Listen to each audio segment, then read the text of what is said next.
Wednesday, May 22nd, 2024, at 8:30 a.m. in City Hall chambers. This time, I'd like to call Pastor Andy Hoffman with Bethel Church forward to say the prayer, and we'll do the invocation after the prayer. Yes, sir. Welcome. Please stand.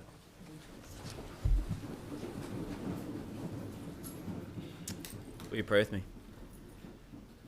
Father God, thank you for today, for this day that we can have another day to breathe and to enjoy life. God, just thank you for who you are. Thank you for your holiness and your righteousness and your justice. God, thank you for being a good and loving and caring God. God, we know right now that you sit on the throne, and so God, we just give you all the glory that you are rightly due. God, this morning as we begin this meeting, I pray that you would give us wisdom and clarity of thought. God, these leaders who lead the city of Bradenton so diligently, God, I pray that you would give them favor.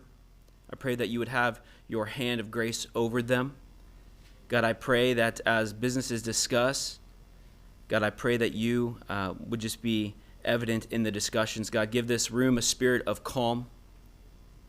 God, calm our hearts, calm our minds for the things that will be said and discussed. God, thank you for these leaders who give of their time and their energy, God, to make this city run. And so, Lord, we just want to honor them today. As the scriptures say, honor our leaders, pray for our leaders. And so, God, this morning, I pray for these members of this council that they would lead well, that they would lead rightly, and that they would lead justly.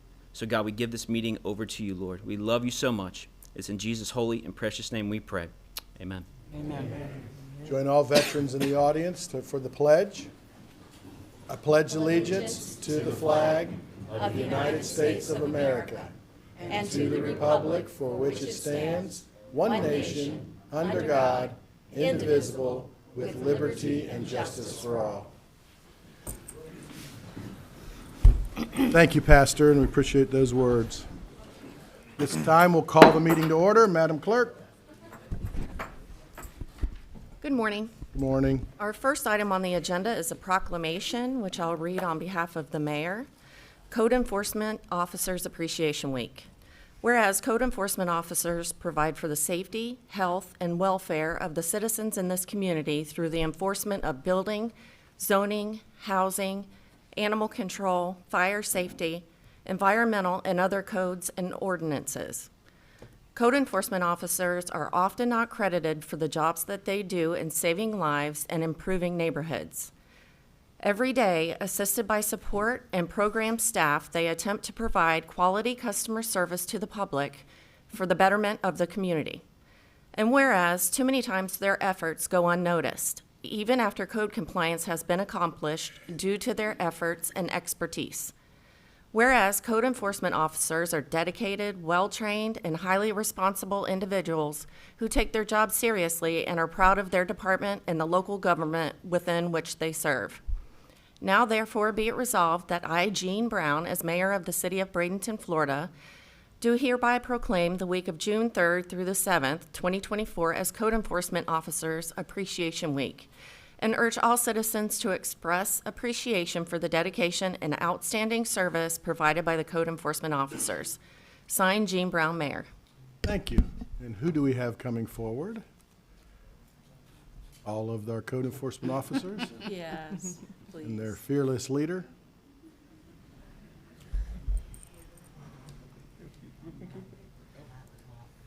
Mayor and Council, thank you for your support. Thank you for the proclamation. Mr. Perry has tasked us to up our game in the last year or 1.5. I think we're still in the process of doing that. We have upped our game. Thank you, and have a nice day. So is there some new recognitions that some of us have gotten lately? Yep. I think we have so many. Yeah. I know Nisha has gotten her officer safety. Craig has fundamentals, officer safety, and administrative aspects. Doug got all four, which is, yeah, we have so many. Fundamentals, officer safety, administrative aspects and legal aspects. Mike had all of them. Yeah, So my. we are, Oh, my. we are one certification short of having everybody have all of them, and that's Greg, who goes next month to legal aspects. Well, I think that shows the importance of what you guys are doing, as well as this council supporting, to get the training. And so when we go out, because it's a tough job, and it's not always fun to go out and tell somebody something's wrong or something's not working. And one of the things that I'm proud of that your department does is it's not about punishment, it's about compliance. And we give the opportunity for our citizens to come into compliance, but if they don't, then you have to go through the process. So thank you for what you all do. And we also now are basically 7 days a week where we're working on the weekends and different things to try to make sure that we're protecting the health, safety of all of our citizens. So does anybody else have anything? Or well, thank you very much. Our weapon is a pen. Yeah. That's the weapon we have. So let's get a picture. Why don't you guys come stand up here and we'll stand behind you so we can get all the, and that.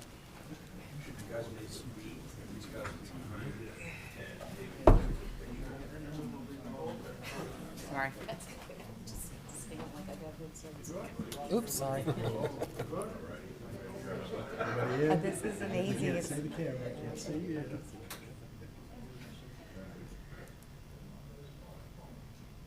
Thank you. Thank you. Picture, we're gonna try.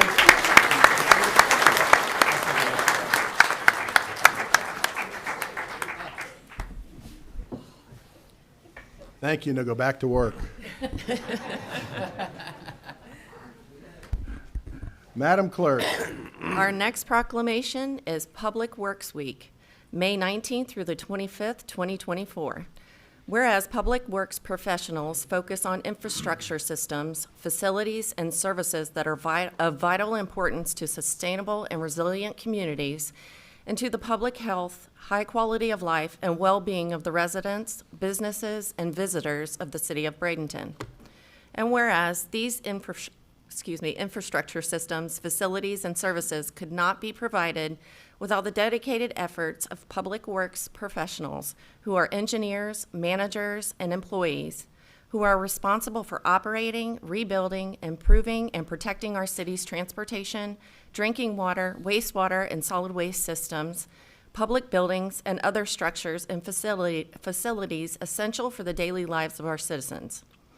And whereas it is in the public interest for the citizens, civic leaders, and business owners to gain knowledge of and to maintain a progressive interest and understanding of the importance of public works and public works programs in the city of Bradenton. And whereas the efficiency of the qualified and dedicated personnel who staff public works departments is materially influenced by the people's attitude towards the understanding of the importance of the work they perform. And whereas the year 2024 marks the 64th annual National Public Works Week sponsored by the American Public Works Association. Now therefore be it resolved that I, Jean Brown, as mayor of the city of Bradenton, Florida, do hereby proclaim May 19th through the 25th, 2024 as Public Works Week and urge all citizens to join with the American Public Works Association to pay tribute to our public works employees and to recognize the substantial contributions they make to protecting our health, safety, and quality of life. Signed, Jean Brown, Mayor. Thank you. And before I call anybody up from Public Works, I'd like to call up Ed and Susan Flowers. They'd like to make a statement before Public Works comes up and talks and celebrates. Good morning. Ed said he hadn't had enough coffee. Oh, okay. I'll stand. Good morning. We're Ed and Susan Flowers, 2518 9th Avenue West. Good morning, Mayor, City Council, employees, and guests. How appropriate that this is Public Works Week. I'd like to say thanks to all of them, but a special thanks to the road crew who was working on 26th Street and 8th Avenue West a few weeks ago. My mother lives with us, and although Mom doesn't like to walk and has never been a flight risk, her dementia continues to progress, sadly. That afternoon, she wandered away from the house without ID or enough memory to say where she lives. Someone from the crew working at 26th Street West and 8th Avenue West was kind enough to call and get her some help. I'm not sure if they were city workers or city contractors, and I think we've determined that they were workers. But either way, Ed and I are deeply grateful for their assistance. Sheriff's deputy returned her home to Ed, who had no idea she'd left. Thankfully, she had an envelope from a Christmas card in her purse, which had our address on it. So many times these crews only hear complaints, and I wanted to pass on a thank you. So if that crew is here today, I have some brownies for them. Oh, thank you. Thank you very We much. appreciate you saying that, yes. Thank you. All right, who's going to start the exception of this? The Colonel? I don't everybody kind of stand up and come gather behind him. It'll be the whole room. Pretty shy. Yep, let's do it. This is a wide shot. We'll get one. Yep. Come on up. Come on up in the well here. It's called the well. Yeah. We don't bite. Yeah. Not too hard. As the folks are coming up, I just wanted to say thank you.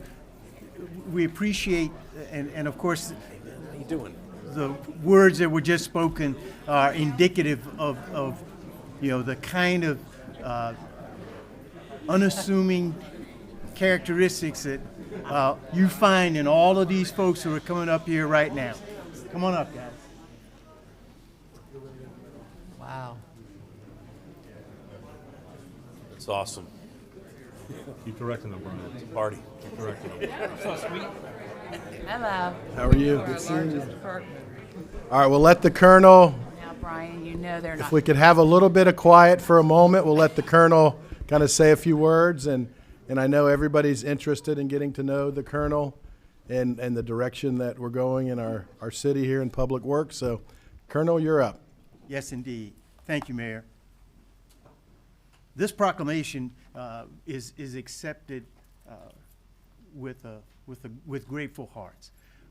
The recognition that is due the men and women that you see standing before you is something that comes from unsung heroes. These are folks who show up every day and do the kinds of things that make this city successful.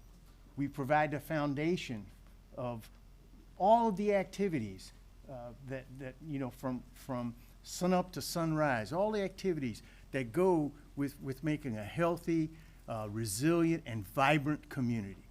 And I know the city and the proclamation from the mayor is a thank you for that. And as the new guy on the team here, I also wanted to stand before you all and say thanks for a warm welcome. Lance, you have something? Just real quick, my short time at Public Works, I've had the opportunity to work with a lot of these individuals, and I can tell you that we have the best of the best. I would put this group up against the county, any other state public works. If they want to bring it on, because we got the best. But I just want to say thank you to each and every one of you, because there's a lot of times that we do work that people don't ever see. And, they flush their toilets, they drink their water, they drive on the roads. I mean, everything, they play in the parks, everything that we do, you guys do every day. And you handle it, and you don't ask a lot of questions, you just know that you're here to work. And that is the honor to be able to work with every single one of you.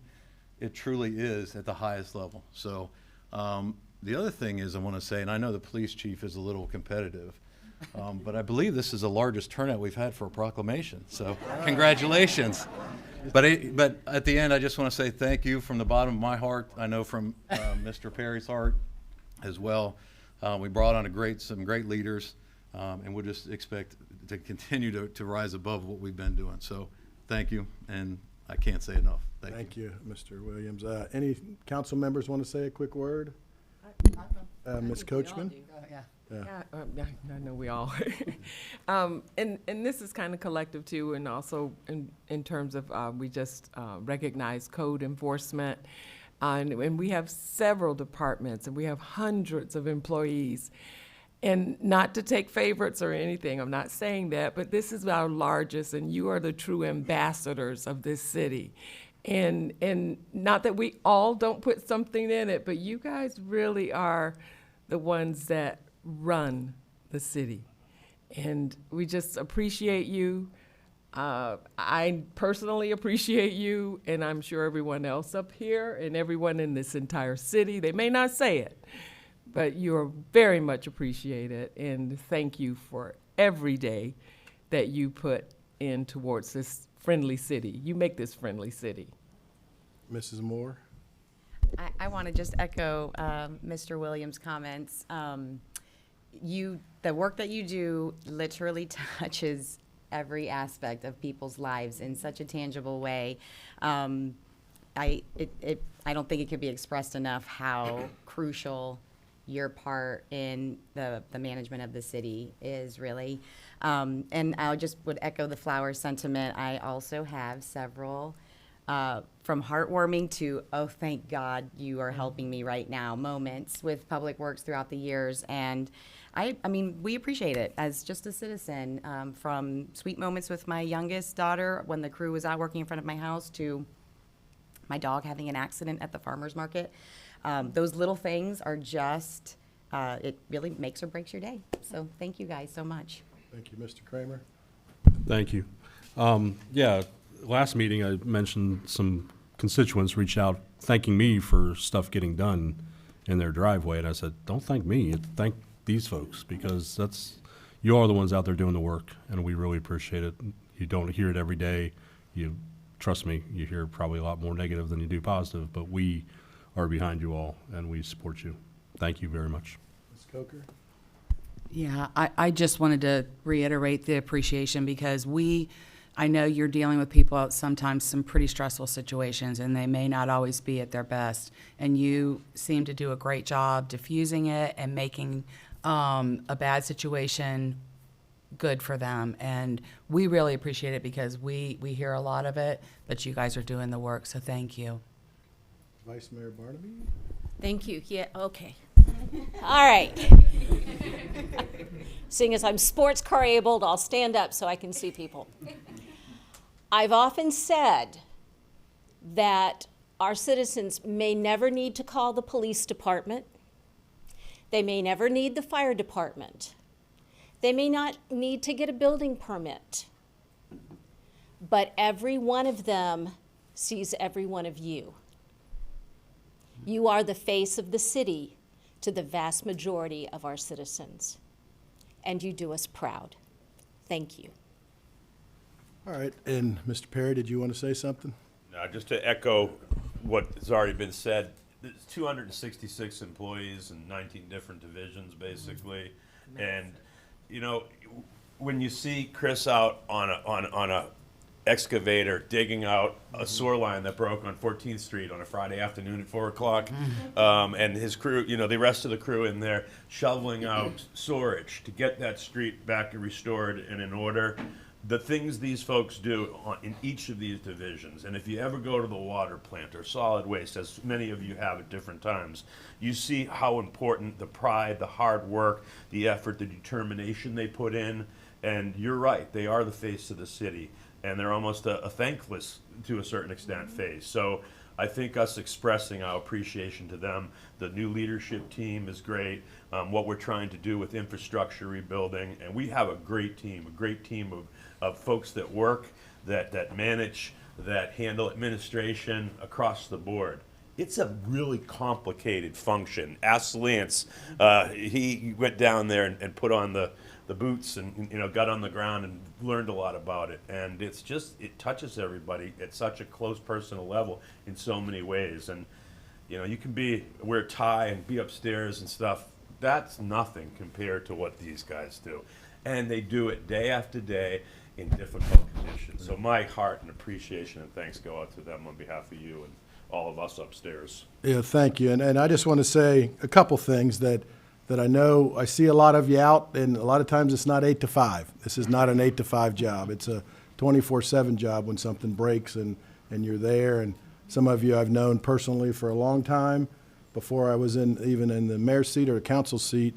But, you know, thank you for what you do. I know we've got a lot of new people coming on, and I hope that shows the leadership that is up here that is really working to not only financially make things better, but also job-wise make things better. And there's something on the agenda today that we'll be talking about that will put us into the next generation of what our public works will be and go forward. But I just want to read something. I got a card in the mail from a lady that I've known for a long time, and her husband who passed away a while back. But she said, sent this card to me, and it was just something that kind of hit home. And it said, if it can't be done with honor and integrity, don't do it. And, you know, we are always doing things with honor and integrity. And sometimes things don't always go the way we think, but they go because we're doing it right with honor and integrity. And that was something that Rodney Potter said, that Mrs. Potter had sent to me just as a nice note thanking me for what we're doing and in the city. And obviously, if you've been around this town for any time and know of Wix, Leeds, ProBuild, whatever, Mr. Potter ran that. Yeah, it's all the different names of in the construction industry and building materials, but worked there for 66 years, and at one point was an owner. But those are things that you look back on, and I know Rodney, with the crew that's here today, would be very, very proud of our city and to continue to go forward. So thank you, and I said it to code enforcement. Now we need you to get back to work, so we don't get any complaints. So let's get a good picture here. Thank you. And Yes. Mayor, Yes, Colonel. if I could just mention, lunch tomorrow. There's, to say Thursday, a little more thanks. So hopefully you all will be able to Yes, we're all join. planning on coming. I'm We'll be there. baking, Yep. I'm baking. You gotta bake a lot, so just squeeze in as tight as possible. And we'll get in. Everybody, come on.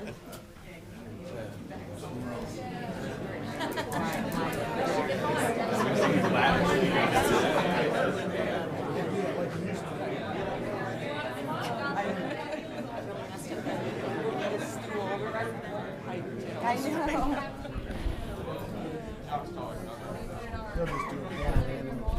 Yeah, as much as you can.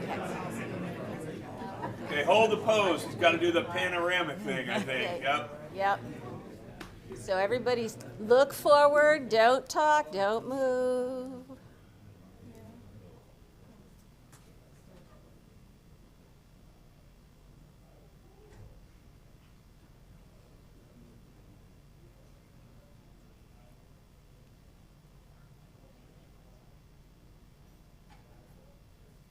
Thank you. Yes. And Colonel Lee, Colonel, I know that Miss Flowers has brownies back there for your crew that assisted them. Thanks, guys. Good seeing you. Thanks for coming over. Thanks for the great work. Thank you, gents. Appreciate it.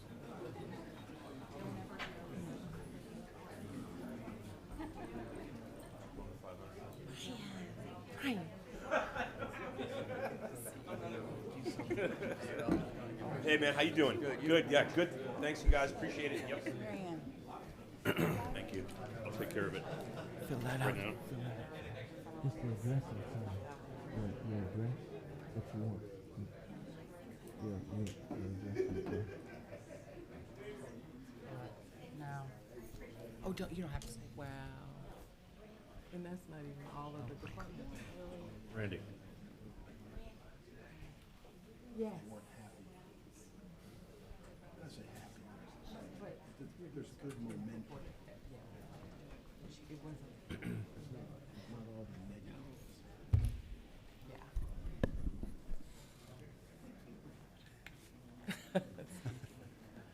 Oh, we're in the same color. As they exit, Madam Clerk, we're going to move forward with fire recognition, but we did have the fire department stay outside, so we didn't exceed the limits Correct. of fire code. Would have been a violation. Violation.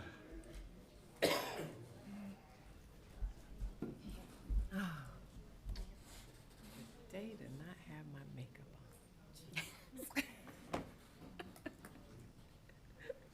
Be forever I'm gonna memorialized. start keeping it in the car. Well, I have it in the car, but You look fabulous. it is what it is. Okay. Stars fell down. he didn't come. Oh, no. Let's start.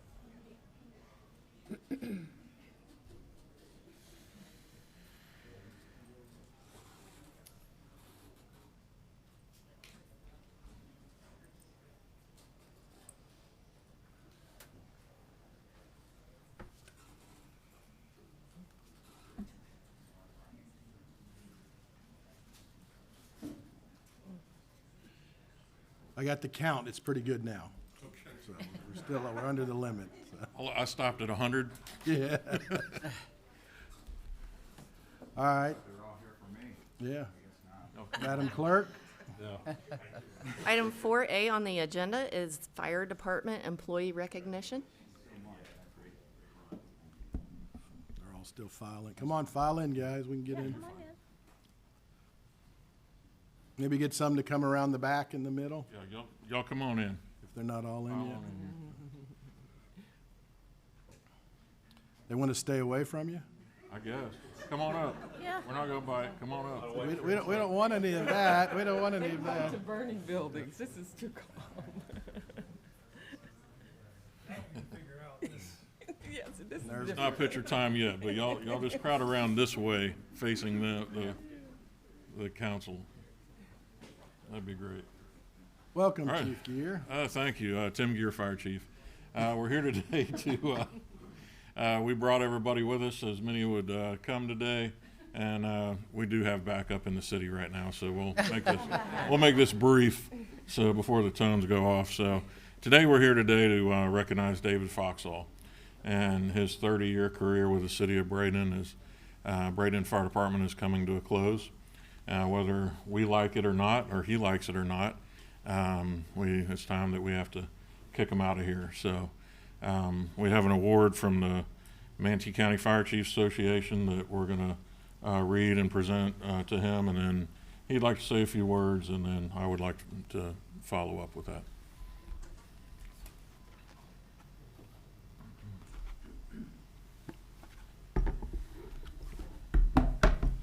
Okay, before I present this award, I just want to thank Dave personally. 19 years ago, I got hired, and this guy is someone that I knew right away that I wanted to emulate. He's been a mentor to me, to many others throughout my career. He's given me a kick in the butt when I needed it.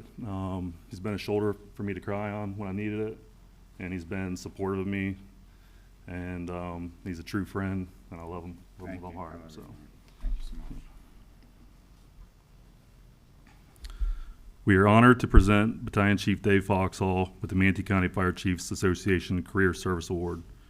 Dave joined the City of Bradenton Fire Department on June 9th, 1994, and will be retiring on June 30th, 2024.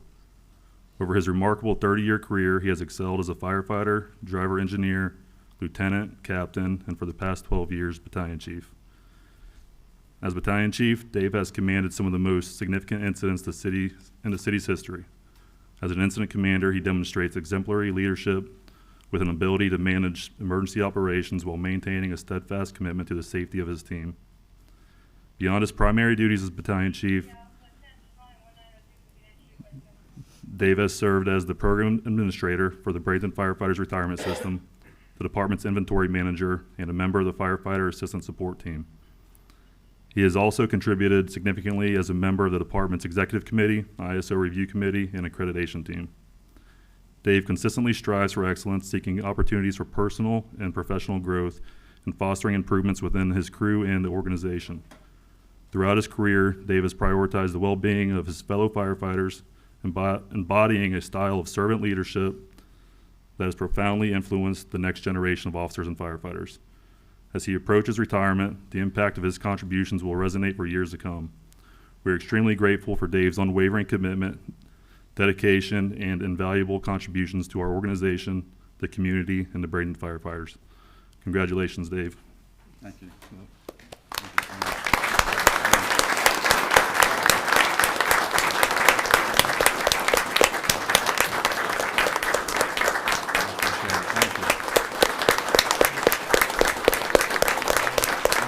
Thank you. I appreciate it.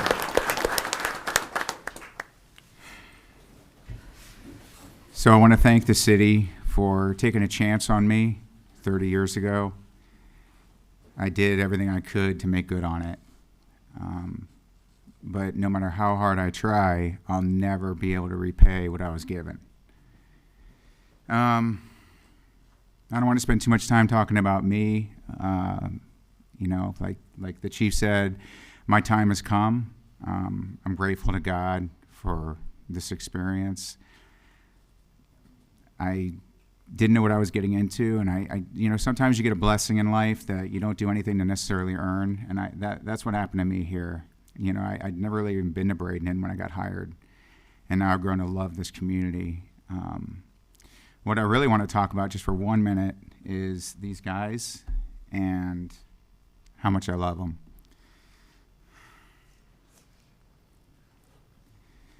It's such a, you know, I've been here, you know, Bill Clinton was the president when I got hired. That just shows how old I am.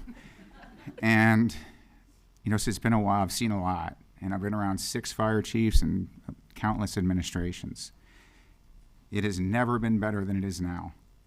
It's the best it's ever been. These guys are smarter, more professional, more committed. They're just awesome. And I attribute that to not only the fire chief and the assistant chief just being great at hiring, but the city leadership. You know, Mr. Perry, and, you know, so many good things are happening. You know, we have fire stations that are coming online that we talked about when I got here. New equipment that we really need. You know, just so many great things. I mean, Chief Kennedy's got a whiteboard in his office. It's like just packed full of stuff. I mean, I make fun of him about it. It's full steam ahead, and that just goes to show, like, everybody, it's a tour de force right now. It really is, with what you guys are doing, the support, Mr. Perry, and these guys, men and women. When I say guys, I mean both.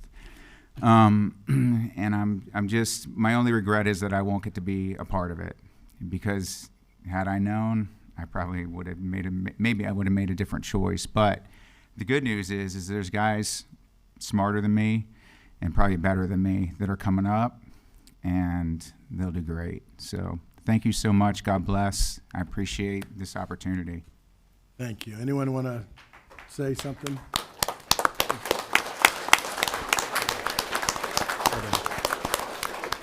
Mr. Kramer? Fox, I appreciate everything you were for me out there on the street. I knew if you were on the scene, we didn't have any questions with how you all be doing stuff. Not that we ever did any time, but you were professional, you were honest, and I always knew you had our back, and I really appreciate it. Thanks for your friendship, too. I feel the same. You were my go-to guy at BPD. Thanks. Yeah, and I'll just say a couple words. I know that, you know, we don't have a lot of interaction with things, but a lot of times we get the text or the emails from you about what's going on, and it was always great to know that we had somebody on the scene that was taking care of life and safety issues, and you had a great crew behind you, but, you know, it takes a great leader to make sure that's happening, so we appreciate it from that standpoint. So, Ms. Barnaby, Vice Mayor Barnaby. To your family, thank you for sharing him with us, because I know he missed a lot of things that you would have liked to have had him there, but he was here and he was serving the citizens. We have a lot of history. We do. We do. And you were always the person that had the information, got it to us quickly. If you didn't know something, and this is important, if you didn't know something, you said, I don't have that yet, but I'll get it to you. And as an elected official, that's very important. Thank you for the gift of your time. Mr. Perry. I just want to say thank you to Battalion Chief Foxtel. They could write a book in leadership about you, frankly. What you've done for our department, for the professionalism, for the professional development. You're probably one of the most well-respected people in the area, certainly within Bradenton, but I know it goes far beyond that. We sleep better at night because of what you've done for the city, what you've done for the department, and all of the people on the department. There's certain things I don't have to worry about. And when I came here, I learned quick from a lot of folks that I've been talking to that you were the go-to guy and that I didn't need to worry about Bradenton Fire Department. My job is just to support it and to try to help you guys get what you need. And we've always talked about that from a higher level of governance. We're very proud of you personally, of all the men and women at the department and what you've done. And when you go home, you should be very proud of that, I think. Yes. Thank you so much, Dave. Thank you. Yep. And don't be a stranger. Yeah. Chief Gear. All right, so I'll just close by saying I can't say enough good things about Dave and the history at the department.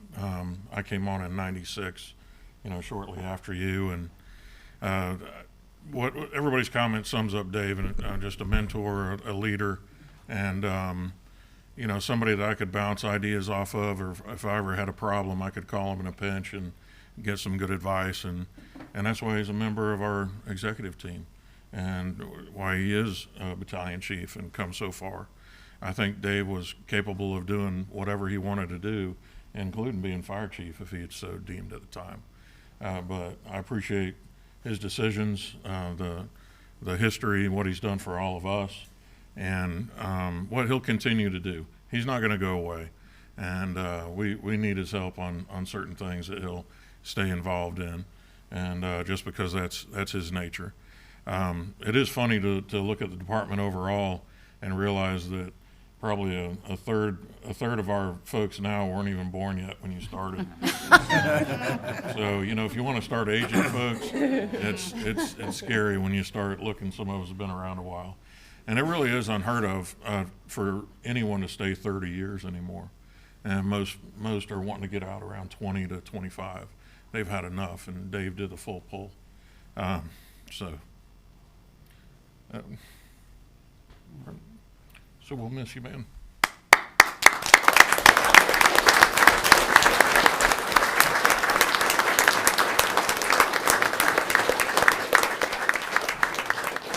Thank you. Can we get a picture with you guys while I'm here?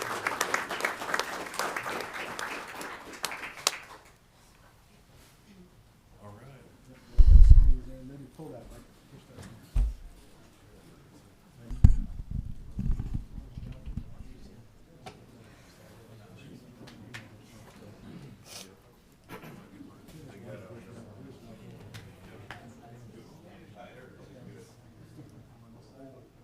There's a few on this side. Couple of white shirts over there.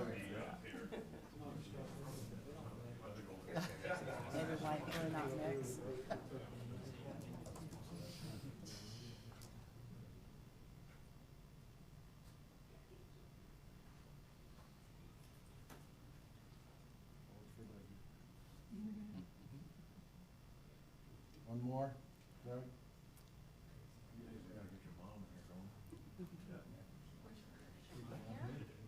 Mom, did you need to get in here? Come up, get in line.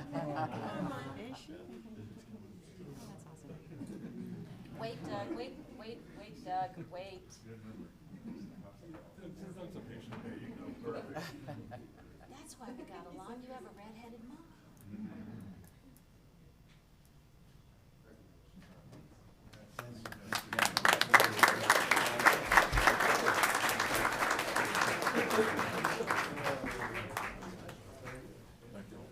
Thank you. Thank you. And I said it to the other two groups when you guys weren't in the room. You really need to get back to work, just in case I'm ready. So. Thank you.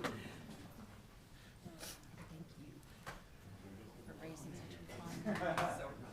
You should, you have some.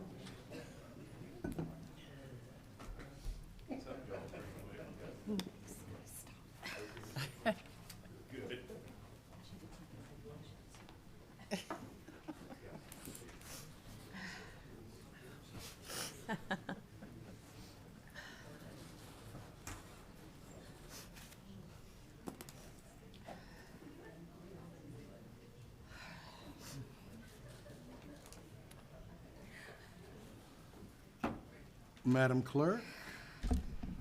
The next item on the agenda is citizen comments. All right, at this time, citizen comment will be accepted during the citizen comment portion of the meeting of any non-agenda items, agenda items, future agenda item, or topic of relevance to the city. Comments will be accepted on the public hearings at the appropriate time. At this time, I have no cards, and there's no citizen comment, so we'll move forward. Madam Clerk? Item 6 is the consent agenda, and staff is requesting approval of items A through L. Chair will entertain a motion. I move to approve the consent agenda, item A through L.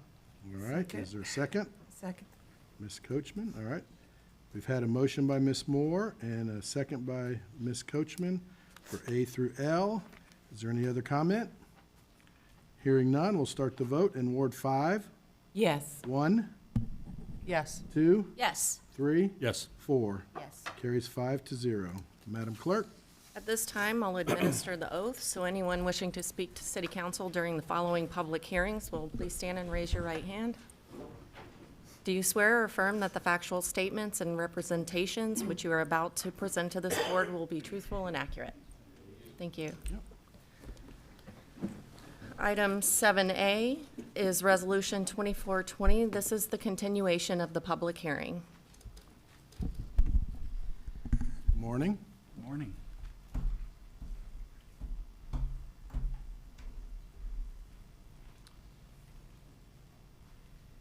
Greg DeLong, Assistant Director of Planning and Community Development, and I have been sworn in.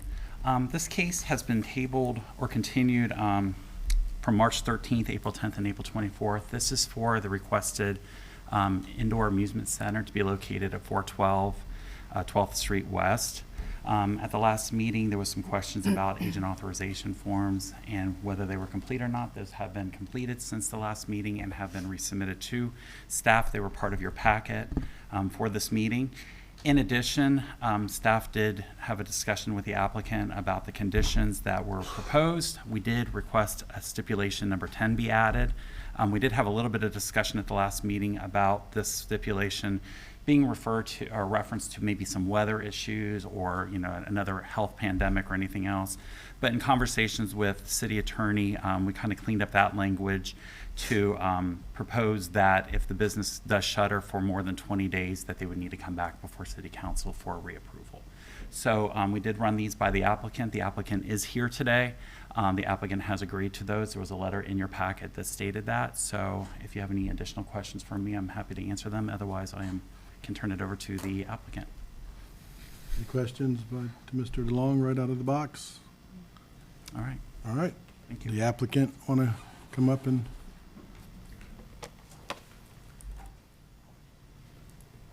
Please state your name and address for the record. Edgardo Pantoja, 1237 Riverscape Street, Bradenton, Florida. You talk a little closer to the microphone. Sure.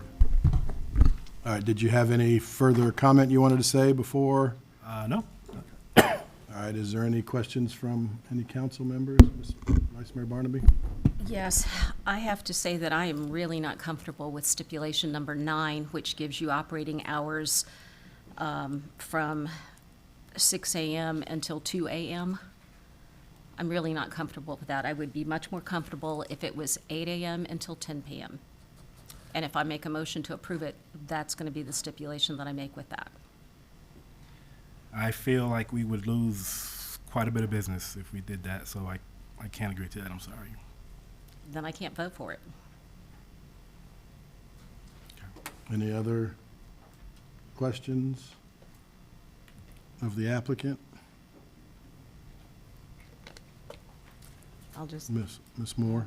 Is the, I understand the 6 a.m., wanting to be open at 6 a.m. because of the type of coffees and whatnot.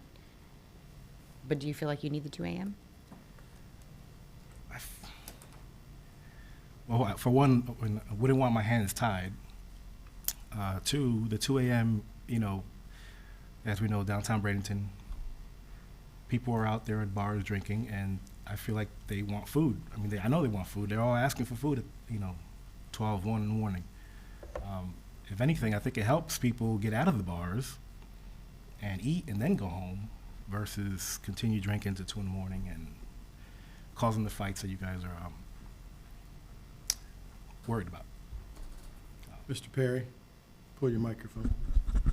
I'm a little bit troubled by that logic because over the course of the last couple months, I've seen some of the after-hours activity of congregating people that have, in some of those videos, appear to be rather rambunctious at 2 a.m., perhaps even impaired and intoxicated.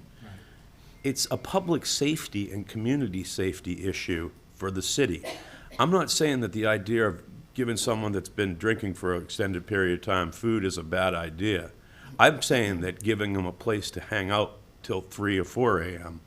and have to deal with the police while after they've been drinking in large crowds is a big problem. Right, but that's why we're closing at 2, no? Yeah, but 2's pretty late too.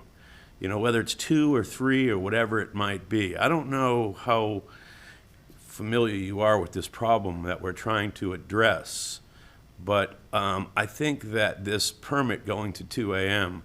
would further exacerbate and aggravate a potential problem that we're trying to cure.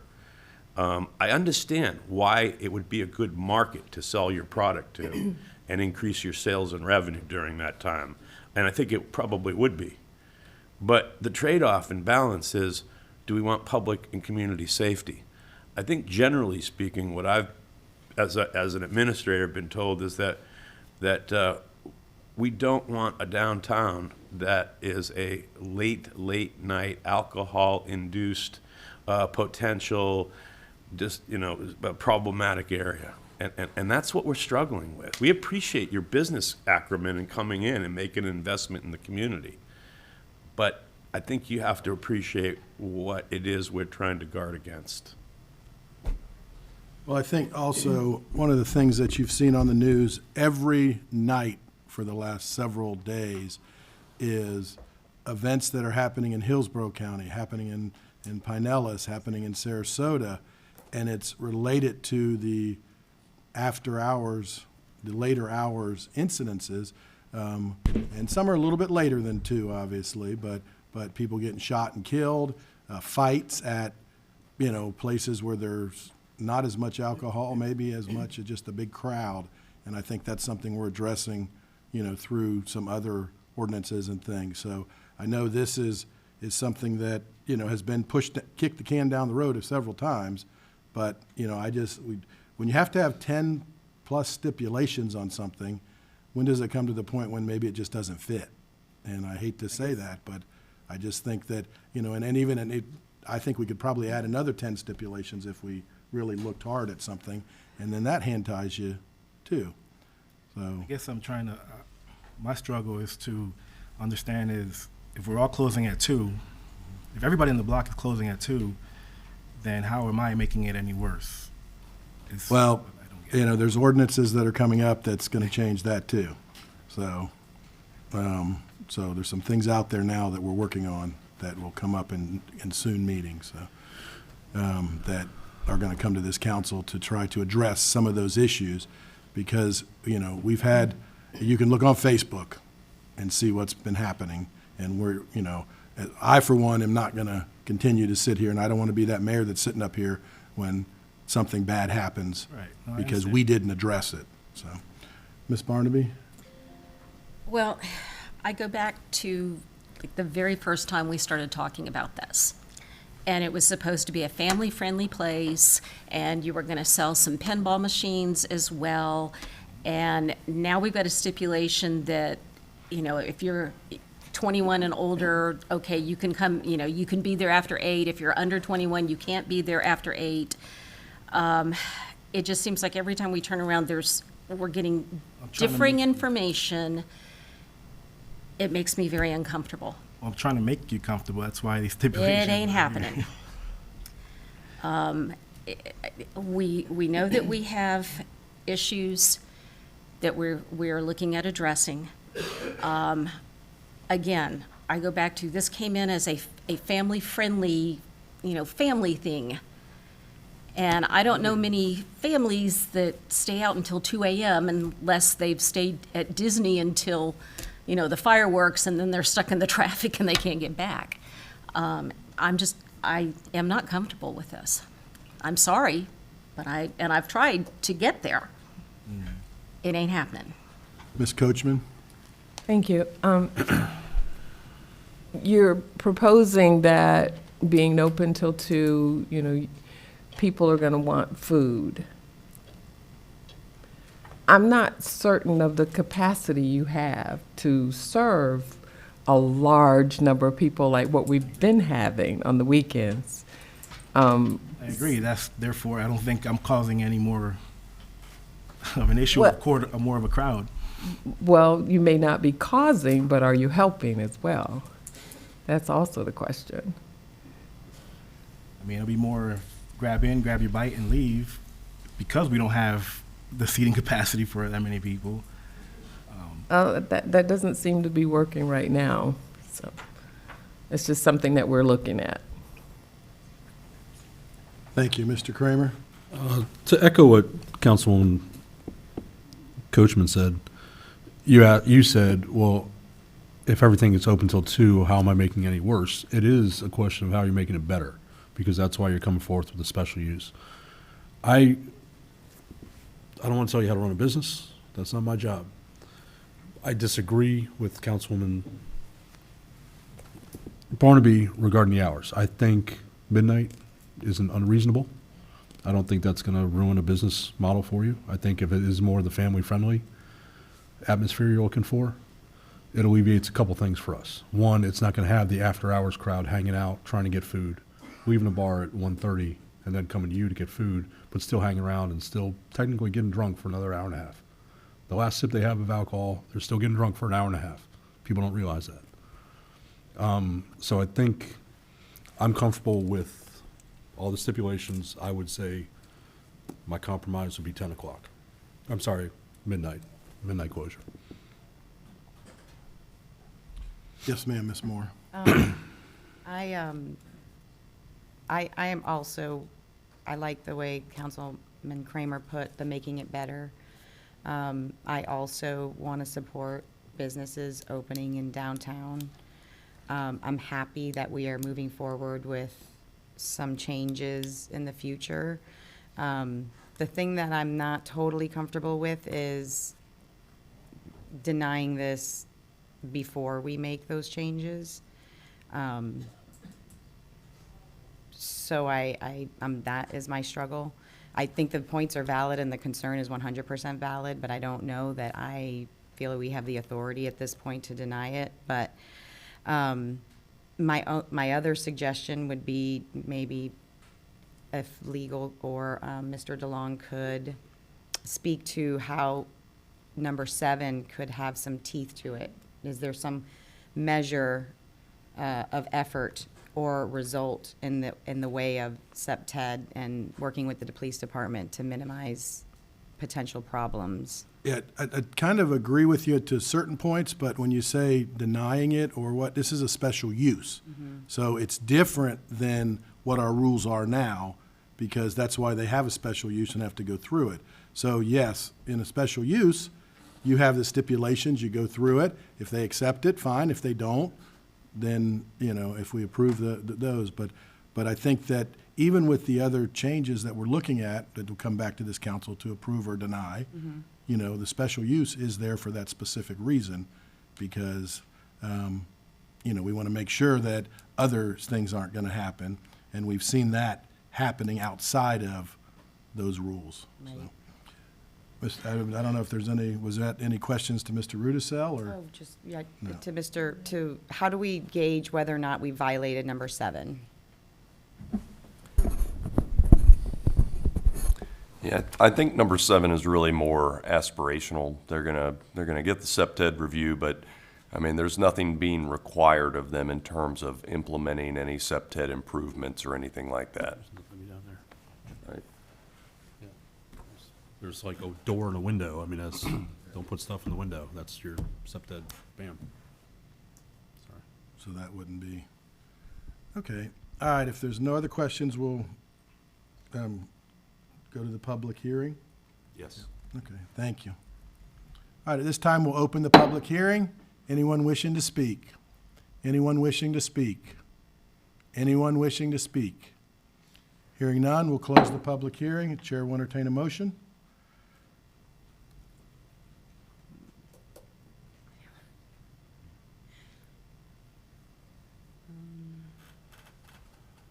I'll make a motion to approve Resolution 24-20 with the stipulations listed, except the change on item 9 to close between the hours of midnight and 6 a.m.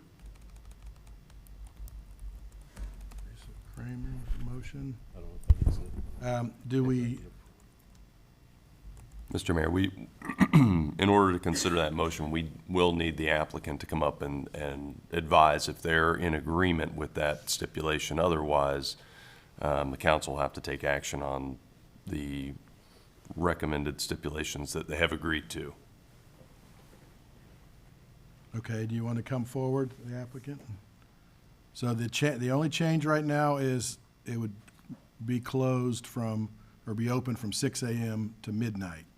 And you'd be closed from midnight to 6 a.m. And do you accept that stipulation? Yes, accepted. Okay, all right, thank you.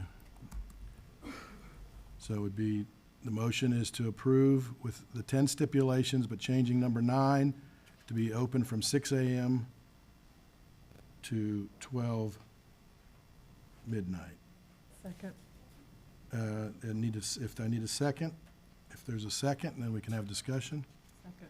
Second by Ms. Coachman. All right, discussion. Further discussion? Mr. Kramer? So to go a little bit more into what I'm thinking, you talk about problems, not problems. If people are going to come and be at your bar, if they leave at midnight, there's other places to go. And so therefore, your bar is no longer one of those potential after-hours problems. So it's alleviating that concern for me. Plus, the business model we've heard from both you and Mr. Taylor seems like it is family-friendly up until 8, and then the crowd changes a little bit at 8, but then if they're gone by midnight, I'm not having those downtown concerns I think we've seen in recent weeks. Okay, any other comments? All right, we'll start the vote in Ward 1.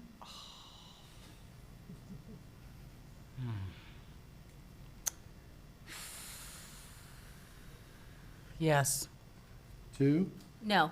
3, Yes. 4, Yes. 5, Yes. carries 4-1. Thank you. Moving forward, Madam Clerk. The next item on the agenda is a public hearing for Resolution 2428, a resolution of the City of Bradenton, Florida, granting special use permit number SU.240894 to permit a distillery or brewery for property located at 1008 4th Avenue West, Bradenton, Florida. The parcel ID number is 3291400004 in the T6 Urban Core Transect Zoning District, providing for severability and providing for an effective date. Let me open up the correct PowerPoint here. Sorry about that.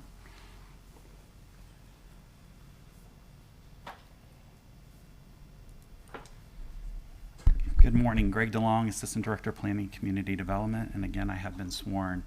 As Ms. Melton stated, this request is to permit on-site distilling and brewing for property located at 1008 4th Avenue West. This is the future location of Good Liquid Brewing. So there you go. Here is a location map of where this property is located. City Hall is just to the north of it on the other side of the parking garage. Here is the zoning map. This property is Zone T6 with a T5 to the west. And the future land use of this area is the urban core, which is our highest density and most intense zoning district in our future land use portion of our comprehensive plan. As mentioned, the applicant is requesting to do some on-site distilling and brewing. This is just to produce small batches of craft beer and spirits. Our form-based code does not list this use type within it, so under section 4.7.3, if a use is not clearly identified in the form-based code, they can request a special use to come forward with their proposed use type. As mentioned, the business model is the business model for this Good Liquid is to provide modern food and craft beer and spirit offerings. And with this approval, it will allow for them to get their CMB brewing and DD distilling state licenses. For those of us who are not really familiar with bottle types, I did put an example of what type of bottles that they will be distilling. This is a 50-liter still is on site, so it will be the equivalent of 750 milliliter bottles, and those are examples of different types of bottles that you probably see quite often if you go to a bar or a brewery anywhere. The brewing capacity for the beers will be at a 45-gallon brew system. When the original plans came into us for the building permits, they were showing a still room on the site, but they were not showing any type of distilling or brewing at that time.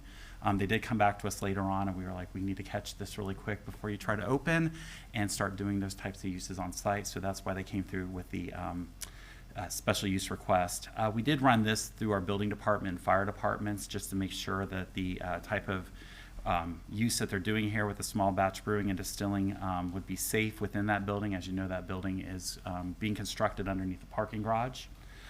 So which you'll see later on in some of the photos I have. So it's kind of tucked in there. If you don't drive down 3rd and 4th and look, you probably may not see it, but it is there.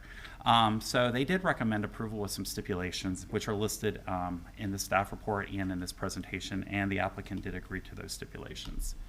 As mentioned, this is just a reference to the restaurant thing. So Good Liquid is a restaurant, so you did not see that before.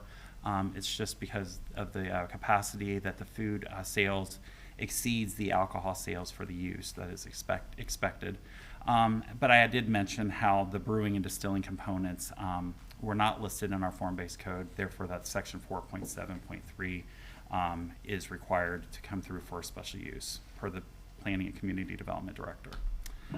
I apologize, this is a little difficult based on the plans we've got, but this is kind of a floor plan of Good Liquid, and right behind, this is the bar area, which is right here circled in red. I just enlarged it a little bit. There was a 61 square foot still room shown behind it. So that is where the brewing and distilling will be occurring on site. Here are some photos taken, and this is from 3rd Street looking to the south. And you can kind of see underneath the parking garage the yellow construction panels of the walls that are being installed. Here is another photo. This used to be a drive-through in here to get through over to 4th Street and also enter the garage. But there will be bollards installed here, so don't be alarmed if it looks like a car can just turn in here and drive towards the building. There will be, like I mentioned, bollards installed to prohibit that from happening. Here are just some more photos. And I do apologize for the next presentation. You're going to be seeing a lot of the same photos. Here's some of the construction going on. Here's a west elevation. And this is the looking north from the south elevation of from 4th Street or 4th Avenue West. I apologize. There are standards listed in our form-based code under section 3.3.1 that, or sorry, in the land use regulations under 3.3.1. They are to be met. It does appear that this use type is meeting these requirements. There are review criteria under 3.3.2. Again, responses were listed in the staff report, which is in your packet. So I'll just kind of briefly go through these. And some more review criteria under 3.3.2.5. And again, these appear to have been met by the applicant as part of their submittal. And again, responses were in the staff report, and the applicant did respond to each one of these criteria with their submittal. So staff did make a recommendation for this case, which was approval of Resolution 24-28 or case SU 24.0894 with the following conditions listed here. This would put a capacity on the distilling and brewing under item 1 and 2. The fire sprinklers be installed and designed to prohibit any flammable liquids from igniting and spreading a fire possibly.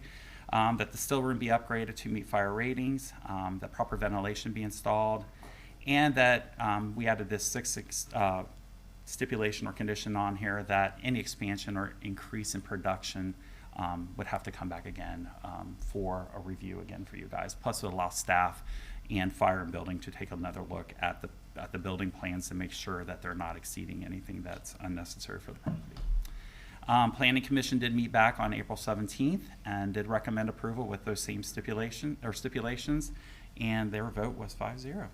And if you have any questions for me, the applicant is here today. Questions for Mr. DeLong?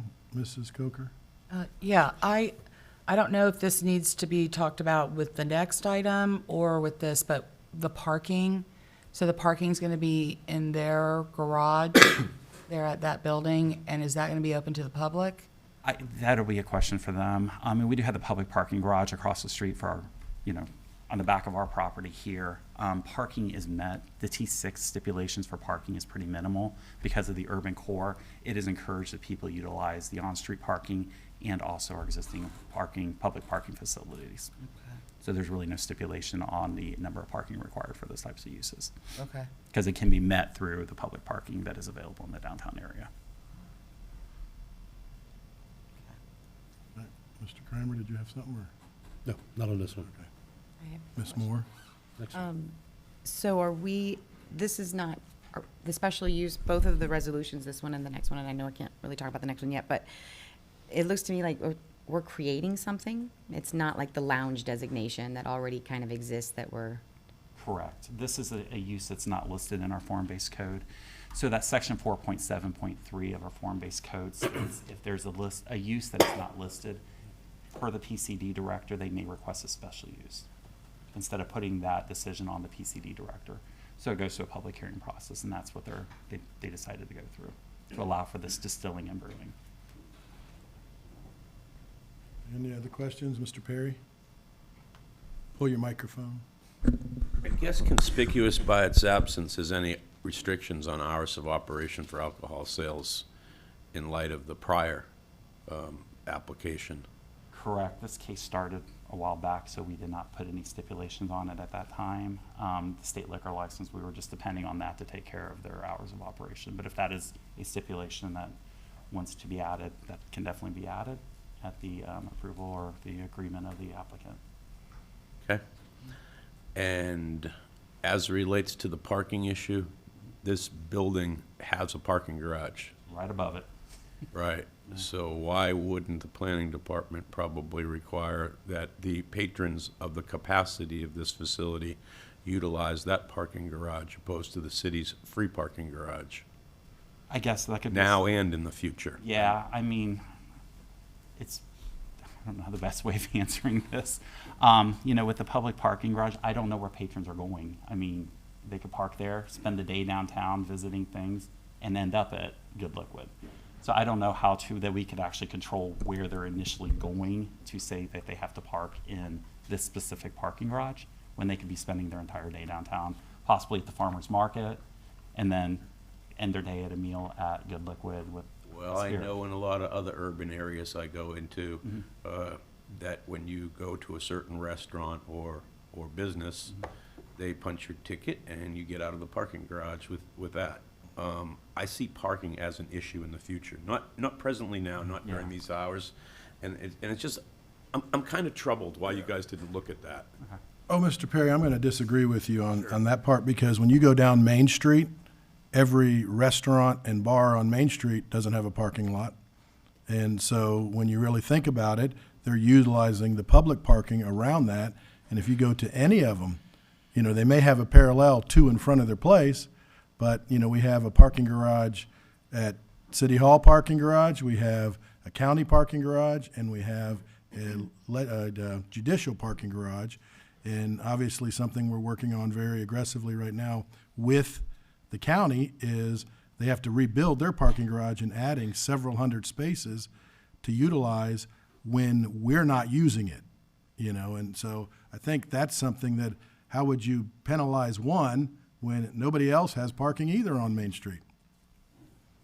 I think I'm looking more to the future and ideas about parking capacity in some of the discussions with folks that run major businesses, the Art Center, Janine, I had conversations with, and I think we all know that look at downtown capacity, that, and even onto Third Avenue, into Avenue of the Arts, that if it builds out, parking is going to become a premium. Well, but that's and I that's- just think that yeah. should be considered. That's the only point I'm making. I don't disagree with you as Right. far as the equities go. Right. That's everything, and I was the only council person at the time that's up here that was on building this parking garage, and that's why we decided to take the flat parking, and I was very supportive of it because we wanted to bring more businesses down, but the businesses couldn't get here because they couldn't meet virtually any parking.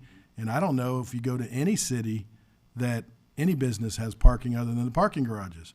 So, you know, and we're still growing, and I agree with you. And you said free, and I know Mr. Callahan's in the audience, and that parking garage was never intended to be free forever.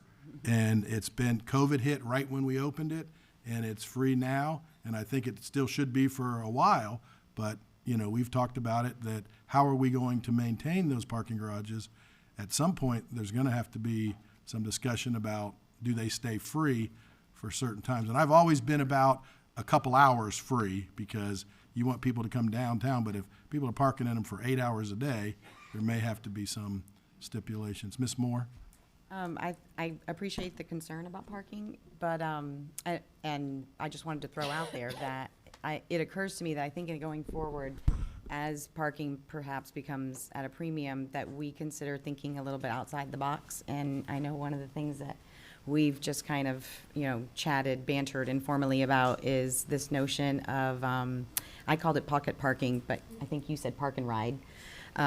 So I think we should start getting creative and looking at property out that surrounds the downtown core, and perhaps utilize the freebie that the CRA is trying to get off, so that we, tell people to park on the fringe, and then they can take the freebie and into the core. That's just, I thought I would throw that out there as a plug for. It's something going to I be a thought would good fun problem to try. have. If we're that successful, it's Right. going to be a good problem to have. If I may speak to Yes. that a little bit, when we're looking at these petitions, we're looking at parking requirements, and the code is clearly written to allow a great amount of latitude in terms of required parking. I think what Mr. Perry is, can they park in that garage? And that really speaks to the applicant. Do they have an agreement where any kind of tenant or patron going to any business in that building, can they use that parking garage? And I think that's a good point. Just making sure that their employees could park in the parking garage, or patrons at the future date, say the city, say it does become very popular and parking is at a premium, will they allow for that parking to occur in their garage? And I think that's a question that the petitioner can answer. Well, I think that, as was stated, though, if I'm coming downtown, to any downtown that I go to around the country at times, I go to the parking garage, then I walk into the one store, then I walk into the other store, then I go to dinner someplace. So, I totally understand what you're saying, but I don't want to restrict and all of a sudden people not want to come down here because they got to park at the one spot. Then after dinner, they got to get in their car and drive to the parking garage so they can go to other spots. So, the whole goal is to bring people here and to utilize every opportunity that's out there to shop at the retail, to go to the ice cream shop, to do those things. And I mean, what we're talking about on this property we're sitting on today, hopefully in 3 to 4 years, will be where they'll park and they'll spend 5 or 6 hours down here because they can go to an establishment, have lunch, then go shopping at the retail stores, then go maybe have dinner. So I think that's where I'm looking at it from this standpoint. Once definitely applies. Right. And I think also when as parking becomes at a premium and things become more popular, you'll see those private parking areas become valet. And that becomes really popular. And we're also seeing now paid parking in several lots that we've never seen before. And I thought they would work, but you drive by, they're empty all the time, because nobody's going to pay $4 an hour right now. But in 6 months, a year, they may be willing for location to pay that. Ms. Coker? Yeah. I mean, we're talking about adding a lot of things for downtown for people. We're gonna have to look at, I mean, the parking issue. We can't just not look at it. And I'm very excited for this. I think it's gonna be very popular. But I want everybody to be successful downtown, and if people can't find a parking spot, they are not gonna, then they won't be. And you've got a lot of spaces that are leased or already designated for other things. So the really open parking is getting a little bit harder. And then once they start tearing down the county garage, we're gonna be tight for a little while. Well, that's temporary. But I If- just if- think. If we're gonna require all businesses to meet every parking requirement in a downtown urban core, then we're not gonna get any businesses that are gonna come here. Every new business? Oh, I'm talking about in existing location. Well, buildings that's, and I'm talking about when we're adding a new one. Right, but we want new ones, and I think that's why we have 400 parking places. We're gonna have 500 or 600, and this is all after hours. Okay, well, my question is, how many would you normally want for a restaurant? Would you want a restaurant to have? How many spaces do we have still available in the garage? Because we've designated some of them for other things. Yeah, so restaurants require 1 per 500 square feet in the Okay. FBC code. What I'm hearing is it sounds like we need to do a parking study downtown. I think so too. And we can do that using our GIS system, just based off square footage of our buildings downtown, and then get a parking count. So it sounds like we have a project that we can undertake and get that taken care of as growth is occurring downtown. Yeah, because we're going off a little bit of this project, so, No, and I think yeah. it's a good plan, so. So we'll have the applicant come up, and if they want to talk.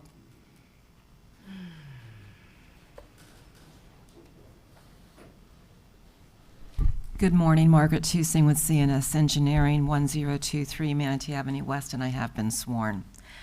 I'm here today with Michael Crail with Good Liquid, and also Ron Allen, who is the landlord and managing partner of the Third Avenue Associates LLP. And Ron will discuss the parking situation within the garage. We have been permitted since May of last year to undertake the transformation of the old bank drive-through into this restaurant and distillery and brewing. Staff did a great presentation, and they made it clear. One of the things that we are doing, we do have in our application, but it didn't make it into a stipulation. Our hours are Monday through Thursday, which is 11 to 10 p.m. So we are open for lunch. So that's a little bit different. And, most of that is dictated by many folks who are already downtown. Friday and Saturday is 11 a.m. till 11 p.m., and Sunday is 11 to 9 p.m. We agree with all of the stipulations that were proposed by the city. So if you have any specific questions, Michael Crail is here to address the distilling portion of it. Thank you. Questions? All right. Mr. Kramer? No, I'll ask Okay. later. All right, no questions there, okay. For Mr. Allen for parking? Good morning, Ron Allen, 2822 Riverview Boulevard, Bradenton, and I have been sworn. The parking conversation is quite exciting for somebody who's been in Bradenton a number of years, because we've never had to have that conversation before, which is a wonderful thing. As far as this specific project is concerned, we do have two floors of public parking in our parking garage currently, and that's a function for our tenants in our building. And as Good Liquid opens, will be another tenant that has that luxury of parking in there. The whole purpose of the T6 zoning downtown and for the construction of the parking garage was to allow those public offerings for all the users downtown to attract more folks to come down and visit those establishments. We agree 100%, Rob, there ought to be an opportunity, Mr. Perry, I'm sorry, I apologize, that at some point in time, like most communities, we do go to a pay per hour or pay per night kind of thing, with the ticket punching if we make that arrangement with the city to cover those costs. But I think the combination of those 300 or 400 spaces in the public garage directly across the street from this venue and the 2 stories of public parking that we have obviously exceeds the code, because the code doesn't really require much of any. But we think we're going to be good stewards for the neighborhood going forward with this restaurant. So that's the parking discussion. All right. Hi, Mike Creel, Good Liquid Brewing Company, 3411 River Woods Drive, Parish. Any questions? Nope, you're good. All right. Appreciate So your time. we'll open the public hearing. Anyone wishing to speak? Anyone wishing to speak? Anyone wishing to speak? Hearing none, we'll close the public hearing. Chair will entertain a motion. I have a question for Mr. Okay. We memorialized the hours of operation for the last special use permit. Do we need to do that for this one with the stipulations? Is there a restriction being proposed on the hours? I don't, She not just brought necessarily. forward She just brought hours. forward hours. I just didn't know if we need to memorialize those as one of the stipulations. If there are going to be hours that are different than those that are applied generally, then yes, they would need to be included in a stipulation. But these are, yes, I don't. Point of order, really. That's fine. Mayor, just on that issue, I don't mean to complicate things. I asked that question because I figured that this was not going to be a late night, super late night kind of thing. Right. But what I was concerned about was without a stipulation, if it's a vested right for a subsequent bona fide purchaser or someone that transfers the use, if they would have the same ability to say, okay, well, the prior establishment was only open till 11 or 10 or what it might be, but we want to stay open till 2. And we're going to change it and it's a different kind of place. Does that use, without a specification as far as hours restriction, is it tantamount to a vested right that would run with the land? Yes, the special permit is, it would run with the land. What's being approved is the use in the location subject to any stipulations that are added. Then I would ask that maybe perhaps. Let me, we're gonna be working on an ordinance that's going to address all of this. So I think we address it in the ordinance that's coming forward that will not landlock somebody if they meet our requirements in the future.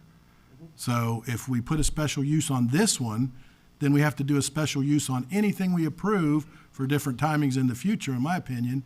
And I think we let our ordinance that we're working on address that for all the downtown businesses. So we're not singling one out. Yes, Ms. Moore. Mr. Rudisil, would that ordinance that we're working on, does that then apply retroactively to any special use permits that we approve before we enact the ordinance?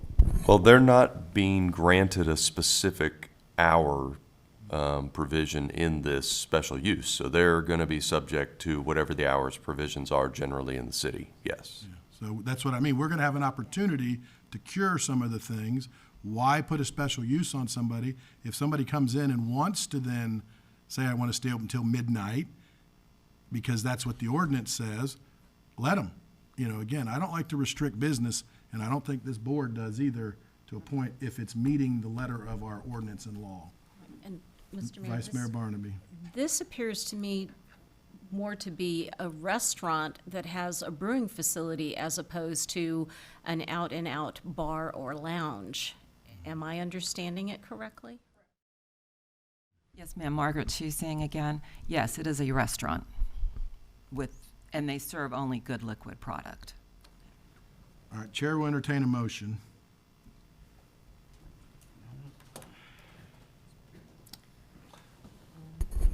Did we have public comment, Mr. Mayor? Yes, we did. Okay. Sorry. Taking back a week. I'll make a motion. To approve. To approve, I was looking for it. Resolution To approve 24. Resolution 24-28, case SU .24.0894 with the following conditions. 1, on-site distilling equipment. Do I have to read all these? Just as presented. As presented? Okay. All right, is there a second? Second. All right, any further discussion? Hearing none, we'll start the vote in Ward 2, Yes. 3, Yes. 4, Yes. 5, Yes. 1. Yes. Carries 5-0. Thank you. Madam Clerk?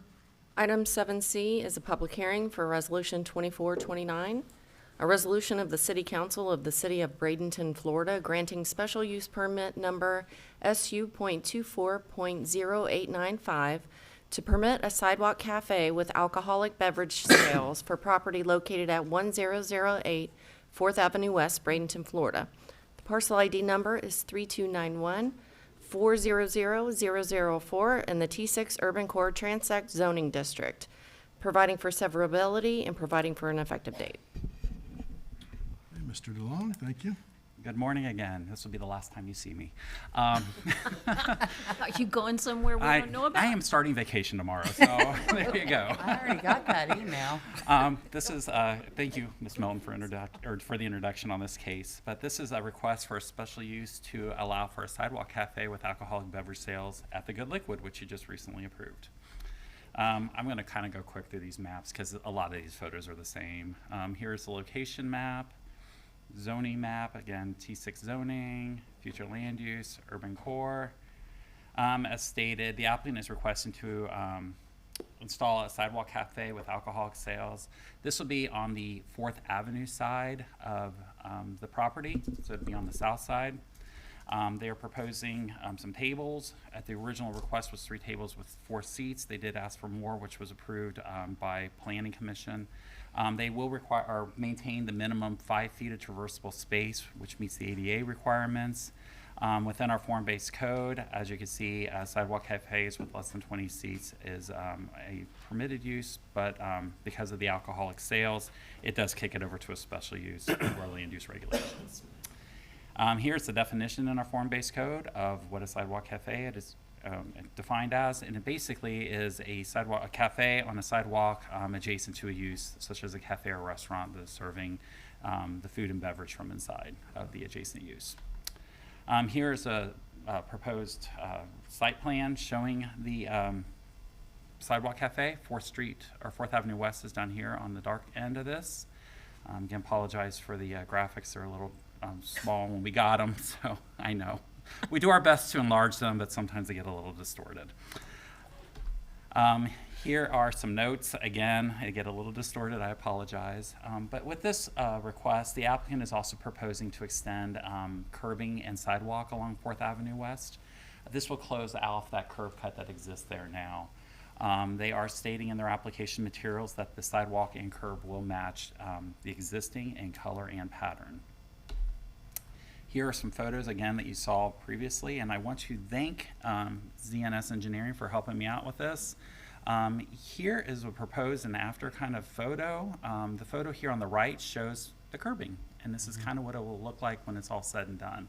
The photo on the left, you can still see where the curb cut is, the really wide curb cut. And that outdoor cafe or sidewalk cafe will be in this area right here. So as you can see here, they'll have curbing now along the whole stretch of roadway along there, which is great. So we do appreciate them for doing that. That will be funded through them. That will not be city funding to put that in, but they will need to meet all city requirements for right-of-way permits and design standards.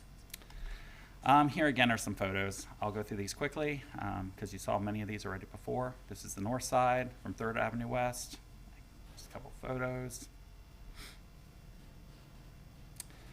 Here is the south side. This is my rendering of what it's going to look like. It's not as pretty as what ZNS was able to present us, but it kind of shows you where the sidewalk cafe is going to be located and where the curb extension and the sidewalk extensions will be located. And here's just another kind of looking to the east down 4th Avenue West. So you will see how that sidewalk and curb will just be extended and that curb cut will be removed. Because we do not need patrons trying to turn into a parking garage there. So, land use regulations, alcohol on sidewalk cafes, it talks about different criteria here and defines them. Again, it basically states in our land use regulations that any sidewalk cafe, whether it's permitted or not, if it's permitted in the land use regs or in the form-based code, it does need to get special use approval if there is the serving of alcohol. And that is pretty much a summary of all of this. It also talks a little bit about maintenance of the sidewalk and how it has to be maintained cleanly. They have to have an indemnification agreement with the city. Talks about that in there. It talks about that they need to make sure that they have the proper liquor license for serving alcohol on a public sidewalk per the Florida state statutes. And also, it also talks about things in there about that you have to remove your furniture every evening and store it properly, that it cannot be left on the public sidewalk. Again, since this is a special use, we refer to section 3.3.1 of the land use regulations. It talks about just general standards. And here's some more of those, the review criteria under 3.3.2. Some of these are a little more difficult to meet because of the built environment in the downtown. Talks about buffering and things like that. When you have a building that's already there and buildings adjacent to it, it's a little difficult to sometimes meet all of those. So we do understand that as we're taking applicants through. And here are more criteria under 3.3.2.5 of the land use regulations. And it does appear that all of these were met by the applicant as part of their application. So staff's recommendation on this one under resolution 24-29 or special use case 24.0895 was to approve it with the following conditions. A lot of these are just a reminder for the applicant that they need to get their indemnification agreement. It does talk about the curb and sidewalk being extended to match in style, color, and pattern. There was a recommendation, and we recently had a similar case with Oak and Stone over here on 12th, and these conditions are pretty much identical to what we had for that one. Talking about bollards or planters placed along 4th Avenue West, and that they be maintained by the property owner, but that those items need to be approved by our Public Works Department, and that is to kind of keep that additional separation from vehicular traffic and pedestrians on the sidewalk. Again, talks about right-of-way permits that they need to obtain those through our Public Works Department. We talk about, again, as a reminder, that they need to maintain a clear traversable space of a minimum of 5 feet at all times, that the furniture needs to be removed at the close of business and properly stored inside, that they need to obtain the proper liquor permits from the state for serving alcohol on a public sidewalk, and that the property be clean, and that the sidewalk be cleaned daily, and that any type of solution, should they use any, be approved by the Public Works Department here at the city.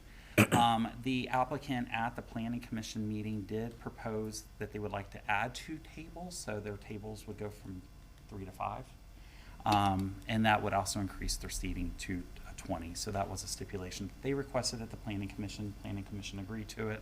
Planning Commission did vote 5-0 for all of those stipulations I just ran through, and recommended approval to City Council. Vice Mayor Barnaby. Thank you. Mr. DeLong, the bollards that they are going to put in, number one, Public Works is going to approve them. Are they going to be permanent bollards, or are they going to be the removable ones like we use with any events that we have downtown? We didn't get into the details on that with the applicant because we're kind of giving them the option of bollards or planters. I know when we recently did Oak and Stone, they did planters for theirs, so it was an option. So if you want permanent or removable, that is something we can ask of them to do, if it matters to you or not. I'm just curious as to Yeah. what they were. We were just what giving their them choice options was. and let them work with Public Works on it. If they've made a choice and they'd like to share it with us, okay. If you haven't made a choice, no pressure, just asking. Sounds like no pressure yet on them. So you'd mentioned something about this is just like what we've done with Oak and Stone and some of the stipulations, and I know we've asked that the planning department look at the rest of Main Street to make sure that everybody is up with the current codes that we have. Right. So that will be fair to everybody that is having to go through it, and one of the things is removing everything at night off of the sidewalk and making sure the sidewalk's staying clean. So that will be something that will be addressed in While it's other buried in our issues. code, we always like to add them as a stipulation, as a little double reminder to them, so that when they get these reports, that they are not digging through our land use regs to find the requirements, that it's in the resolution that they're receiving. All right, thank you. You're welcome. Questions for the applicant? I Any have a questions? Yes. The ordinance says that we provide the indemnification, but the stipulation says that they provide it. And I think the ordinance says that it's subject to city attorney approval, so I just wanted to make sure that our stipulation, I mean, it's fine if they provide it for city attorney's review, but do we need to say specifically that we want the city attorney to be able to approve the form of indemnification agreement? think that's provided for in the code already, so, I mean, there's a standard form for this, so we'll be applying what we do on all the sidewalk cafes. And I just had one more question for Mr. DeLong. Did the site plan include like restaurant kitchen items, like a hood, and how does that? Not for- Because I couldn't see it really well. Yeah, not on this because it was a sidewalk cafe request, and the other one is just for the distilling. Those were all reviewed as part of the building permit when it was submitted a year ago, according to Ms. Tusing. So that stuff was all reviewed previously and has been approved. So they exist? Everything has been approved. The only thing that was outstanding at this point was your previous case, and they decided to go forward with the sidewalk cafe, and that's why we're here today. But everything else is good to go. Thank you. You're welcome. The applicant, any questions for the applicant? No questions? You got some comments? Dude, very quickly, my name is Paige Estagaribia. I'm from ZNS and here on behalf of the applicant. And the applicant would actually like to speak to stipulation 4 briefly.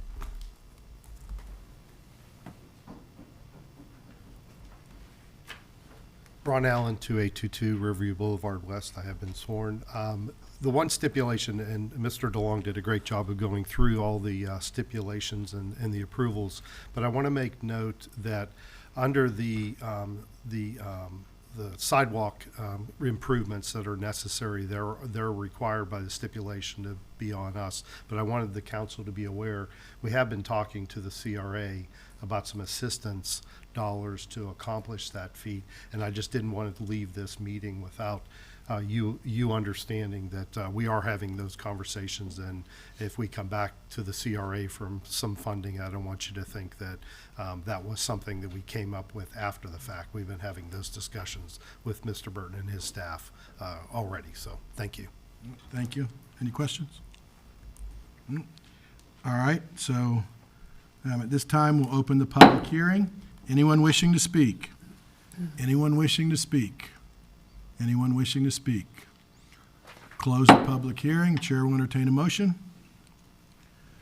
Mr. Mayor? Yes, ma'am, Ms. Coachman. Motion to approve Resolution 24-29, case SU.24.0895 with the following conditions as stated. All right, is there a second? Second. All right, we got a motion by Ms. Coachman, a second by Mr. Kramer. Any further discussion? Hearing none, we'll start the vote in Ward 3. Yes. 4. Yes. 5. Yes. 1. Yes. 2. Yes. Carries 5-0. Madam Clerk? Item 7D is the public hearing for Resolution 2430, a resolution of the City Council of the City of Bradenton, Florida, granting special use permit number SU.24.0887 to permit a maximum of 10,190 square feet of private school use located at 817 Manatee Avenue West, Bradenton, Florida. The parcel ID numbers are 3260-500-059 and 326-2300-001. 805 Manatee Avenue West, Bradenton, Florida, parcel ID number 3262000007. 520 8th Street West, Bradenton, Florida, parcel ID number 3263800009. 814 6th Avenue West, Bradenton, Florida, parcel ID number 32635000005. And 9th Street West, Bradenton, Florida, parcel ID number 326120000059 in the T6 Urban Core Zoning District, and more particularly described herein, making findings of fact and conclusions of law, providing for severability, and providing for an effective date. Hello, good morning. Good morning. My name is Monica, and I've been sworn in. I'm a city planner here with Bradenton. So to start, I've been working with the applicant, Kyle Grimes, with Grimes Galvano. They are here today if you have any questions following this. Just to get started, this site, here's the subject parcel. It's off 9th Street West. It's actually southeast of where those 920 apartments are going to be located. Zoning is T6, and you have a future land use of urban core. Pretty much the applicant is representing the property owner for one of the lots there, as well as ALS Education LLC. This is for an accelerated learning for a high school targeted for ages 16 to 21. The primary reason that a student or a family would choose to enroll in the school is the need for flexibility to accommodate work, childcare if they have kids, whether they want an interest in accelerated learning, etc. They did note that they're going to primarily be relying on public transportation. Based off DRC meeting, they were provided their ratio for parking, which they will meet. Currently, they are looking to have 75 students per session, looking to max out at around 180 students per session. They're looking to do a total of 2 sessions. The first session is going to be from 7 a.m. to 12 p.m., and the next one is going to be from 12:30 p.m. to 5:30 p.m. As mentioned, public transportation will be heavily utilized, but there will be 18 parking spaces that will be reserved. Per our form-based code, a school is allowed by special use. This is their proposed parking plan, so this pretty much just shows you visually where they're proposing the use, which will be in this building. They're looking to propose it within a few different suites. It was noted in the staff report.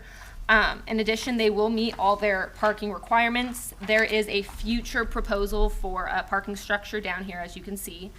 The applicant is planning for the most intense possible use, 180 students per session, as mentioned. 33 parking spaces are required based off the current uses there, and 69 spaces are currently available. I did want to note that the remaining vacant buildings within the compound will ultimately be served by that future parking lot, which is shown here. And that is looking to provide about 48 plus or minus additional parking spaces. This is showing you what the adjacent owners look like. We have some agent authorization forms that we received. They are also looking to have shared use of a shared dumpster on site, which they have gotten approval from the landlord as well, just something to note. Here's some images. Here's Manatee Avenue West. This photo right here on the left was taken from where this X is shown on the map. Here's the southeast corner. This is where this photo was taken on the left. This is where that red X is where I was. Just showing where the parking is. There is parking accessed on all sides of the parcel, which is good to know. Here's the entrance. I was communicating with the applicant yesterday. They did note that primary entrance for the students will be on that southeast corner right here where my mouse is.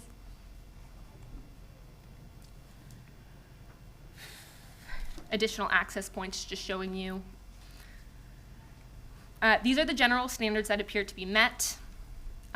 You'll see these in the staff report. Here's the review criteria. You'll see both staff and applicant responses to these questions. This was approved, the recommendation, it was approved by Planning Commission 5-1. Here are the stipulations. I did want to note that I did also speak to the applicant yesterday, and we did make a quick change to the resolution, which you will see on this slide here.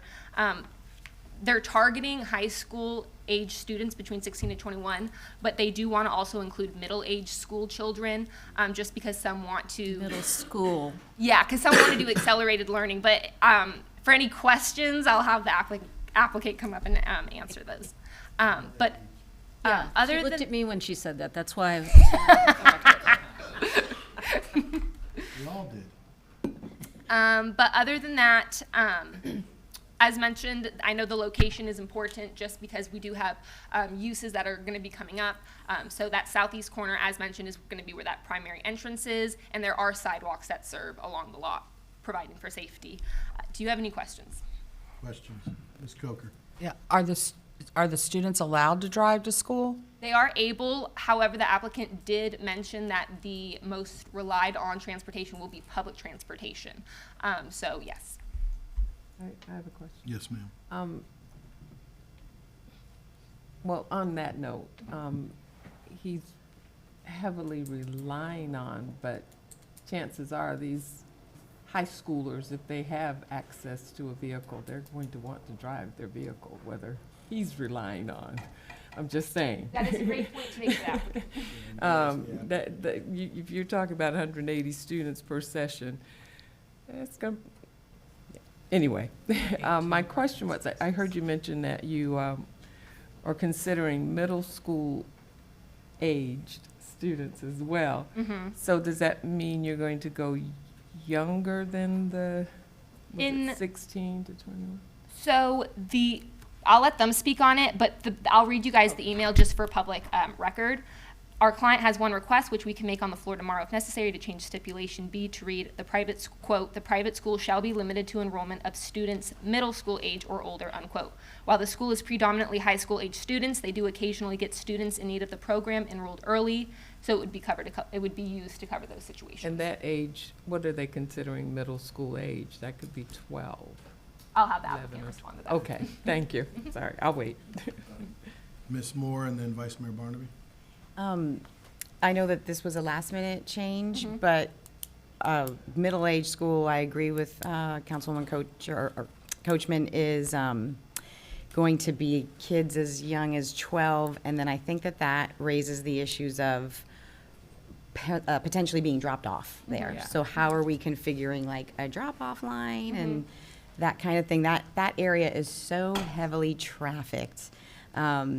I was already reluctant to have even 16-year-olds getting off a bus and walking along that area. I know there are sidewalks, but it's just such a point of heavy congestion that I would have concerns about safety and whatnot. And now if you're throwing a car rider line in that, I can just tell you from personal experience, that's gonna make an already congested area like, woo. Okay, so we can ask those questions to the applicant. All right, anything else for Monica? Yes. Yes, ma'am. Could you please go back to the site plan? Yes. Or what shows the building and that sort of thing? And show me where, I'm sorry, I wanted the real pictures. Oh, absolutely. Can you show me where they're gonna be entering the building? Yes, right here is going to be the primary entrance for the school, right there. Okay. One of the concerns that I had when I initially looked at this is that according to the code that we have, you cannot sell or serve alcohol within 300 feet of the front door of the school. And just in case the question came up, it is 428 feet, not as the bird flies, or as Okay. the crow flies. But, for example, if when the 920 building is completed, and I know that there's supposed to be some sort of retail or something underneath there, that's going to be something that, again, 428 feet is well past the 300-foot mark. But it is something for us to consider with what might happen across the street to the west, which right now is, I think, it's a bank building that has a suburban design, which I tried to encourage them not to do the suburban design when they did it. But if that were to change, how they may need to look at that if the school is still in existence there, if they were looking at redeveloping it. For example, if a grocery store went there, that might sell beer and wine. They might have to do some interesting machinations to make sure that they're not within the 300-foot mark. But that, I don't want to set the city up for future problems. And I remember sitting here with the, when we were trying to do some of the things on Old Main Street, as far as beer and liquor licenses, that sort of things with restaurants, and measuring from different churches and different churches' property. And that's why we had to get very specific as to basically the front door of an establishment that would be a place of worship or school. Absolutely. Okay, so. We can let the applicant answer a lot of those Mm-hmm. questions. Yeah, Go I through it, mean, and- it shows, I asked to have them measure it, and I'm very happy to see that does not fall within that 300-foot mark. And again, I think we can look at a lot of things, and for how many years was the sand pile sat because we always said, what if this happens, or what if that happens? And, I mean, whether you approve or deny something like this, it's obviously still something in front of us that can keep moving forward, so. Absolutely. All right, so any other questions for Monica? Hearing none, we'll go to the applicant. And I think, Mr. Grimes, you've heard a lot of the questions, so you might be able just to answer them before they even have to get asked. Yes, Mr. Mayor. Yeah, I have mine. Oh. It's on the far right. Thank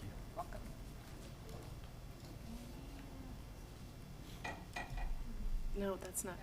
Wrong one. I probably told you the wrong one. I'm sure that was my fault. It was over there. I got it. I'll get it. Oh, yep, there it is.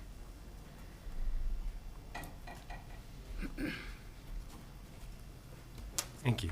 Good morning, Mayor Brown, Council. Kyle Grimes, attorney with the law firm of Grimes Galvano, and I have been sworn. 1023 Manatee Avenue West. I'm going to go into a few things, but just to touch some of those up front. With regards to the alcohol sales, that did come up during the last public hearing. Since that time, we looked through the Florida statutes as well as your code. And generally, we find that it's for those establishments not meeting the 51% rule, meaning 51% or more of their sales are strictly from alcohol, and those that do meet that rule and most of their revenue is over and above that 51% from things other than alcohol, they can be within that boundary.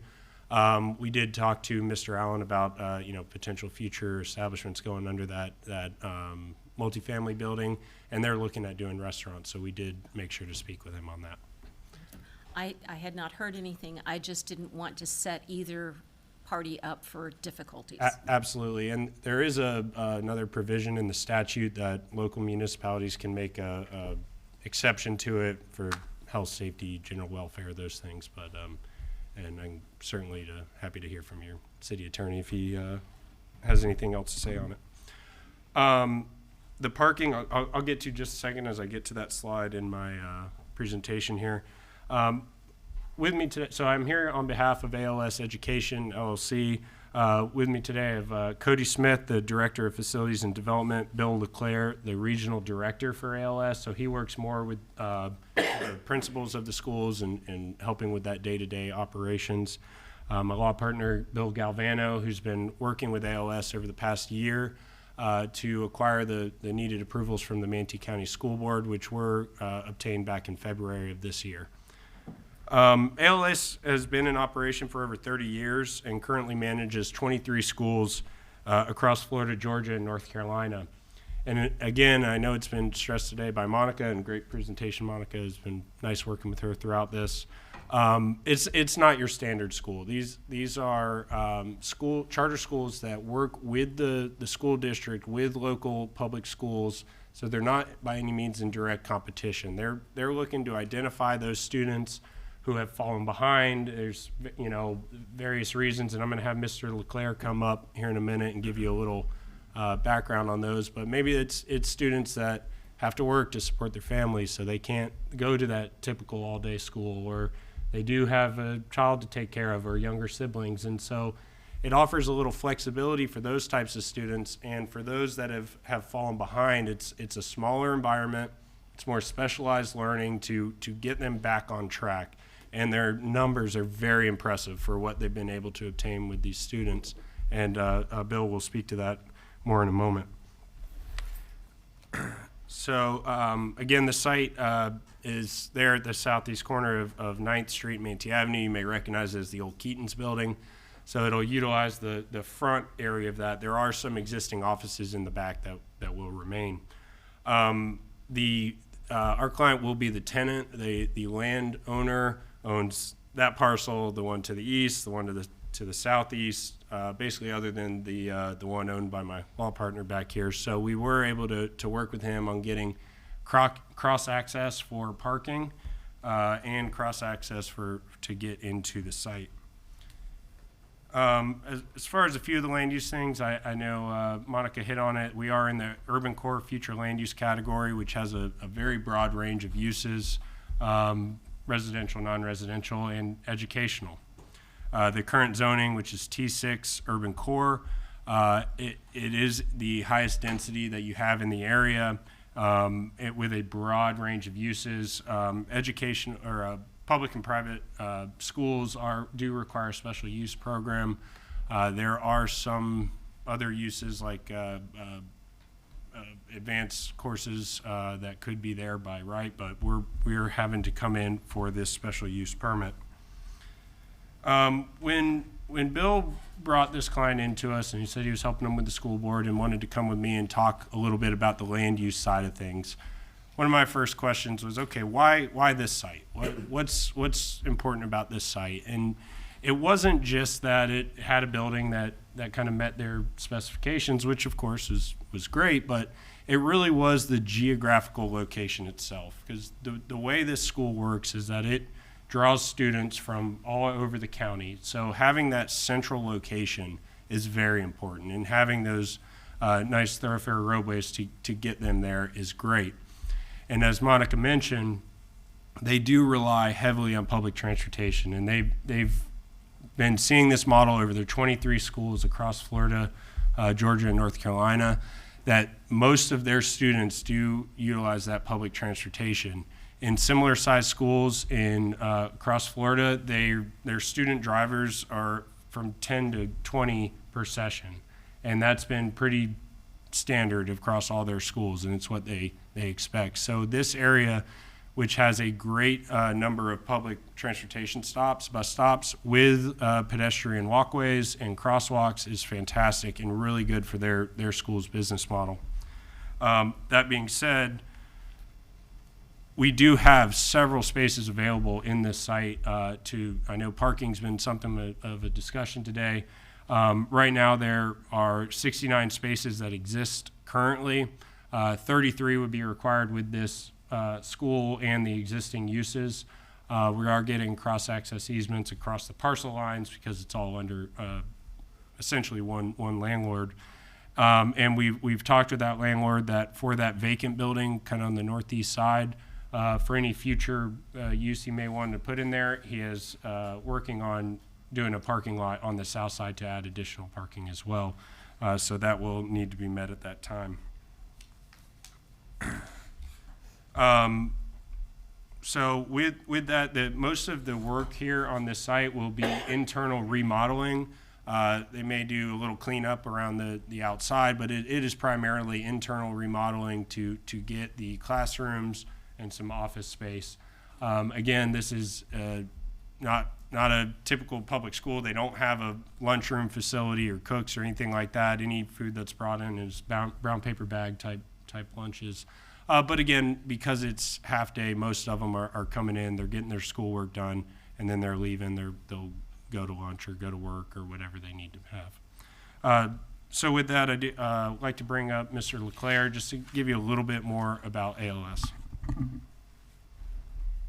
Good morning. Please state your name and address for the record. Good morning. Bill LeClaire, 817 Manatee Ave West, Bradenton. So as Kyle said, I'm a regional director with Accelerated Learning Solutions, but prior to that, I was also a principal at one of our schools in Cape Coral, Florida, actually. He gave a little overview of our model, and I heard some of the questions, especially to middle school students, but I'll just explain. So first and foremost, we partner with the local school, public schools in the area. It's a true partnership. We work closely with administration, counselors, social workers. We serve a population that are average about 2 years behind graduation cohort. So we specialize in that. They come to us with low levels in reading and math. The middle schoolers we're serving are overage middle schoolers. We're talking 16 years old, sitting in a 7th or 8th grade classroom. They are on the verge of dropping out. As we know, the research says if they're not reading at grade level at 3rd grade, the percentage of dropping out of school increases. So we try to work closely with the public schools to identify these students, and they are referred to us by them. because of the relationships we build. Then we educate them a little differently. You've already heard, we offer a flexible schedule. That's because a lot of the students that come to us have to work. They either are independent, they have to help the family at home. So we work around their work schedule. So flexible schedule is something that appeases to our students. And then you have students, for whatever reason, they each have a story when they come into us. They've somehow fallen through the cracks in a larger setting. That happens. They come to us, it's a smaller, more intimate setting. Because they're behind in grade level and in reading and math level, we're able to concentrate one-on-one support, small group learning. And we're not scheduled by a bell.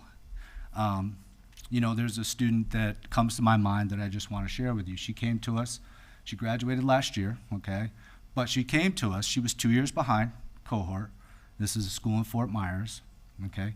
She was a student she had a meek personality, great kid, her attendance was good, she tried, but because of the large setting, if you go bell to bell, she didn't understand the content.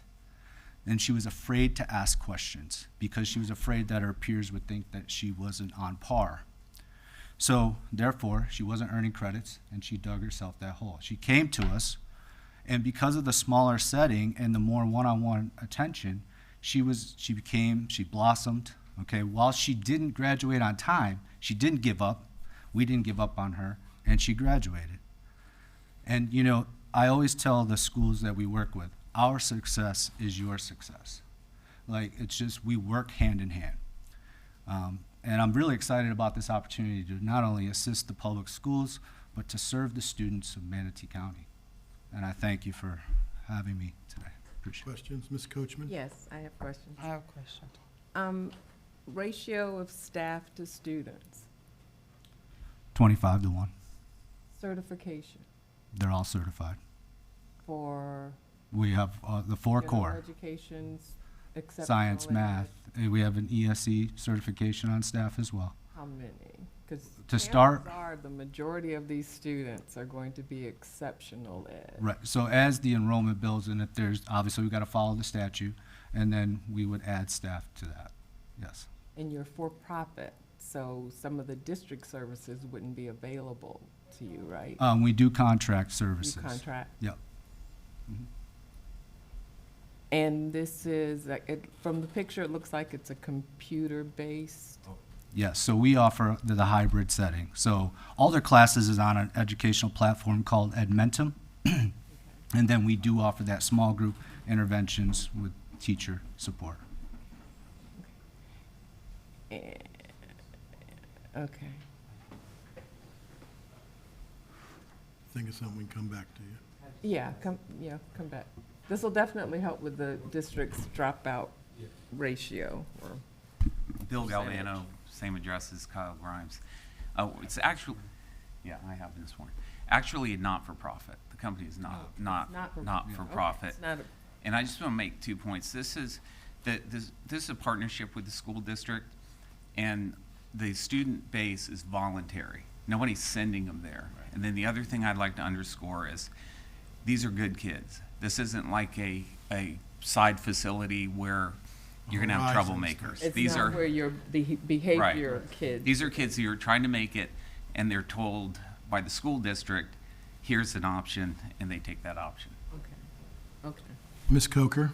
So, then we'll just come quick back. question. So that means then you would not accept a student that's got some behavior issues, but they also are struggling to, no? Well, yes, but they would have, but we're not doing the discipline side of it. But if there were somebody who had maybe had a history of discipline in the district, but then has wanted to come into this program, they would get properly vetted, and as long as they were not making a disturbance with the other students, would be able to complete the program. So you won't be relieving my school much then. So we're about giving second chances to students too. So Yeah. like Mr. Galvano said, we would meet with the Yeah, that some of student them, and they the just parents. need that smaller setting. Well, I'm just going to say something real quick. One of the things I was impressed with, and because I heard about it a long time ago before it's been coming up, but that it's giving opportunity, and you know, we know there's 12, 13, 14-year-olds in middle school, but when kids are driving to middle school because they can't progress, that's not a good thing in the middle school setting. No, But when the opportunity to see here that, hey, I'm 16, so I have a choice here that I stay in middle school or maybe fail out because I have to be in school. This gives me an opportunity to get to a place that I can do from 7 to 12 or 12:30 to 5:30 and succeed. We're giving them value to succeed, not just saying you go to Horizons and because you're a bad kid or you fail out. And it gives kids, the next generation, a carrot to succeed. Then it's up to them. Or one of the things you said made me really think of something is, and I saw this when I was gone last week, and a lot of young people on the streets. It's a bigger city, but they were on the streets and looked strung out. It's going to maybe give that 16, 17-year-old that opportunity to say, I'm 5 years behind. I can't read. This school gives me the opportunity to succeed, and I won't be a homeless. I won't be on drugs. I won't be going to the crime. And anytime you can give that, I hope you have 180 kids there and we got a problem, because that means 180 kids are succeeding or getting the opportunity to succeed.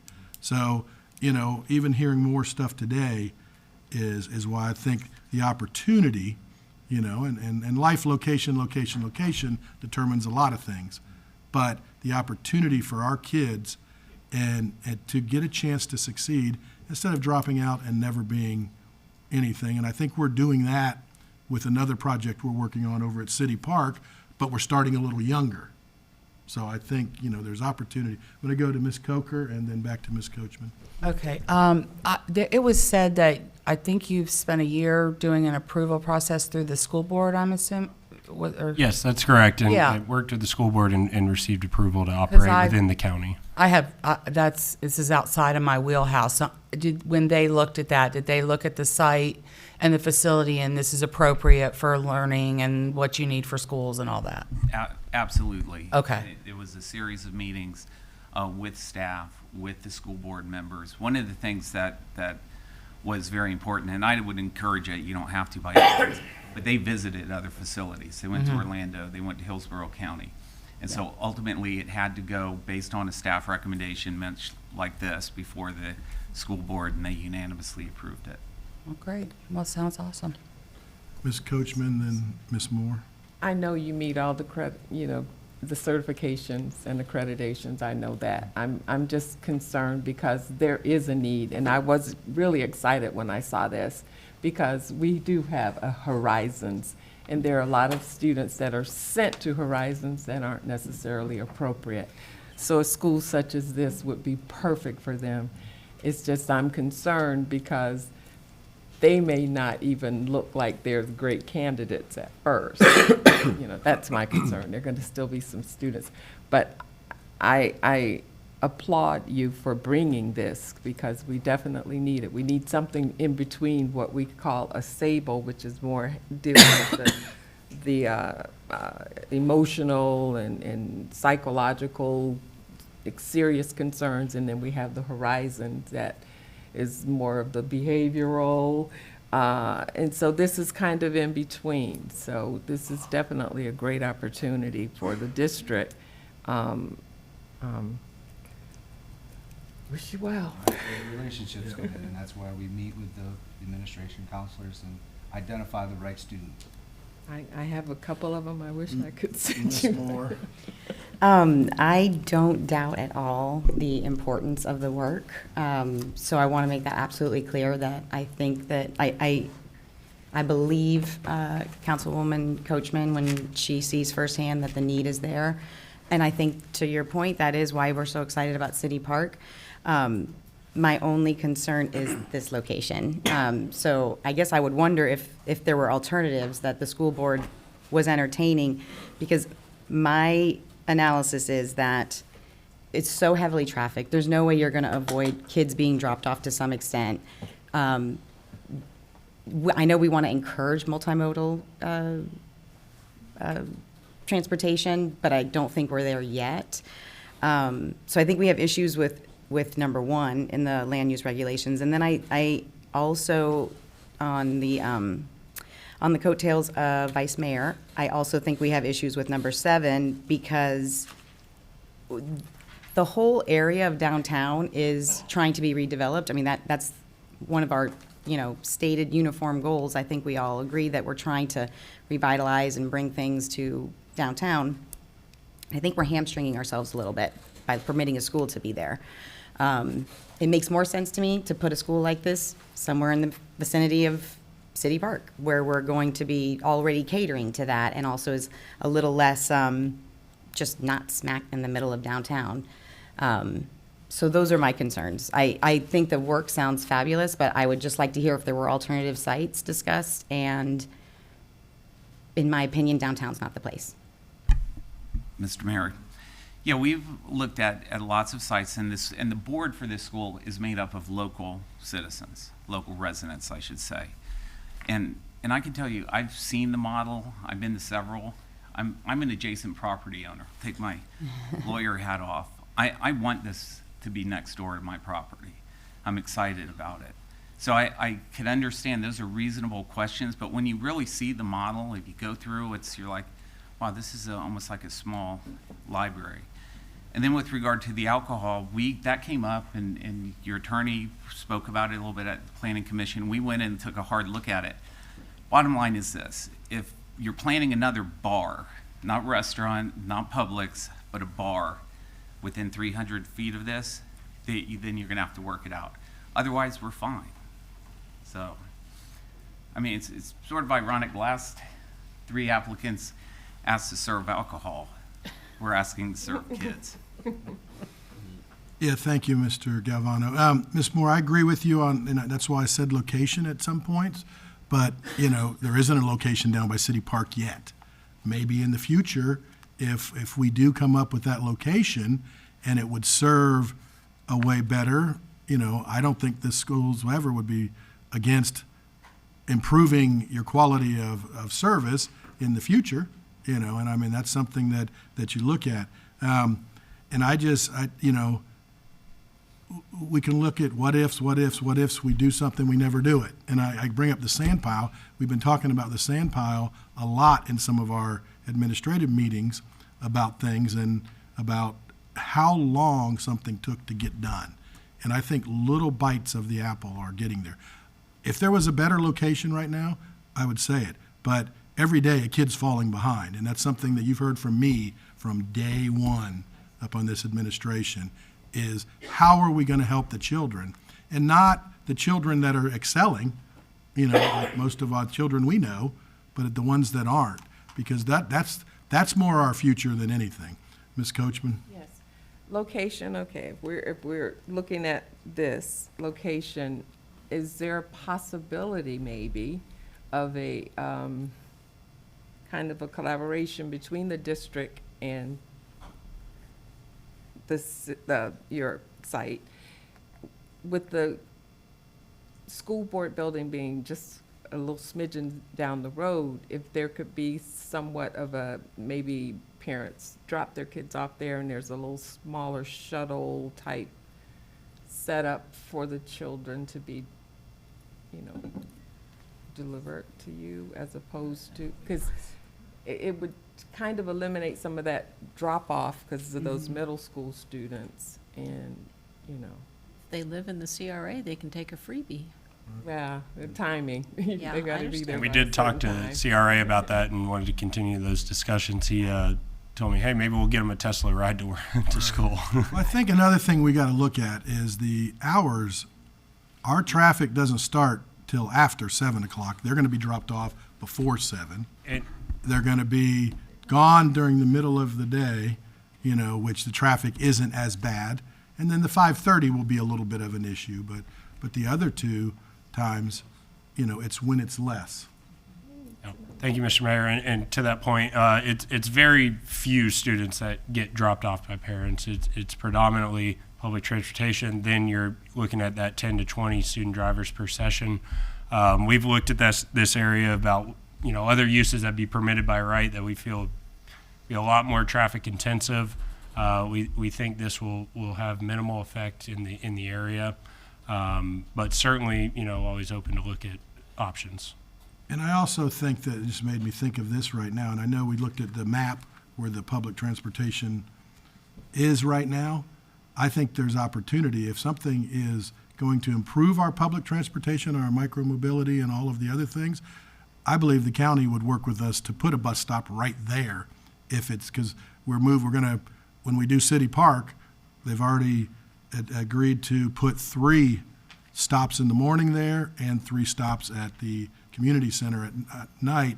We'll be transporting young people out to Manatee Technical College. So I think there's opportunity to make that safer.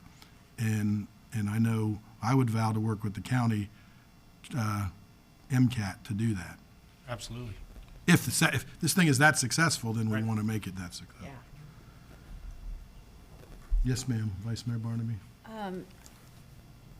I think what might happen with this is you may be so successful and you have more than 180 students that want to come, and that might encourage you to have another location or move to another location. I can remember when we had conversations about downtown in 1998, where they talked about, wouldn't it be neat if we had a high school in downtown? That was one of the ideas that was floated. So knowing that the entrance for you all is in a safe location, it's not, I can remember coming out of that one door at Keaton's, and you were right there on the corner, and even as an adult, I found it a little hairy at times. And I was concerned about, forgive me, particularly teenage boys whose frontal lobes aren't necessarily cooked all the way at that point in time. A little bit of, I'm sorry, what? Beyond teenage. Okay. Well, I was concerned about operating on Manatee Avenue or having entrances and, kids leaving all at the same time and, the playing and the jostling that goes on. But if you're going to have them coming into the southern entryway, that makes me a lot more comfortable. Yeah. And Mr. Mayor, I walk that corner every morning because I park right just south of this. And so, yeah, they're certainly going to be, they have a main entrance and they want them all to come in that same area so they can check everybody in and things like that. So it'll be internal to that parking lot. Yes, may I? Kramer? The only question I have is, it sounds a great idea. I'm in favor. But the other facilities you have, are they in urban environments like this primarily, or can you speak to that a little? Yeah, we have school, Tampa, right, downtown Tampa, Miami-Dade. We have Seminole Heights right in Tampa is on a busy intersection, very similar to Manatee. That when I think of that location, I think of of where we are, where we want to be. So. Okay, great, thanks. That's it. Ms. Moore? Again, good work. I don't want to be misunderstood as saying I don't support the school. I just don't think that it makes sense to put it in this location. And I can think of at least 2 other sites in Ward 4 that I think it would be appropriate that there's a bus stop right outside of, off of Manatee Avenue. What I'm struggling with is this location.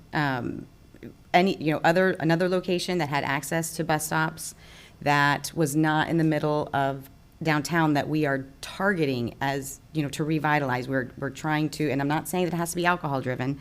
I'm not saying that I agree that we're trying to move away from all the bars, but I just think that it's short-sighted to put something in that could potentially hinder what neighboring properties that we desire to be developed can do. I'll also just note that this is a special use, which means that it's not just for the school. So that when they are amazingly successful and relocate, we no longer have control as to what type of educational facility could potentially go into this site, is my understanding of the special use. Well, it is limited to a school, and it is limited based on the stipulations that are in the staff report. So yes. One second. Isn't there a timeline, though? If the school closes for a certain amount of time, then they'd lose their special use? Or can we add that stipulation? If they move and it closes after 30 days, it no longer can be that use. Right, I mean, there are provisions in the code that address when a special use permit expires. But yes, I mean, this approval is for, hold on a second.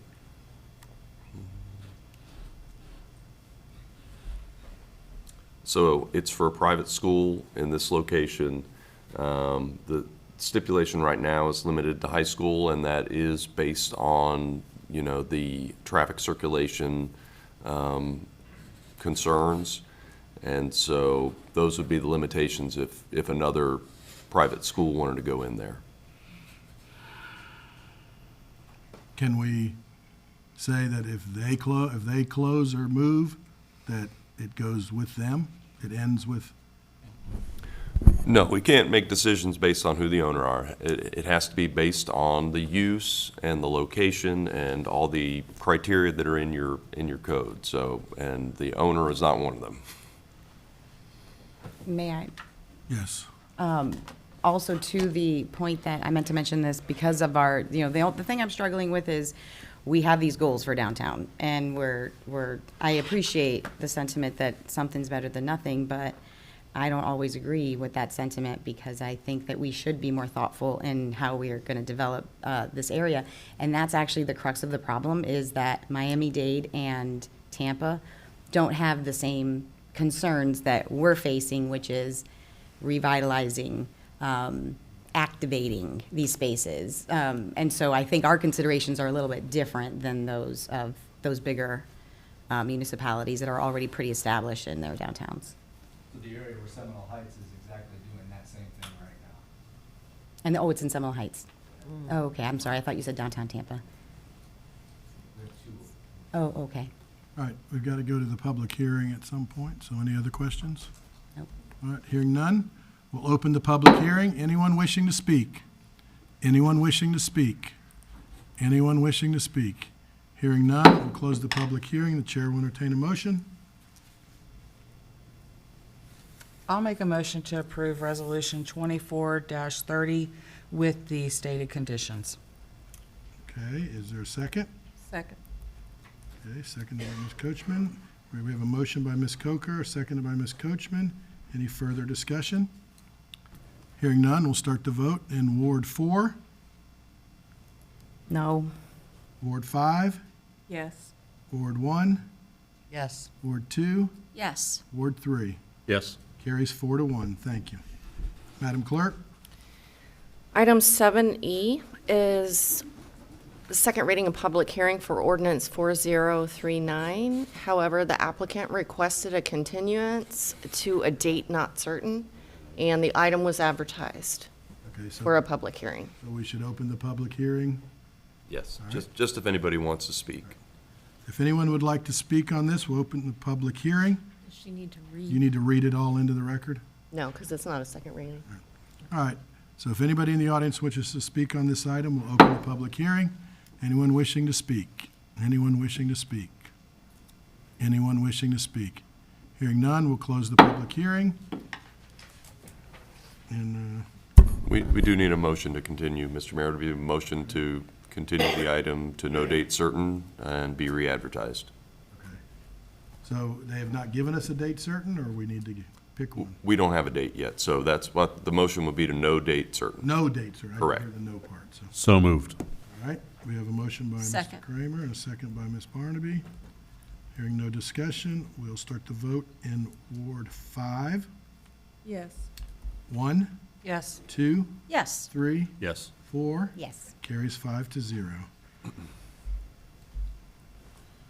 Item 7F is the second reading and public hearing for ordinance 4043, an ordinance of the city of Bradenton, Florida, relating to enforcement of school zone speed limits, creating a new section 50-82 authorizing the placement and installation of speed detection systems on roadways maintained as school zones, providing for codification, providing for severability, and providing for an effective date. Okay. Any staff comment or going through?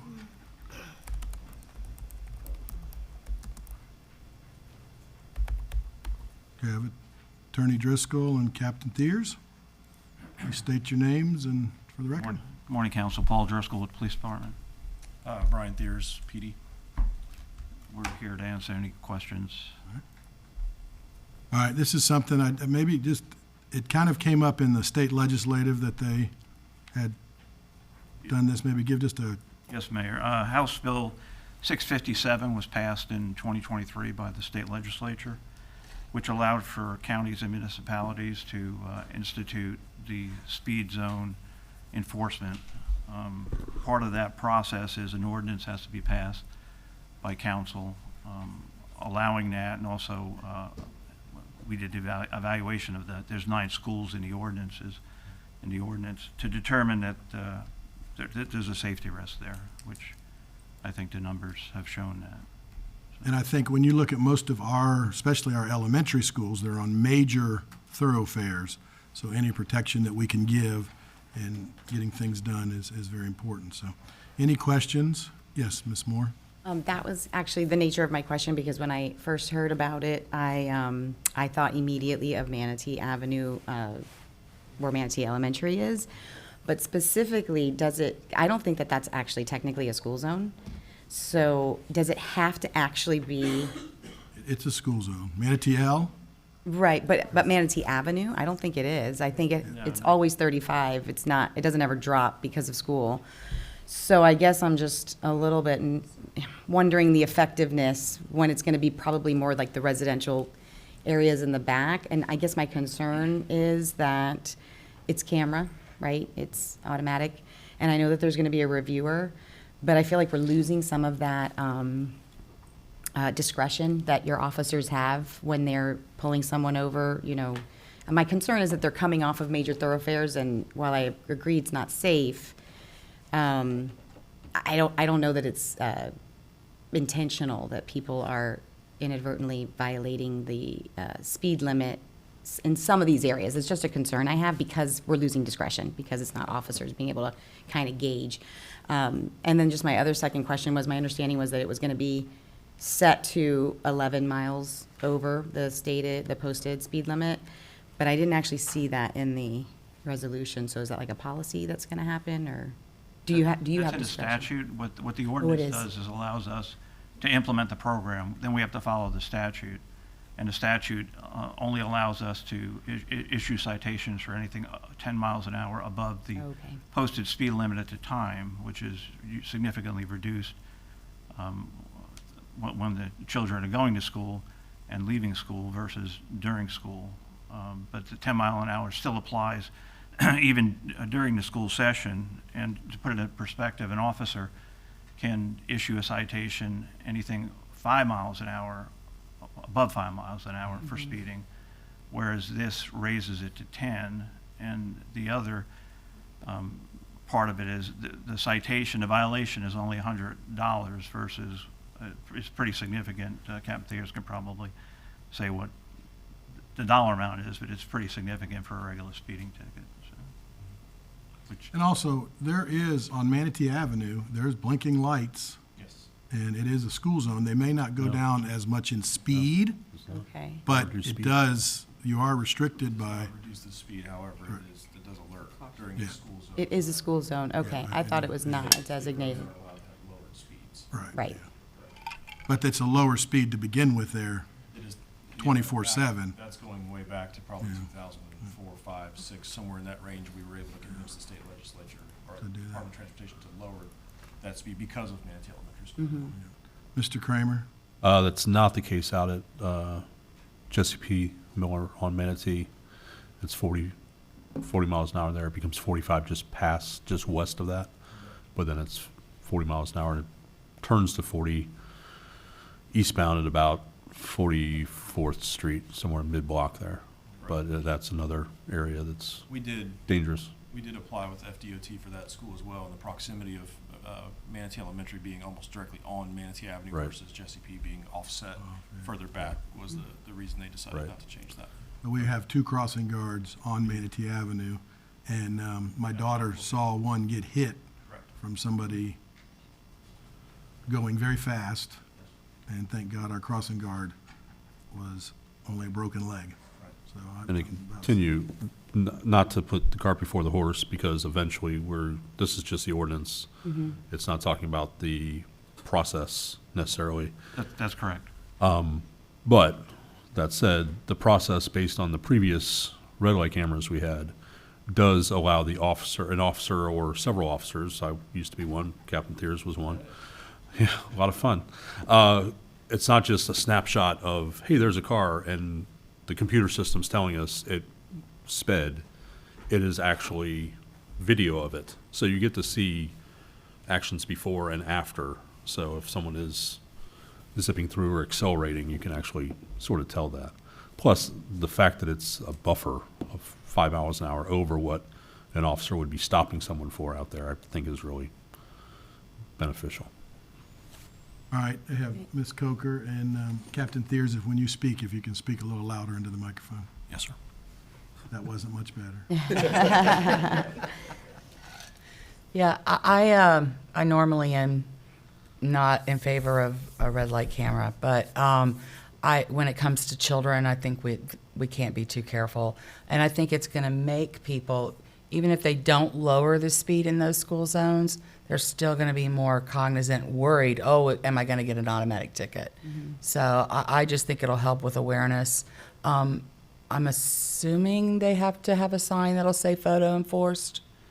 Yes, Counsel. It has to be a certain signage specified in the statute that has to be posted, which is not there now. And just for a little bit of research that we did, the state of Georgia has been doing this for about 2 years now, and what they've noticed in the data is that after the first month, it was greater than a 50% reduction in violators, and it just continued to downtrend. So as people learn, they comply, and we're hoping for the same results here.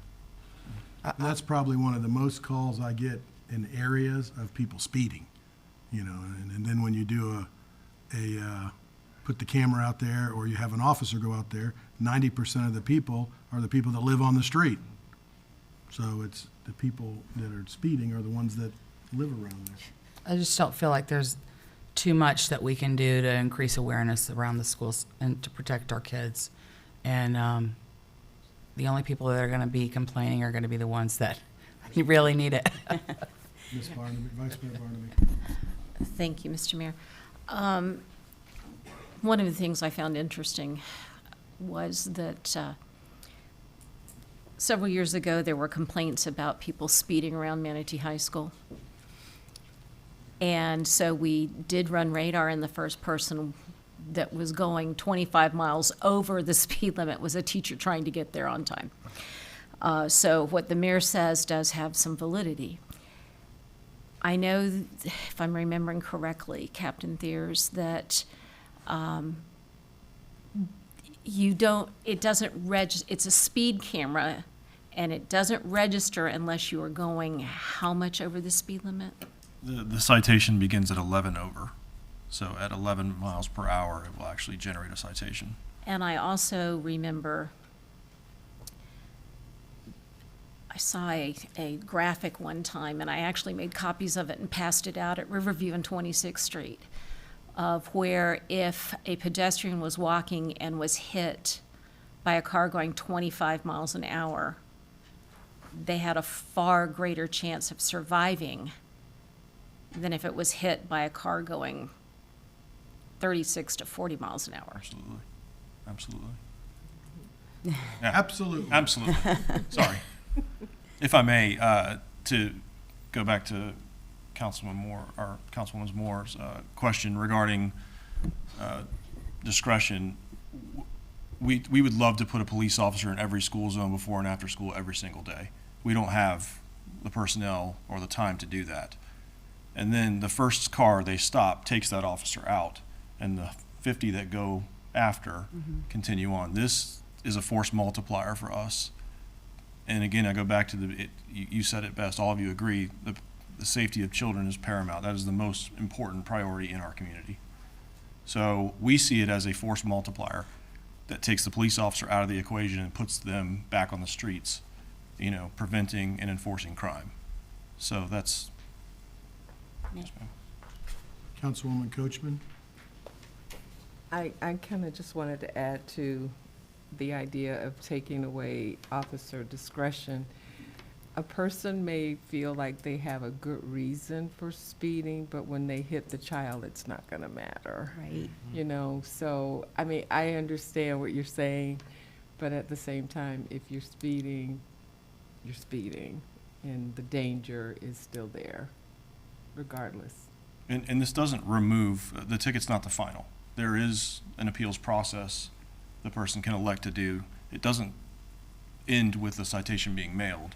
They can go before the hearing and have a hearing and argue their case, and discretion can come into play at that point too. May I? Ms. Moore? Really it wasn't necessarily that I think, Get out of the ticket. I feel like today I'm sounding very hard on the children. Really what I was thinking specifically was discretion for diversionary programs. So I don't know if this takes that off the table, but what I was thinking when I said that was not so much the person that, the teacher that's going to be late to school, but more the person that maybe has a iffy mailing address and now doesn't know that they have a $100 citation, and then their license is revoked, and now they've got that to deal with. So I'm just concerned about like the snowball effort for some people, or the effect, I'm sorry. That was what I mean. What I meant by discretion was, to some extent, is there a path for officer involvement at some point so that we don't potentially, unintended consequences, create a situation where we're kind of making life, Something's wrong on your driver's license with your address. There's other issues probably to deal with. That kind of, yeah, I It just actually think. gives you 30 days by law to change your mailing address when you move. So. All right, so any other questions on this? Just to comment, I mean, none of us wants to create something like that, but it's not worth, it's worth it to keep our kids safe. All right, so Yeah, and there's no points with this program. it's not a points Versus thing. a police officer, when you get a uniform traffic citation, there is points involved. Does it revert? If that's unpaid, does it revert to a citation? I believe at 30 days, it moves into the uniform traffic citation. Okay. Which would have points. That would have points. Thank you for clarifying. Like you didn't already know that. I just want it on the record. All right, so this is a public hearing, so I don't know if there's anybody else to speak about this. Mr. Perry, we'll open the public hearing. Anyone wishing to speak? Anyone wishing to speak? Anyone wishing to speak? Hearing none, we'll close the public hearing. The chair will entertain a motion. Let me get back to it. Hold on a second. Move to approve ordinance 4043. All right, approval by Mr. Kramer, second by Ms. Coachman. Any further discussion? Hearing none, we'll start the vote in Ward 1, Yes. 2, Yes. 3, Yes. 4.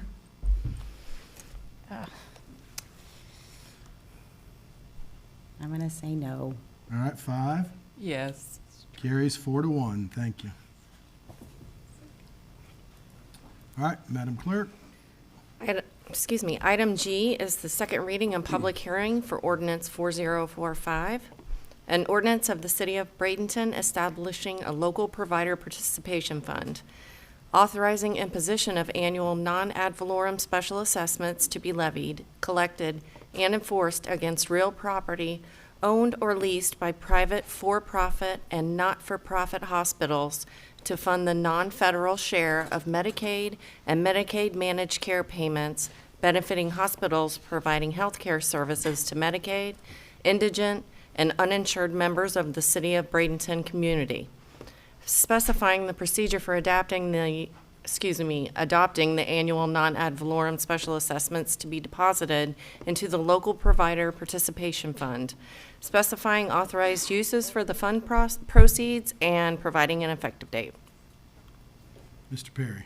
Mayor, Council, appreciate the opportunity. We were approached basically as a city by hospitals in the area that were interested in trying to solve a problem that deals with Medicaid reimbursement. Medicaid is a program, a federal program, that has reimbursement rates to providers that provide medical services. And there's a gap sometimes. It's an uncaptured amount.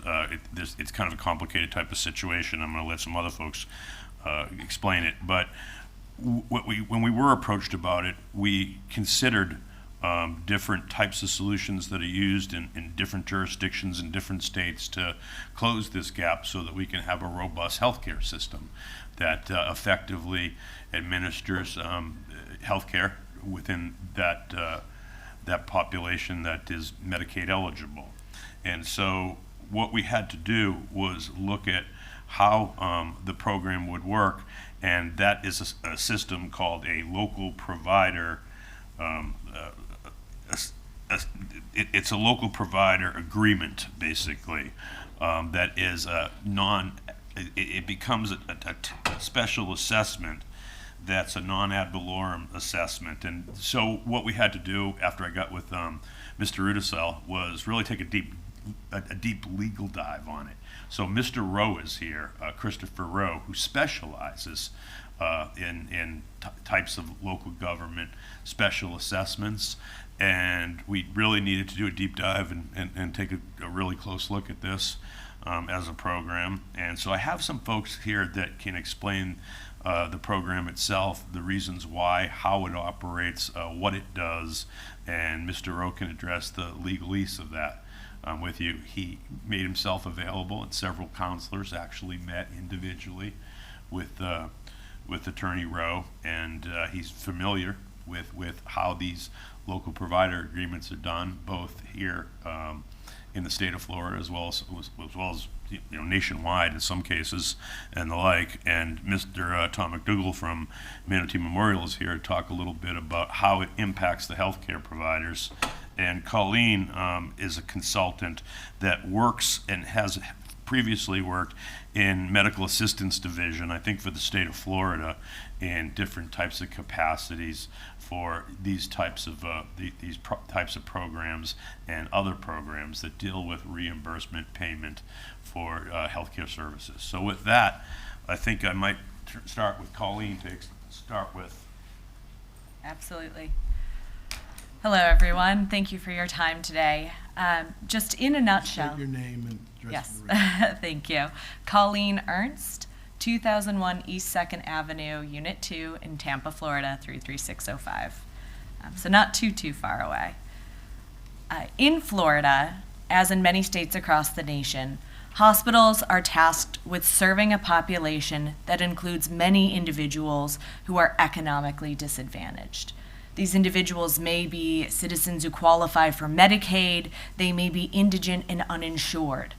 When hospitals serve this population, they're not receiving commercial insurance reimbursement. They're receiving either some reimbursement through Medicaid, where individuals qualify for Medicaid, or in some circumstances, they're receiving nothing in reimbursement for the individuals that are coming to their doors seeking care. In Florida, there are a few programs that are available to help hospitals get something for serving this needy population. One is the Medicaid program, but in Florida, we're a fiscally conservative state. We pride ourselves on not having a state income tax. We pride ourselves on working with limited resources to manage the budget and handle priorities like infrastructure and education as well as healthcare. So the state historically has only allotted so much money to allow for hospitals to receive about 60 cents on the dollar for reimbursement for Medicaid. And for charity care costs, it's about 1% for most providers, for many providers across the state. there are programs that are available where hospitals can unlock additional resources available from the federal government. Now, these are dollars that Floridians have already paid in federal taxes, and we know too well you're not getting a refund check if the federal government already has that money. If it's not being used to come back to Florida, that money is used for similar programs that other states like California and New York have managed to stand up to help their hospitals. So Florida played catch up in this situation and created programs starting in 2021 that allowed the state to bring those dollars back without adding a new tax burden onto individual citizens or non-hospital businesses. The program was designed to include special assessments levied by local governments imposed on non-public hospitals only.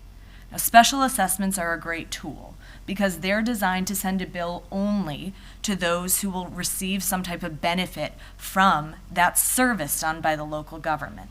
And here, by collecting the dollars in a special assessment, those dollars qualify for federal matching funds. Those are the dollars that unlock those federal resources otherwise left on the table or going to other states.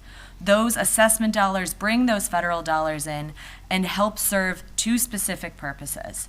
Here in Bradenton, we're looking at programs that would help get hospitals a little bit more for their charity care. Again, it's not a huge, it's certainly not a very generous amount, but it is enough to get them more than the 1% that they're getting for charity care. And in Medicaid, that's where we're going to see a big difference. Instead of getting 60 cents on the dollar in reimbursement, again, that's on dollar of cost, not billed charges, pure cost. Instead of getting 60 cents on the dollar, the hospitals are able to get about 80 cents on the dollar. So really what this does is it offsets the losses for that type of care, allowing hospitals to continue and sustain and grow that mission. So we're here before you. 21 other jurisdictions in Florida have been doing these assessments, collecting these since 2021 or 2022 in some circumstances. We have several additional jurisdictions preparing to take part this year. We're very excited to be here in Bradenton. We do have representatives from the hospitals. We've worked closely with UHS, who has 2 hospitals here, and with HCA, who has a hospital as well within the city limits. They've participated in other jurisdictions. They've seen the benefits of this program, and that's why we're here before you today. So you might have just answered the question that I was going to ask is, why are you here at the city and not in front of the county? Absolutely. So in any circumstance, any jurisdiction that has the special assessment authority is able to do this. Here in the city, I think the partnership and support of the city for its hospitals was something that stood out. Now, certainly the hospitals do have the chance to kind of decide which government authority they'd like to partner with, but it was very much, I think, a sign and recognition of the support that the city has had. And of course, the hospitals do also ensure that there is an administrative fee built into the assessment so that this won't cost the city any additional out-of-pocket general revenue. Those expenses are reimbursed up to $150,000 annually from the assessment. So again, no tax burden on anyone else, no assessment on anyone else, only the hospitals. That funding is available for the city. And it's because both hospitals that we're working with are in the city. Correct. That's Right, correct. That's yes. the main answer that Absolutely. I was thinking. True. And it had to be a collaboration with Blake and Manatee, which, I like collaborations, and which isn't always the case around the rest of the state with other hospitals, sometimes in the same network. So Absolutely. So it was important, and I think they saw the need of the amount of money that this is going to help. Maybe, our hospitals stay afloat and other programs are going to be possibly available in the future. Absolutely. I just wanted to point out that this is enabling legislation. Actually, what will have to happen is a resolution annually before council to look at how the program is running, the administrative cost associated with it, and other program type details. That is a big thing, and as it was pointed out, our 2 hospitals are Blake and Manatee Memorial, and Manatee handles a lot of Medicaid patients, significantly more than Blake.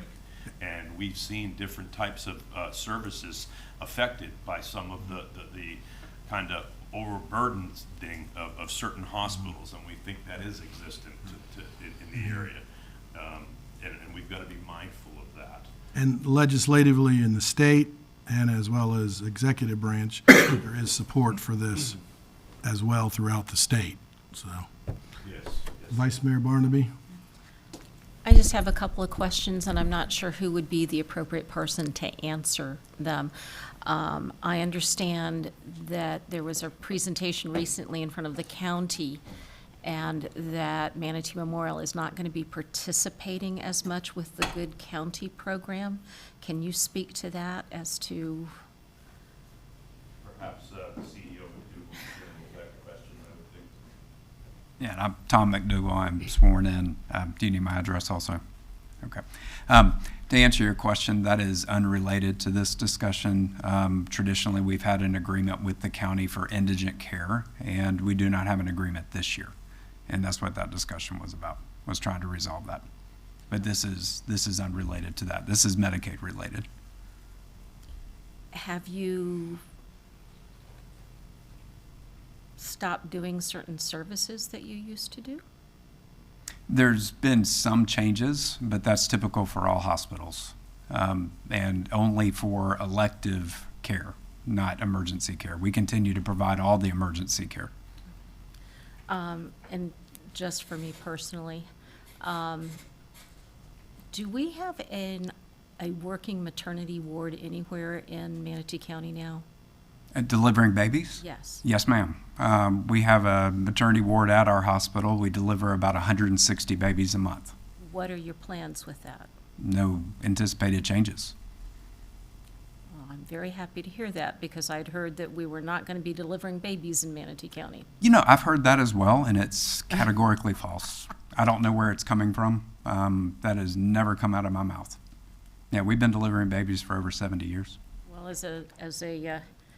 as one of those babies. Oh. Yes, I was born at Manatee Memorial. I believe Miss Coachman was born at Manatee Memorial. And as a former nationally certified ASPO prepared childbirth educator, I'm very happy to hear that we're going to continue to have babies born in Manatee. Tell us Yes, what ma'am. ASPO means. The American Society for Psychoprophylaxis and Obstetrics. Okay, never mind. I just also want to point out, Mayor, that this applies to residential hospitals. We see certain like urgent care, emergency rooms that don't have those components. It does not apply to those. And if you just want to clarify, I had some questions about that. Okay, let me just say one comment to Ms. Barnaby's question or comment. The first part of it is, I had heard some other things also, but I had heard that our county is trying to do some things to lessen the cost with other providers, so that it's not the emergency room as the standard non-emergency provider, which we know when somebody walks in an emergency room, it needs to be an emergency, not that I have a toe hurt and now all of a sudden it takes hours at the hospital, where they could probably get, I've even heard some telehealth and also some from other services providers that would be able to streamline some of the cost where it's not an emergency. But if you have no other means and you're an indigent and you walk in and say, I have an earache that could go to a normal doctor, then that's different. But emergency-wise, you have to treat them if they walk in the door. And we're trying to, in Manatee County, streamline that. So true emergencies are handled at the emergency room, which would make a true emergency quicker if you didn't have all the other. So I think that's where the county's trying to work out some different deals. But one of the things, my biggest question was when Mr. McDougall and we met earlier, was that how are we going to streamline, but we also are not going to turn anybody away, no matter what. And that's very important. And that's also what I had with Steve Young at Blake, because, when we had an incident, it seemed like, there was the hospital turning people away. Oh, well, we can't do it. And Manatee was overburdened on something that was going on. So, we got to all work together, and that's why I was glad with this collaboration. Mr. Perry, did you have something else? No, just I wanted to clarify that issue regarding Never the cease. residential here. Ms. Coker? I'm glad, because I heard that too, that we'll continue to hear Right. Brings a smile to everybody's face. And if I can add one thing that's really neat to me is when there's twins born, we play it twice. The first time I heard it, I thought, wow, that was close together, and they told me it was the twins. But Ms. Coker? Yeah, when I first looked at this, I was just not sure about it at all, but I wanted to thank Mr. Rowe for meeting with me and going through a lot of it and answering a lot of my questions, and I hope that anybody that has a problem with it would look into it and ask questions. I think you'd see see why I'm in favor of it. Anyhow, but I did want you to clarify, because you were saying that this was going to cover charity and Medicare, and then he's saying that they're not doing indigent care for the county. Or, I mean, how does that all reconcile? There are different ways that the hospitals are eligible for the different types of programs. So the Medicaid program is really the central focus. That's the directed payment program. But there are several different programs available for hospitals that are providing these types of care to the indigent. Directed payment program has historically been the one that's been supported by these local assessments. It kind of paints a broader picture of areas of need that hospitals are facing as they cater to this population. One point I did want to make, Commissioner Barnaby, you mentioned labor and delivery. One thing that we see statewide, Medicaid is one of the highest providers of reimbursement for births. There's a staggering statistic I've seen that in recent years, half of all births in Florida have been Medicaid births. So you can imagine costly procedures only getting 60 cents on the dollar, where hospitals don't have the ability to access resources like this. Very difficult trade-offs are often made. This program, I think, is one of the ways to help narrow that reimbursement gap and allow hospitals to sustain facing that financial landscape. Mrs. Moore? I just want to be clear, because unfortunately I did not have an opportunity to meet with Mr. Rowe. So, in its barest bones, the hospital is paying the special assessment into a fund that we manage, the city. And that the existence of the fund is what makes the hospital eligible. Like so it sounds like you're just putting money aside, and that makes you eligible for extra dollars. The fund then is paid back to the hospitals? So that's a great question. And it's kind of Medicaid and, in general, Indigent Care Finance 101. The way it operates is that the federal government commits to providing up to a certain sum based on state need. States unlock that sum by putting up a state dollar. So a state dollar qualifies for federal match. The rate of federal match starts at 1-to-1 in states that have an average income that is far below the national average. The federal government actually gives more than 1-to-1. In Florida, it's slightly above 1-to-1. You know, we do have a pretty heavily tourist hourly worker economy.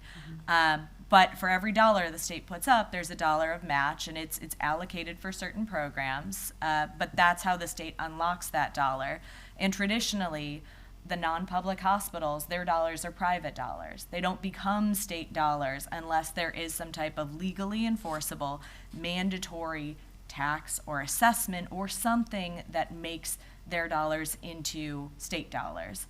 Those state dollars are then committed to the specific purpose of being the state dollars for these programs. So the city will collect from the hospitals.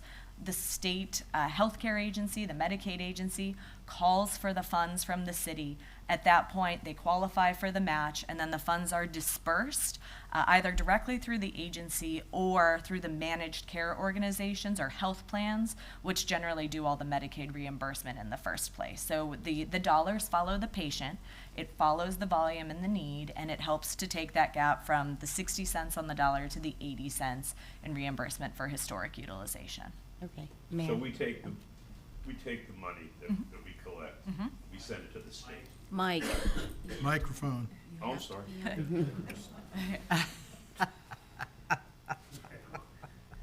So I think, as explained, we will basically, the hospital's agreeing to tax itself. When they send the bill in, they'll have this assessment on it. That will basically, when it's paid, come to the city, who will operate as a pass-through, sending it to the state, and hence the state will qualify for the under reimbursed amount from 60 to 80%. And that's kind of how the flow through of the funding goes. Somewhat correct? That's It's not the only technical, thing I would be cautious. You know, it is important. They become state dollars because it is a city-imposed mandatory legal obligation. So of equal rank and dignity of any other, bill that they would face from the city. But that does serve the purpose of making those dollars into the state dollars. It does also need to be broad-based. You need to have multiple payers, so not every city in Florida has the ability to be a jurisdiction that does this. And it has to be uniform, which doesn't mean every hospital is paying the same dollar figure, but a uniform percentage of revenues. So for smaller facilities, a smaller amount. For larger facilities with larger revenues, a larger amount. But that broad-based nature, that uniformity is what makes it qualify. And this is something that also, like Mr. Perry said, that it's year to year. So Yes. after, if it doesn't work, or we think something's changed, and I do know that Representative Bill Galvano, actually, when he was a state rep, did this resolution for the state.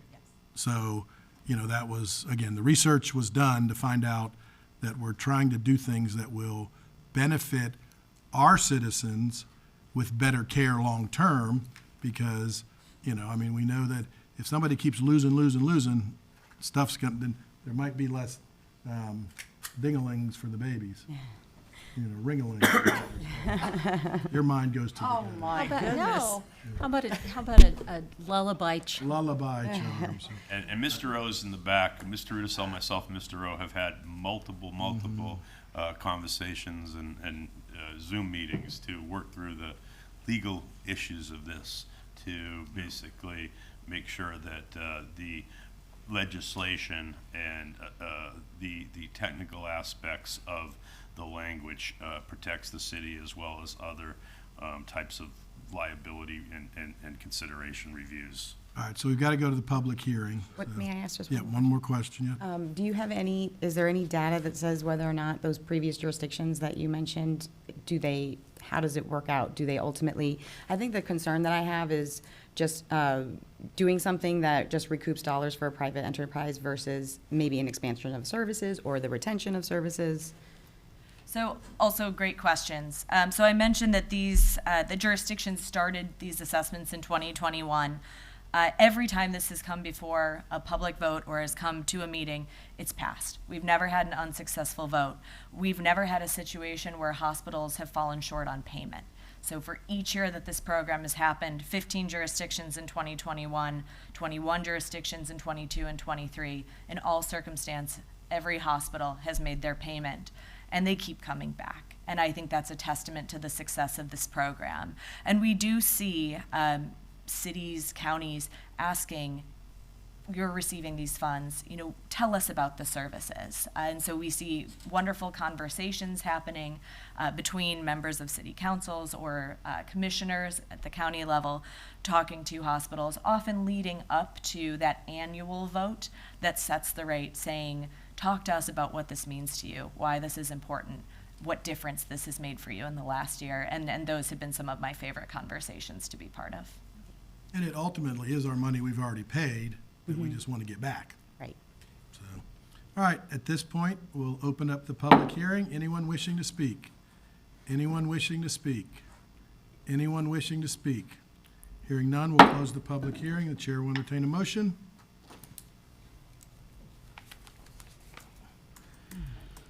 Move to approve ordinance 4045. All right, second? Second. All right.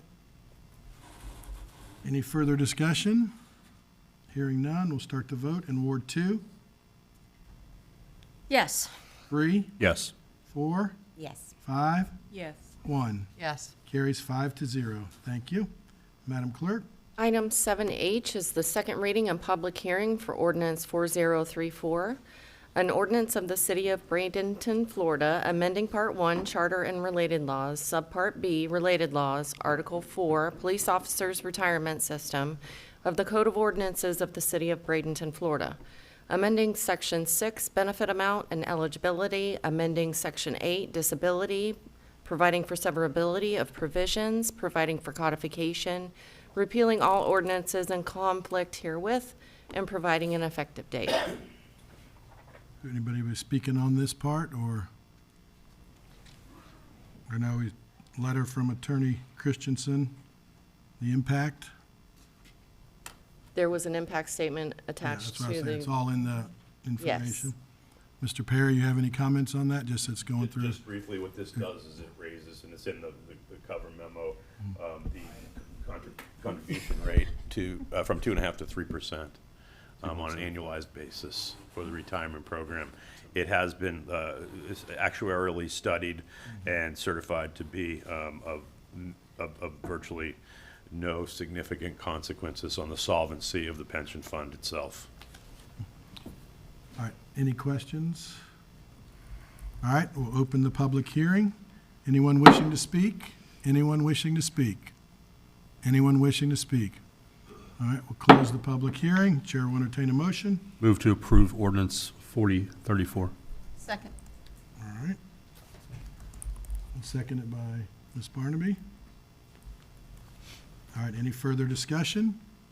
Hearing none, we'll start the vote in Ward 3, Yes. 4, Yes. 5, Yes. 1, Yes. 2.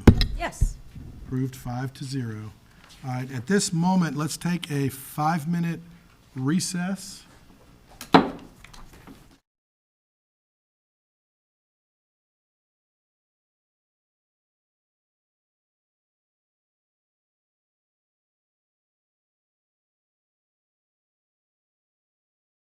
Madam Clerk? Item 8A is under City Administration, surplus property bid, 2104 12th Avenue West, Bradenton, All right, Florida. I guess he's still in the restroom. You can't do it, mister? All right. Yeah? Yeah. Yes, Corey. Some of us are getting older by the minute. I'm gonna not say a word. You walk right into that one.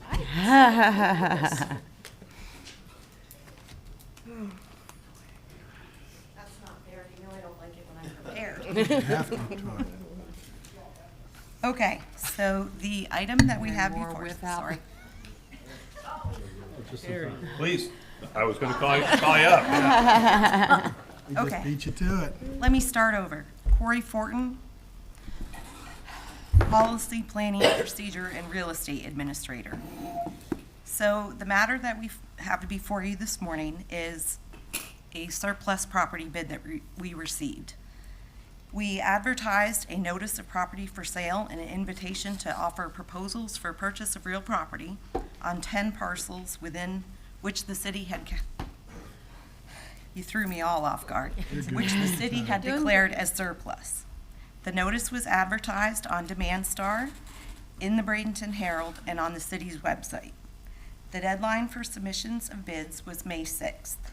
The attached bid, with a proposed purchase price of $162,500, was received within the required time frame. The subject premises was acquired by the city by settlement in an inverse condemnation action in December of 2019. The total cost of the settlement was approximately $390,000.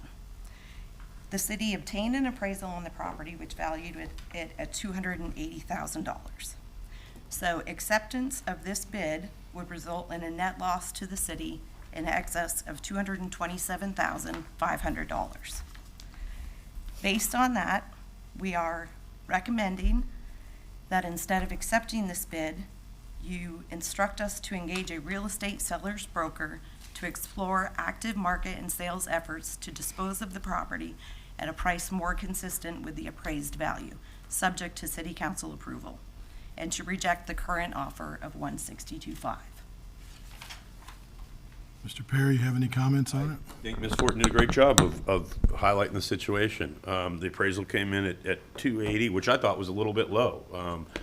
Probably most council is familiar with the property. It's on Weir's Creek at 12th Avenue, and it was initially obtained because when they did the dredge, they kind of, they interfered with the water line there and kind of took some property, so it was a condemnation type action that was bought. The water fund purchased it for I think it was $360,000, and there was legal fees involved too. And the money would be returned to the water fund. So I was going to ask, it ultimately. doesn't come into general fund. Right, and this bid at 162.5 just seemed to be way too low on actual market value of a fairly decent piece of property.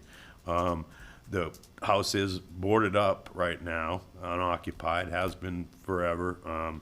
City Public Works takes care of the maintenance on it, and it's concrete block. It looks like it's been probably, there was a renovation done at some point in time looking at it, but haven't examined it that much. But it's absolutely in need of significant repair, but this bid just seems way too low. So And the property, even though we took some of it because of Wares Creek, it's still a big piece of property. it's, I believe, 0.55 acres. It's almost a little bit over a half acre.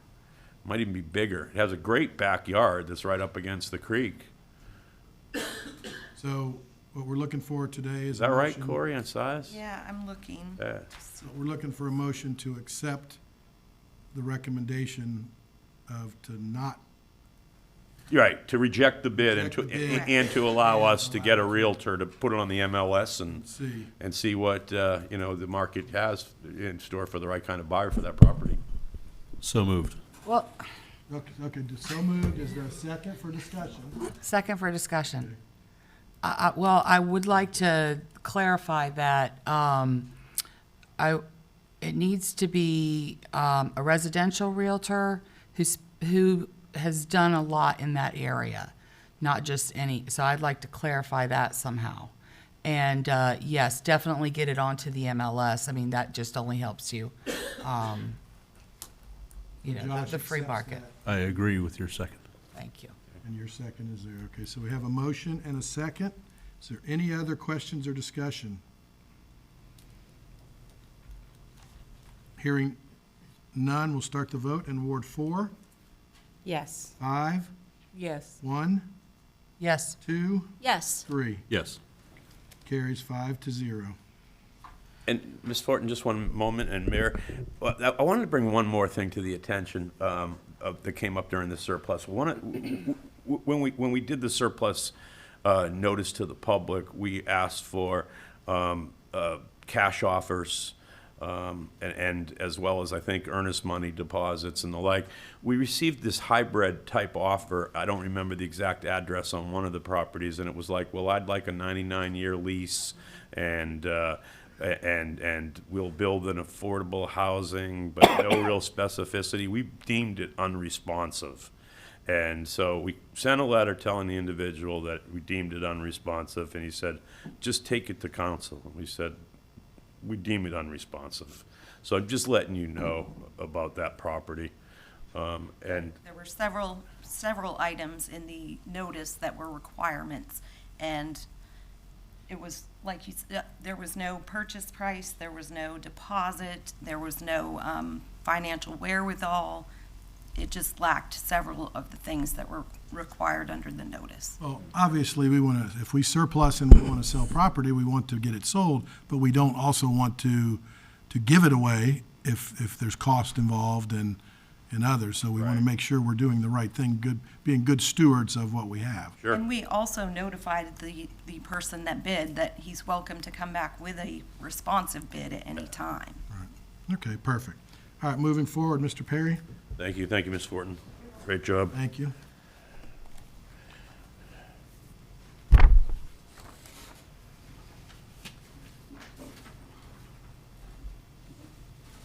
Mayor, I'm here to present on item 8B, which is the Resolution 2446, Capital Improvement Not Ad Valorem Revenue and Refunding Bonds. As many of you know, we have put together a capital development plan. It addresses core public safety types of projects as a priority among many other priorities, but probably at the forefront. Mr. Williams and I have taken the lead on that project from the administration perspective to try to look at the possibility of a police station and also an additional fire station along with our Public Safety Operations Center forward operating platform. And those are in dire need of a city that's changing the way it is. I've spoken with several counselors. Of course, one of the counselors, Councilman Kramer, had interesting insight to say, we outgrew this police station before we even moved in. And he explained to me what that meant in a lot of aspects of that type of thought. At any rate, what we ended up doing was going through multiple sites that we could possibly build on, and came up with the 301 6th Avenue site right next to the water tower.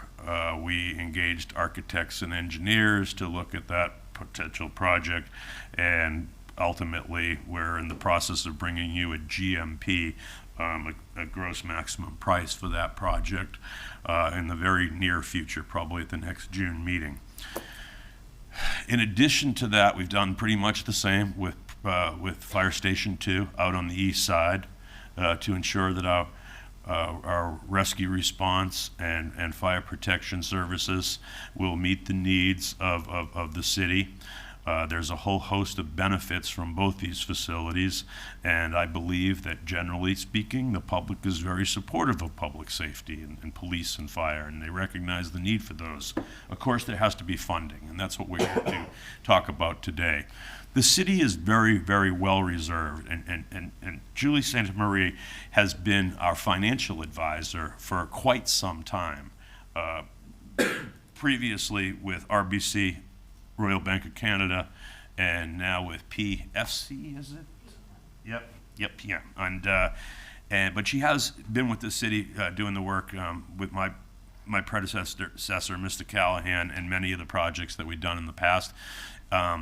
We approached Julie and asked her to take a look at our finances and give us some suggestions with the expertise of how to finance and pay for these projects, basically. And we looked at what our reserves are, which are tremendously healthy and unrestricted reserves in excess of $50 million, and looked at the cost of funding today, interest rates, how best to put together the possibility of leverage, being lending, in order to pay for these projects, because the projects are designated for use well into the future, and not just generations of today or yesterday should pay for them, but ultimately across the spectrum of their useful life, which would be probably 20, 30, 40 years. I'm going to ask Mr. Williams come up, and Julie has a PowerPoint presentation on what we're proposing. The short version of that is to basically go to market on a new issuance of $35 million in debt issuance bonds. They're non-geo bonds, which are general obligation bonds. And so they're basically based on other revenues other than ad valorem. That's what that means. And we have fairly minimal debt for a city of our size on the books currently.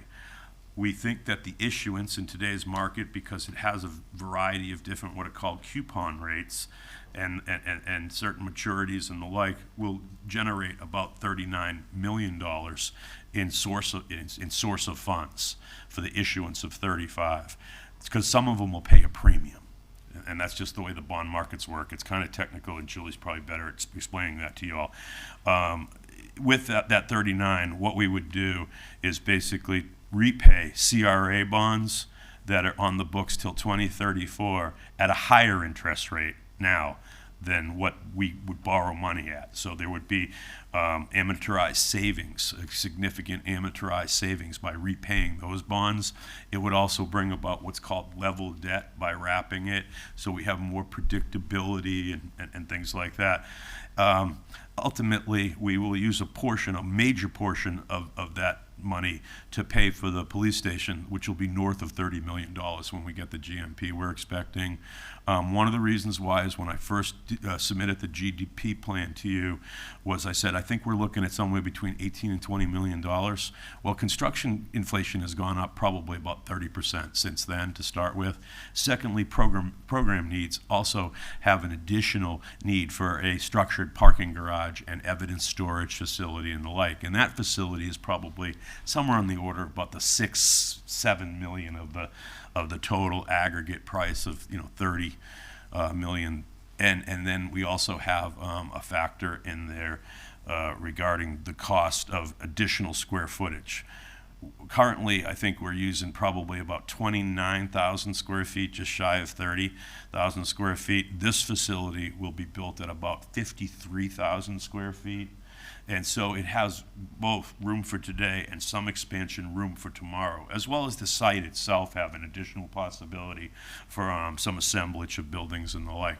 So we're trying to, plan for today, look towards tomorrow, do it in a fiscally meaningful way. We'll take the vast majority of those proceeds, pay for our police station. We'll use some cash and some of those proceeds for the fire station itself, which is estimated at about $8 million in total cost. And what we will have is a PSOC for emergency operations. We will have 2 new fire stations. This large 15,000 square foot fire station will be our largest, that's out on the east side with a particularly growing service area out towards the 75 corridor and otherwise, and it'll give us a police station that's modernized with technology that provides us the best crime fighting, police operations, training, response times and the like. So that's what the product is that we would be looking at buying with all of this issuance of money. With that, I think I'm going to turn it over to Julie to give her presentation. Yeah, and I think Ms. St. Marie can go into some of this when she's up talking about timing, and that was part of the biggest thing that we've been looking at in all the meetings we've had over the last 6 to 9 months of when is the right time, and they came up with today is the right time, not the next meeting or July meeting or that, Right. because everything in any type of investment or borrowing is timing. So I'd like to make sure we stress that. And we have loaded your presentation, and Tamara will bring it up. Oh, excellent. And how will Julie go from slide to slide? In the drawer. In the drawer. Lift it up. Perfect. There you go. You got it? Yes. Okay, thanks.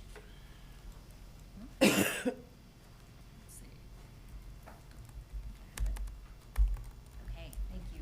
Good morning. I'm Julie Santamaria with Public Financial Management. Yep, please bring it close to Okay. you. Thank you. Or talk a little louder. Okay, I can talk loud.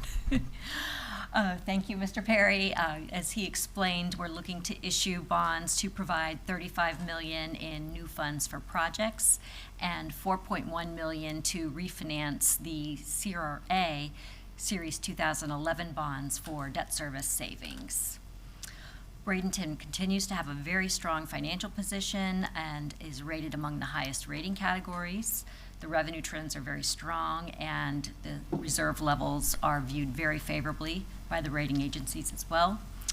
The city has had a low outstanding debt and has used cash to finance projects over the years.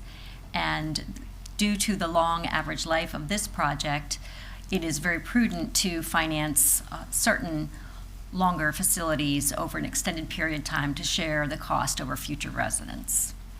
And right now, the city has about $26 million in general governmental debt and about $14 million in utilities type debt, so total of $40 million.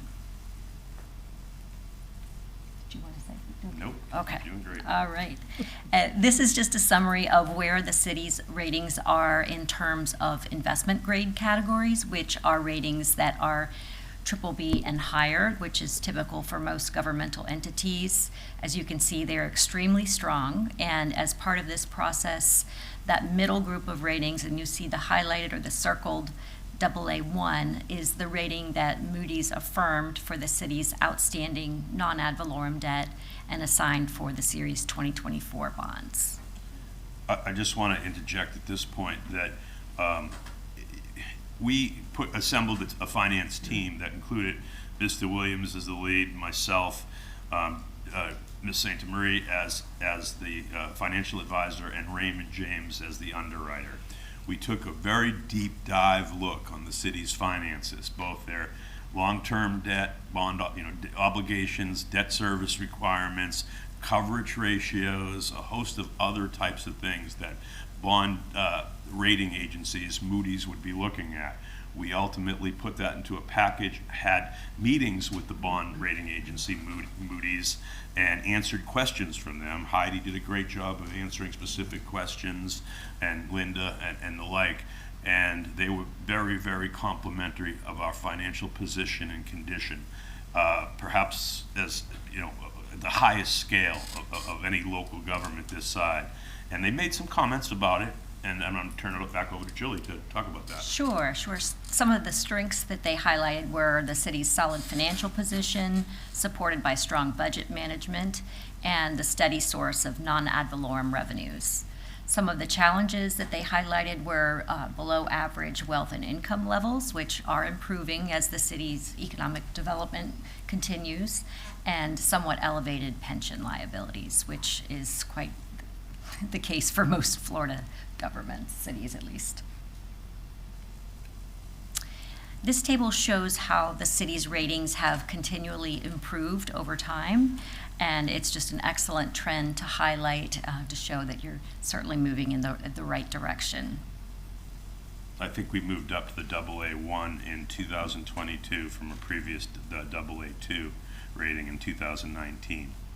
Yes. And that was on existing debt and I believe the garage that they did at that time. Mm-hmm. Mm-hmm. This table highlights the city's outstanding debt, and again, there's about $21 million in general governmental, $4.5 million in CRA, and the 2011, which has outstanding interest rates from 4.25 to 5.125%, is the opportunity to refinance for debt service savings, which we'll be taking advantage of. And we would be proceeding with what's called a reimbursement agreement with the CRA, which of course you all are members of. So this debt, at least the portion of that 4.1 million, will be paid back, the debt service, by the CRA paying us instead of the bondholders, basically, just so that you know it helps us meet the overall service obligations of the debt. And I think also some of the people that don't know everything when you're looking at some of these figures and some of these debt that's outstanding, some of it is passed through from other entities, TDT and different things. Absolutely. So it's not all debt on the city only, it's being actually paid through other sources. Right, particularly baseball debt. If you look at LECOM and even some Pirate City that I think was state supported in the past, but it's just ultimately, I think it's $400,000 a year we get, might be $410,000 from the TDC that is committed to paying that debt off. That's right, and that's that first issue there, the 2012 for McKechnie Field, LECOM Field.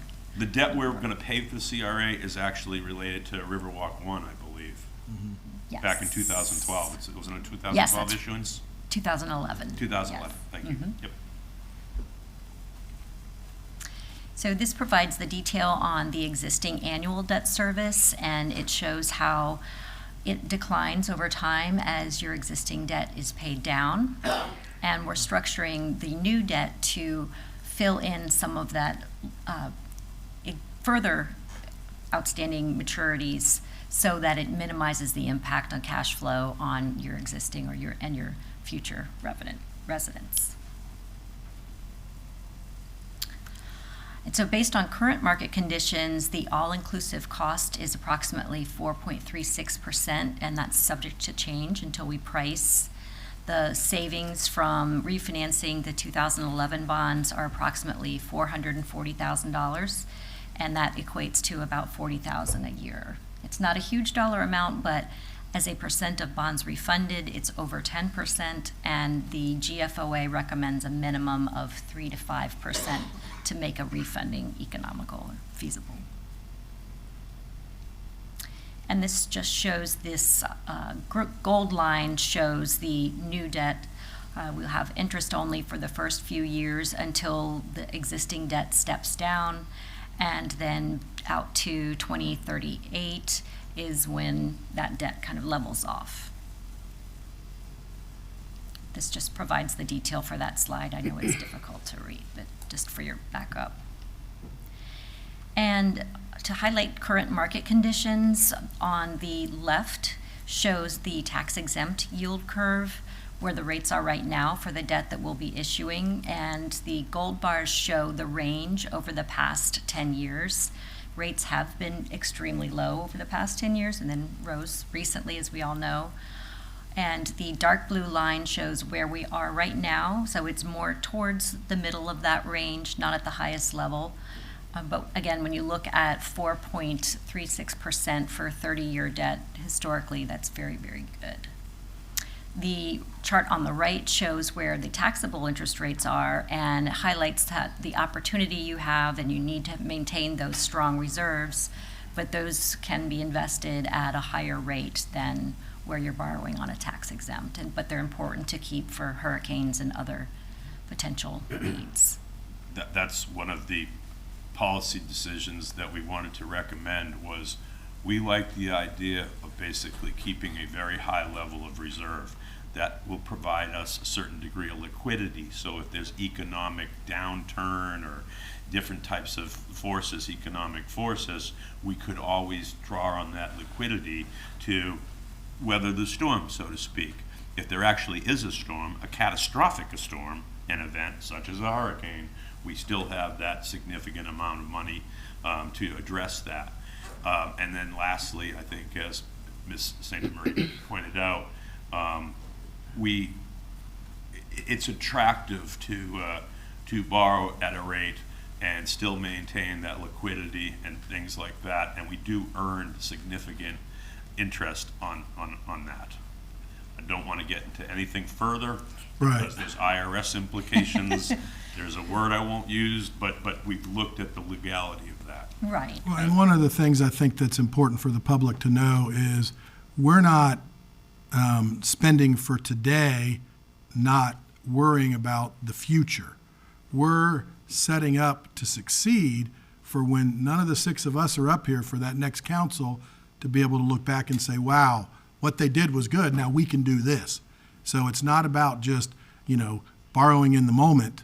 It's about doing it to set it up long term. And I know we can only do 1 year budgets, but I still am a proponent of what's the 1 year, 3 year, 5 year, 10 year. So that's looking out to make it better for that next council and mayor that's sitting up here has to do something. And I think if you don't do that, you experience what we're experiencing in the public works world to a certain extent with infrastructure needs, which is you haven't met today's and tomorrow's anticipated needs, and so you now have to meet them this year, or in the short term, it costs you more to do it. There's a higher demand because you haven't spread it out, and so we're trying to plan for today and tomorrow, as you pointed out. And that's the most important thing I think we keep looking forward is how we're planning. And all of this does, as we're talking about this specific part of things with capital right now, we are still working through the capital of all the other infrastructure with this in mind. So it's not just saying, okay, we're going to do this, and then, oh no, what are we going to do with that? Right. It's been a great plan that we're coming up with. And I think that needs to be said. I agree with you. Because sometimes the propaganda that gets out there says they're short-sighted. Yeah. We are not being short-sighted. We're being long-term oriented and handed the deck of cards that we were handed, that we're not going backwards. We're looking at the glass as half full while still improving on all aspects of the financial part of our city. The first slide that was shown to you showed 25.6, I think, million in general government debt. That is what we're talking about. These are basically quality of life. Of course, they're public safety, but they're also quality of life type projects. The other bottom of that was $16 million in outstanding debt. I think it was 16 in business activities. So what is the city's business activities? 4 enterprises, 3 primarily, which is water, sewer, and solid waste. The interesting thing about our business activities is in our AFRA from last year, our financial statements, it showed basically 2022 of generating revenue on the order of, I believe it was $41 million. And then in 23, our most recent ACRA, it showed our business activities increasing to 45 million. So in 1 year, if you go from 41 to 45, that's 8% roughly. It's a little bit higher than that. Your businesses are doing good. Your revenue side looks good. And you're right, it has to be a balance between these quality of life things that we have to do to run our operations, but also the utility services generally and infrastructure that we provide, so that our water, when we turn it on, works, and our drains work, and we don't have roads that have busted up stuff that. And pump stations that we have been working on for years to improve. It gets complicated. And those guys that came in from Public Works, they're the ones that fix it. I mean, we saw her in here. But I'm going to ask Mr. Kramer one quick question, since we're talking about this and what we have to spend. You made a statement earlier that when the day we moved into this current one, it was basically outdated. I don't know how much. We'd already outgrown it by the time. Outgrown it. And that was moving from a shoebox. Right, yeah. in our own So, location. and it was built more of a business office, not a Right. police station. Absolutely. This police station is being built for now, short-term in the future, and long-term for our residents. And I mean, do you see that as a being with your experience? I haven't seen enough of the plans to say that, but I would certainly hope that anyone doing that on the police department side, and certainly anybody in the city. Right, and I Hello, know gentlemen. Are Chief doing that. Weisman can probably contribute to that with his long-term experience in the police forces and being around it. I believe If they it's been don't, it's a set up. failure on the city's part. and I'll just that's- put that out there now. And that's a good thing. That's why I'm asking it, because I know we are, and at the angst of Mr. Williams and Mr. Perry at times, that, you know, we got to cut, and not to Nope. they're looking at the financial part of it. Yeah. And the police department's looking at, what can we make sure we don't outgrow it either right away or very shortly, but you also don't want to overbuild, but you want to set it up to succeed. And I know there's been a lot of conversations, and I've only been in on a few, that, you know, what's right or wrong, but you've got the police pulling at this side, you got the financial pulling at this side, and I think we're coming somewhere very good in the middle, and, you know, taking personalities out of it at times, that when you look back, everybody can go and have a drink together later. Absolutely. Great. Back to Sure. So money. the requested action is to adopt the bond resolution. This details the security and all of the legal and financial covenants for the bonds. It also delegates authority to the mayor and city administrator to award the bonds, approve the terms if certain parameters are met, and finalize the transaction. And our proposed timing is to price in June, and that's subject to change depending on market conditions.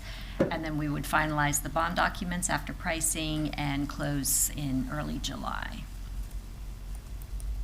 Questions, Ms. Moore? Slated project completion is December of 2025, I believe, just so you know. Project start date. Closer to the microphone. I'm sorry. Stated project completion is December of 2025. Construction's approval and start date would probably be, we have some preliminary groundwork to do and some other things, but I believe in the fall of 2024, in about 2 or 3 months. And one thing to say, and I know, you know, we're kind of going around things, but part of the guaranteed maximum price is some of the early items that we want to, long-term items we want to purchase, so we don't run into like other buildings being delayed. And so that's part of all of this. Switchgear, generators, all that stuff, that's long lead time items. That used to be able to ready on the shelf, because since COVID have taken now 18 months to get, or different things, and we don't want this project to be slowed up. Yes, Ms. Moore. Thank you. I just wanted to make sure I understood. I mean, I'm 100% in favor of the projects and moving them along, and also borrowing money that ultimately is at a great rate and also potentially helps us earn more money, I guess you could say, increase our fiscal health. I just want to make sure I understand, though. So what revenues are we pledging for this one? And it's interest only for 30 years, and then what happens? Okay, so the revenues pledged are non-ad valorem. It's a covenant to budget and appropriate from legally available non-ad valorem revenues, which essentially means all general governmental revenues except for property taxes, because in the state of Florida, you're not allowed to pledge those unless you have a referendum. So you're flexible to use any legally available revenues to pay for the bonds, but that's the security. It's very common. It's sort of like a general governmental catch-all except for property taxes. We don't have any debt that's we don't have any current debt that's GO bonds. That's right. Yeah. All that debt is non-ad valorem bonds. That's And you say, well, what's there other than ad valorem? There's a variety of different sources that we generate revenue from other than just our business operations and utilities and the like. And that's how we pay what we currently have, and that's how we'll pay this. And we believe the coverage ratios, that's what you typically look at is, well, how much could you generate and how much coverage does that produce? And the coverage ratios on this issuance is very, very healthy. Mm-hmm. Yes. What are they exactly? Do you remember? Are they one? No, that would be much higher than that. Typically for this type of debt, the coverage is extremely high because you need those expenses or you need those revenues to pay your general governmental expenses. So coverage is typically more theoretical for a covenant to budget and appropriate. And I think another way to look at it is, so right now with the interest only would only be through 2032. So you're adding additional payment of 1.6 million over your existing debt payments. And then that's when the principal would kick in based on the current structure. And we may change this depending on investor demand and market conditions at the time of sale. But then right now, in this example, it would be principal starting in 33 through the final maturity of 54. Any other questions? Any further comment, Mr. Perry? No, sir. Ms. St. Marie? All right. Mr. Williams, anything? Okay. All right, so basically the chair will entertain a motion. Motion to approve Resolution 2446, authorizing the issuance of capital improvement non-ad valorem revenue and refunding bonds, Series 2024, for amount not to exceed $42 million. Second. All right, second. Any further discussion? All right, hearing none. We will start the vote in Ward 5. Yes. 1. Yes. 2. Yes. 3. Yes. 4. Yes. Carries 5-0. Thank you, Ms. St. Marie. Thank you, Mr. Williams. Thank you, Mr. Perry. I know that's been a lot of work going into it and making sure that everything is set up long-term for the future, not just short-sighted to get something done. So, unfinished business, Mr. Perry. I wanted to talk about item 9A, which is the agreement for purchase and sale between Tropicana and the city of Bradenton. What this agreement is basically a purchase and sales agreement to authorize the payment of $5,250,000 for 2 tracts of land totaling approximately, I believe it's going to be 32 acres and some change, right? They're currently used for trailer storage and have been for quite some time on 9th Street, 9th Street or Ave, right there. East. Yeah, 9th Street, and east. 301. Right, yep, and 301, right next to the Red Barn, basically. What that property will ultimately, what we want to use it for is to relocate our Public Works Department, basically. That will allow us to look at the city park project and really redevelop that area of the city. Currently, Public Works has, as you well know, a fairly robust operation on about 10 acres out on 9th Street. West and 13th Avenue, and of course on 17th we have our solid waste. We would consider both, we would consolidate, I should say, both operations, general public works as well as solid waste, there at that location at Tropicana. We are looking at opportunities to partner with our friends at Manatee County for the possibility of shared services where we realize economies of scale.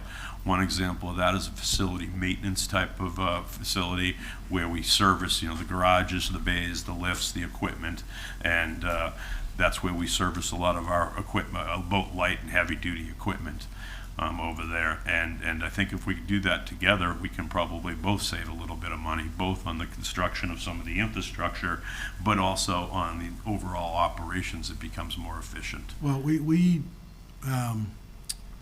send a lot of stuff out, fire trucks, different things. Sure. And if we have an economy of scale in some of those services, we'll be able to do it in-house, get them fixed quicker and also more efficiently. Yes, sir. In the financial part of things. If again, that's the next step. Right. It's obviously an opportunity in discussions we're having. Right. That could come back to this board. The purchase and sales agreement contemplates, I believe it's a 120-day diligence period. Corey, is that correct? Yep. For us to do our diligence. And so we're going to have to do environmental ones and perhaps environmentals twos, some geotech, because we all find out what's underground from 100 years ago. Sometimes we don't know about. We don't anticipate particular problems out there because it really was never used for heavy industrial use that we believe. And we've got to do surveys and some other work in that regard. It, of course, is subject to approval from council, the final transaction itself. But this is request is to go ahead with the P&S, the purchase and sales agreement, basically. It's a great site. There's not many other sites of that nature around. We have parcels on both sides of 9th Street East. The parcel that is on the southern side of it, so to speak, is fairly narrow, but it might be good for different uses. We have to do bulk storage and a whole host of other types of things. And so we look at the acquisition as, again, an opportunity to move into the future, as we had discussed in the last item. Ultimately, the funding will come from a variety of different sources that are mostly enterprise funds that have very, very healthy balances right now and reserves. We will divvy it up between the solid waste sanitation fund that's proposed in the write-up, and also from the water and sewer fund, and then also complement it with approximately $1 million of general reserves, I believe, for public works itself that is non-utility, non-enterprise funded. And so we think that's the cleanest way to do it. And I believe there's also an access along the railroad tracks from the property along the Red Barn to First Street. Yes, sir, there is. So, when you think about access for our garbage trucks, they don't have to go out, or any trucks won't have to go out onto 301 or through, they'll be able to access along. So that it was kind of one of those sites you look for years, and I know Mr. Callahan was looking and when some things were being talked about, but timing in life is everything, and this, for Tropicana, they wanted to sell it to us, not any other entity, because they didn't want just a public entity there. And there may be some other opportunities to look at. I'm going to put it out there for some other opportunities, for some workforce housing on the property for some of our employees and others. Absolutely. There's some pretty cool ideas we've been talking about. Because it's big enough to do that. So you think about it, if we had a workforce housing there with some of our employees could use and not have to get in the car, and they could be right at work. So. And I just want to also point out that we had the property appraised, and the appraisal came in for the one parcel, which was 28 acres and some change, appraised at $4.9 million. But we thought, well, while we're there, we might as well look at both parcels, and we thought obtaining the second one for an additional $350,000 for 4 acres was pretty reasonable. Ms. Barnaby? Mr. Perry, you may not have the exact information on this, but I want to get this out into the community. When we look at our current situation over at Public Works, we have the Public Works Annex that I think was a WPA project originally constructed, and we currently cannot use the second floor. I'm not sure exactly when the smaller building that was constructed for the solid waste department was constructed, but by looking at it and looking at the type of materials that were used, I'm guessing it was late 50s, early 60s. I bring this up because I've seen comments about why are they looking at moving? You know, they've got what they need. I don't think we do. And I think we've got a lot of inefficiencies that are going on. I think that having a new building designed for things like fiber optic cables as well as other things that you need in a modern building these days. Trying to retrofit that into an old building is, as we have found here, not a lot of fun to do. The Crowley building is like a visit to the past. It's a beautiful historic it's not historic, but it's a beautiful older building. But when you go into the men's lavatory, they have like Johns that they don't even make anymore from men's lavatories. And you're leaning by. That's how old it is. And you're standing like this. Right, yeah. Floors are collapsing. Yeah. I can't speak to the men's lavatory. I would hope not. Nope. There's some But- opportunity to do some good things with maybe a Some of the materials. collaborative with Palmetto Yeah. to help save their building as we move forward. I think there was a sister facility, the Armory over in Palmetto. They had the same brick, and it was kind of a rare type of brick that Some was of the used. wood that And might some of be the able to be timbers, salvaged. yeah. So Yeah, we're looking at all this, options. this is not just let's go spend money somewhere. No, I think you saw those folks come in this morning. They're pretty hardworking. We owe it to them to give them the tools they need. And I think it starts, with facilities and infrastructure. Questions? Ms. Moore? I was going to suggest that we, if we can, Mr. Rudisill, tweak the extension language a tiny bit, and I can let you speak to that. But the second suggestion that I was going to make was that we ask staff to come back before the expiration of the inspection period, because that would be basically before money was going hard, to let us know so that we can have an update and potentially a role in the decision-making process to analyze the due diligence and then say whether or not we should go That forward. automatically happens. Yeah, that happens. It has to come back before council with all the due diligence. So we'll have the environmental reports and the survey that shows different easements that are on the property. There's a railroad track there and different types of things you guys might have concern with, for sure. But that all has to come back to you anyway. Now, this isn't the final approval. No, but I do have to point out that this language was approved by the board at Tropicana, and that is a corporate, I don't want to say bureaucracy, but it's not easy to just change things, and this was. And let's put it this way, Tropicana's first price was a lot more than this. And we went back to them and said, no, and then they wanted to take out the one side, and we said, no, we want both sides for the lower price. And so their board approved it. Me and Matt Murray. Matt Murray is their chief financial officer, and we started with the mayor, and then Matt and I worked together real closely, and it was a slog at times. And he was very, very reasonable, I thought, and we tried to make sure that the purchase and sales reflected that. There was a lot of different things that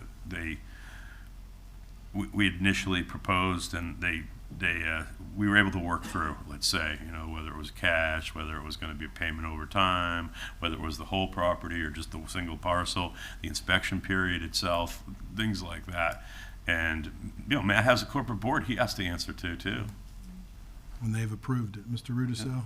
Yeah, and Will Robinson was the one who worked on this in our office, and Will and I did talk about, Section 6.2 talks about the option for the city to extend that inspection period by an additional 60 days. And so what we had talked about with Councilwoman Moore is adding some language there to clarify that deposit continues to be, that it does not go hard at that point, that it continues to be returnable to the purchaser if the contract is terminated during that extended inspection period. So we do have some language that we can add to that section. And I did talk to Will about the concern about going back to Tropicana. He thinks it will be okay if we just write it in and have you initial it at execution, so. All right. Okay.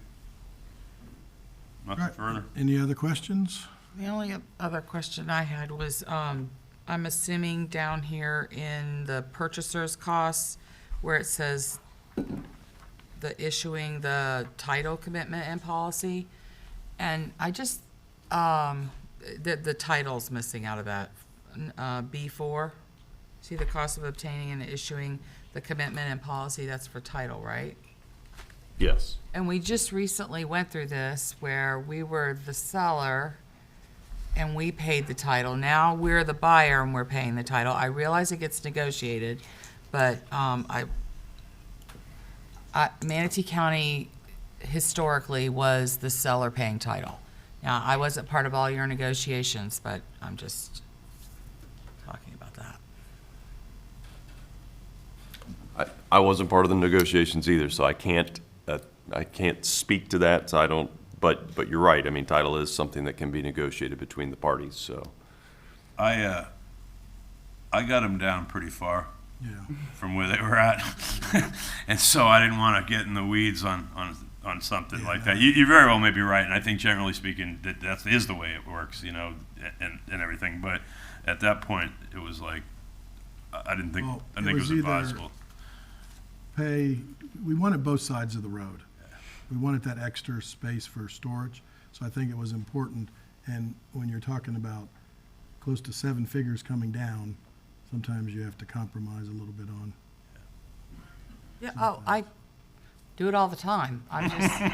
Bet you do. I hope we go in and, at least starting on the seller side. All right, so Chair will entertain a motion. Motion to approve the agreement of purchase and sale between Tropicana Manufacturing Company, Inc. and the City of Bradenton with the additional language that was discussed in the meeting. For the 60 days, okay. All right, is there a second? Second. Any other discussion? Hearing none, we'll start the vote in Ward 1. Yes. 2, Yes. 3. Yes. 4. Yes. 5. Yes. Carries 5-0. Thank you. Thank you, Mayor.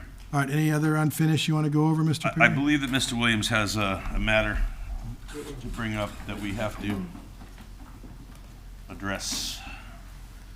Can't really read that, but Sorry about that. I think we can enlarge it. Yeah. So, Lance Williams, Chief Operating Officer. So what this is this is this is a change order approval for our PSOC. I'm going to ask for the approval of $127,905.50. But that doesn't necessarily mean that we're going to use all of that. And the reason I'm asking for it up front is we're still kind of negotiating some things with the contractor. There were some items that came up that are necessary for this Public Safety Operations Center to be a Public Safety Operations Center. And so these are specific items that we know that need to be addressed and handled and approved to move forward.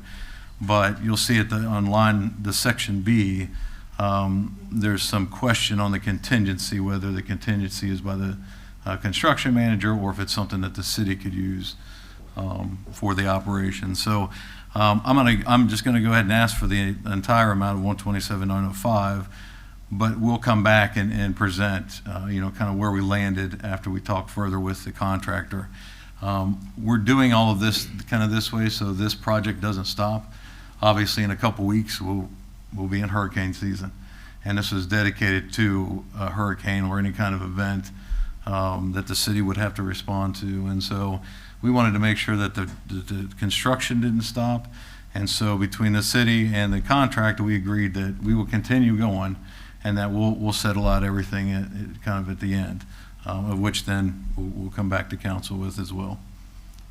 So we would be seeking a motion to approve authorization for $127,905.50 in additional change order items to the PSOC. Questions? Ms. Moore? Thank you. So it's our position that some of this should be coming out of the contingency.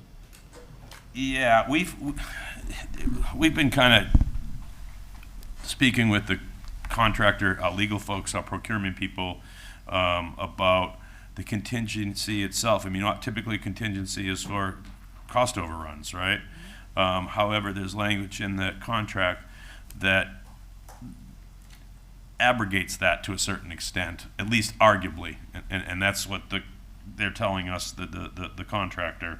It all being said, there's certain things that came up. The fire sprinkler system redesign, well, there was fire protection in the building, but when they went in there to basically modify to the design, extension of the fire system, they realized that the PVC pipe was brittle in some cases. And you could pressure test it, and if it holds it, go, oh, great.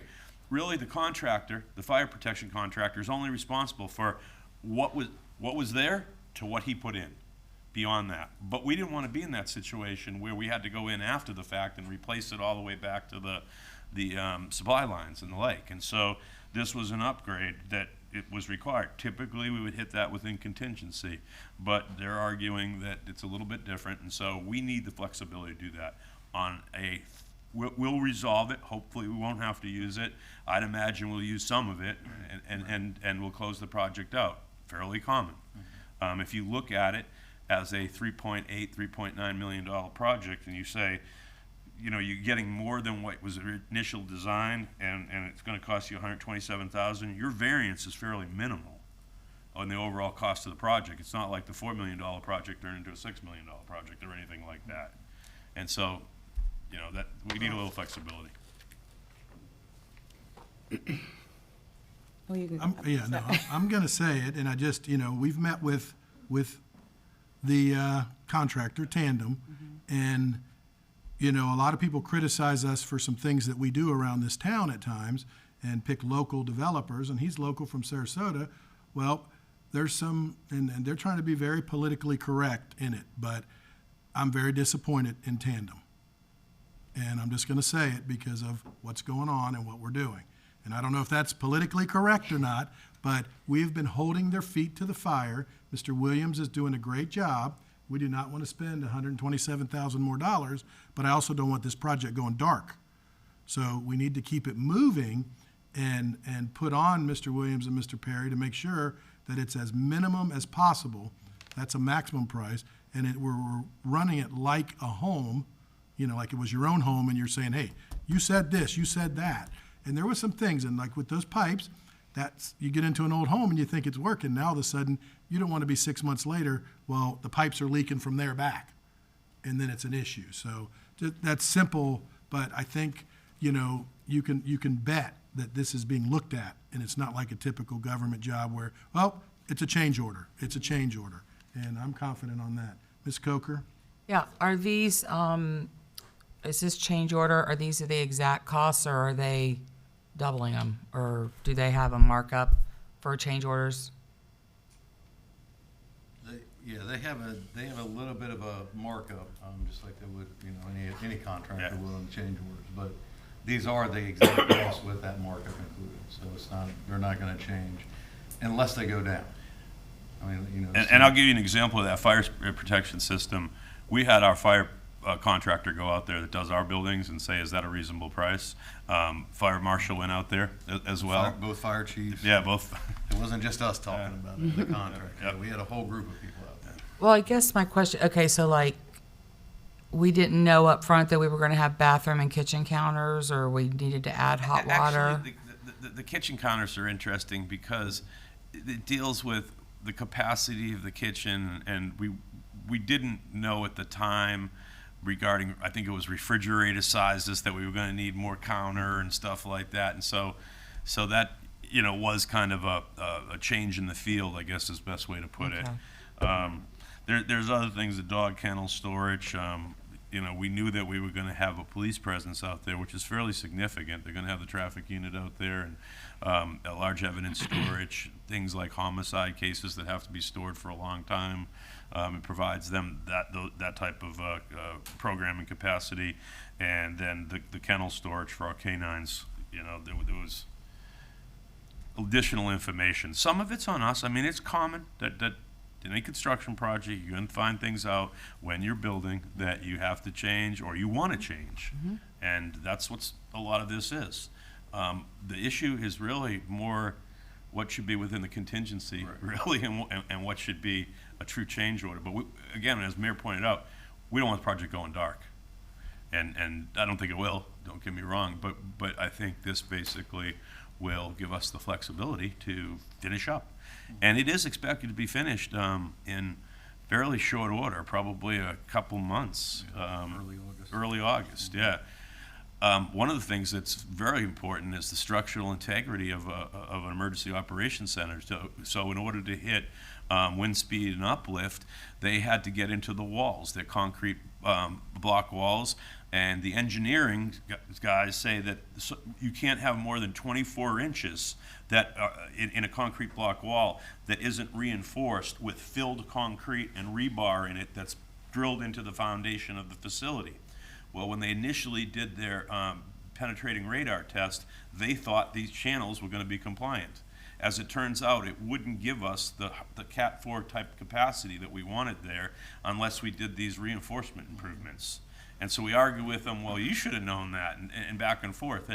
But we're dealing with that issue too. You know, like I say, I don't build them, I just fly them. And I didn't build that building, you know, and so I don't know what the as-builts look like, because I don't think they were. I mean, it was built by the Red Cross initially. Ms. Moore? And I'm not putting this on you all. I appreciate that, that you're doing the best you can to deal with them. I am finding myself a little irritated as well, because that's why, yes, you can't anticipate everything, but that's why you have a contingency. And so this, it feels like I'm being nickel and dimed. Not only that, but I can't even have the benefit of having these negotiations in private. I have to stand here and say that I don't want the project to go dark. And so I feel like I just want to put out a call to people that we engage with that I think this is unacceptable. I think that you should honor the contingency, and that we shouldn't be faced with this decision of whether to give up on a project that is about to be completed in August, or being, you know, forced to agree to something because we're so close to the finish line. So I just think it should be known out there that even though we want the project to remain viable and not stall, I think people that we work with and engage with should know that it's not going to be an automatic, I guess, you get this. I share your frustration, and just gonna say yeah, the same thing. I really do. And I think, quite honestly, at your level as a policymaker and elected official, I definitely share your frustration. But being careful of how you say things and what you say, you meet with a lot of other local officials. These people do a lot of government work. Sometimes I share my experiences with some people we work with other people that do the same kind of work I do.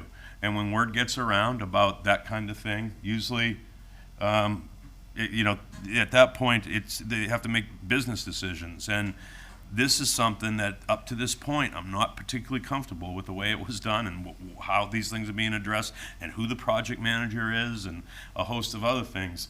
Those are truths that I believe I can talk to other people when they say, what was your experience? And we've had, moving on, Yeah, because we I'm can keep sorry. going down this path, because we've had that meeting, and I was in on that meeting. And I believe that if there would have been other relationships, we wouldn't be talking about this right now. So we've got to remember that going forward.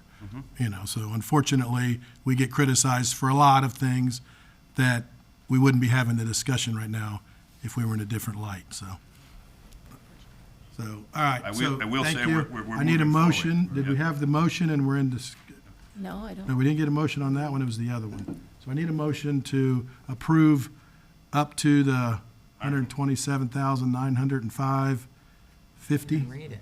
Yeah, Yeah, I can't and even read the not bottom to there. exceed, but hopefully to under exceed. So is there a motion? I, Put my Councilwoman Coachman, second by Coker. yeah. All right, any further discussion? Hearing none, we'll start the vote in Ward 2. Great. Yes. 3, Yes. 4, Yes. 5, Yes. 1. Yes. Carries 5-0. Everybody said it. No. Please. Anything else, Mr. Williams, on this fine Ah, day? don't ask. No, I'm good. I can tell you one other thing. I think you guys all know me by now. I'm pretty stingy with the city's money. So it's been a battle, and it'll continue to be a battle until I Thank feel that you. we're in a good place. So, And I've been there. and I've had the help of Mr. Perry, Mr. Russell, and John Toddy, who's our project manager. So we're And Mayor. and Mayor, exactly. So we're crowning them together. So, but All thank right, council reports. It's number 5 today to start out. Well, lots of things are going on in Ward 5. The one thing I will say is that Love Park is on its way. Has all the old stuff is down, and we're just moving forward. Ward 5 is alive. Thank you. Ward 1? Yeah, I just want to wish everybody a happy and safe Memorial Weekend. But I hope while we're all enjoying the weekend with our family that we have a deliberate effort to remember that our freedom was not free and that it was paid for with the lives of many. So please celebrate and be grateful. Vice Mayor? I'd like to remind everyone that school is quickly coming to an end, so you're going to see more kids probably out on motorcycles and scooters and bicycles and all sorts of things. So let's just keep an eye out. Congratulations to all of the classes in the city of Bradenton for the class of 2024, those young graduates, and how proud their parents must be. And just to remember, continue to make them proud. And to echo the sentiments that my esteemed colleague in Ward 1 just said, yes, it is Memorial Day, but there is a reason that we have it on the calendar, and it's not just to have sales. Thank you, Mr. Mayor. Mr. Kramer, thank you. Or barbecues. I was going to end with that, but since you all have talked about it. In Israel, they pause and show on TV a scroll of all the fallen soldiers and actually terror victims every year. And it's a somber remembrance. And I wish that we sort of had something to that degree. I think it's a lot of times we celebrate a little bit more than we should for things like that. I would like to also congratulate all graduates. It's an exciting time out at St. Stephen's right now. I actually got to speak to the 4th grade classes yesterday about my service on city council. And I'd like to thank Ms. Sunsader, Ms. Simfe, Mrs. Letlier, tough name, and actually little James, who was like a little mini mayor with all these little questions. I should bring him up here as mayor for the day just because he was, I told him, get older and take my seat, please. Because he had all kinds of little questions. But it was interesting to tell him about what we do, and it was about, revenue and compromise and, recognizing employees, all the different things we get to do as council members. It was a little microcosm before we did it today. So it was very nice, very proud day. Thank you. Ms. Barnaby? Yes, when Councilman Kramer said this, it reminded me there is something that can be done. On Memorial Day, that Monday, at 3 p.m. your local time, there are literally thousands of people that will participate by either playing taps or playing taps on their phone, coming together to remember. Oh, Thank you. 3 o'clock? 3 o'clock. Thank you for No that. matter where you are. Ms. Moore? I too wanted to say thank you to not only our service people, but also their families, because they had to deal with the sacrifice. I wanted to say really super quickly that I went to the Tampa Bay Regional Planning Council Summit, and actually the best part I thought was the awards ceremony, at which Manatee County did receive an award for their work on their, I'm not going to get the name right, but it's I want to say DeSoto. I'm spacing out on the project they just completed to save, there's like turtle habitats. I am not doing this justice. I should have written it down. But in any event, seeing all of the award recipients, I think that we have many projects going on that I think we could put our name in for some of our things as well. So just saying that. And then also, I was going to say thank you to Mr. Perry for helping me organize the city tour for the Minnesota League of Cities. Councilwoman Coker went a year or so ago. And now it's going to be our turn to showcase our wonderful city, and I'm excited about that. I did take some of your feedback from your attendance to try to incorporate it. And I just wanted to let you all know, I'm sure that staff is going to be reaching out, but this is not to pressure you, but it's just an invitation. So to the extent that you would like to present on the tour or be involved on it or attend it or any part of it, I just wanted you to know that from the horse's mouth that I am appreciative of any time you guys would like to give, but you don't have, I'm not trying to pressure you to do it, but you're more than welcome to participate. Will it be noticed? Yeah. What's that? We would need to have Dates. it noticed. Oh, yes, that is true. Okay, yes, Yes, the dates that were suggested to me were September, October, and I was thinking of Friday, just for people seem to be able to better, maybe leave the other job or whatever. Fridays seem easier. Yeah, so if there's something, of course, Lewis Park comes to mind. PSOC was a great addition.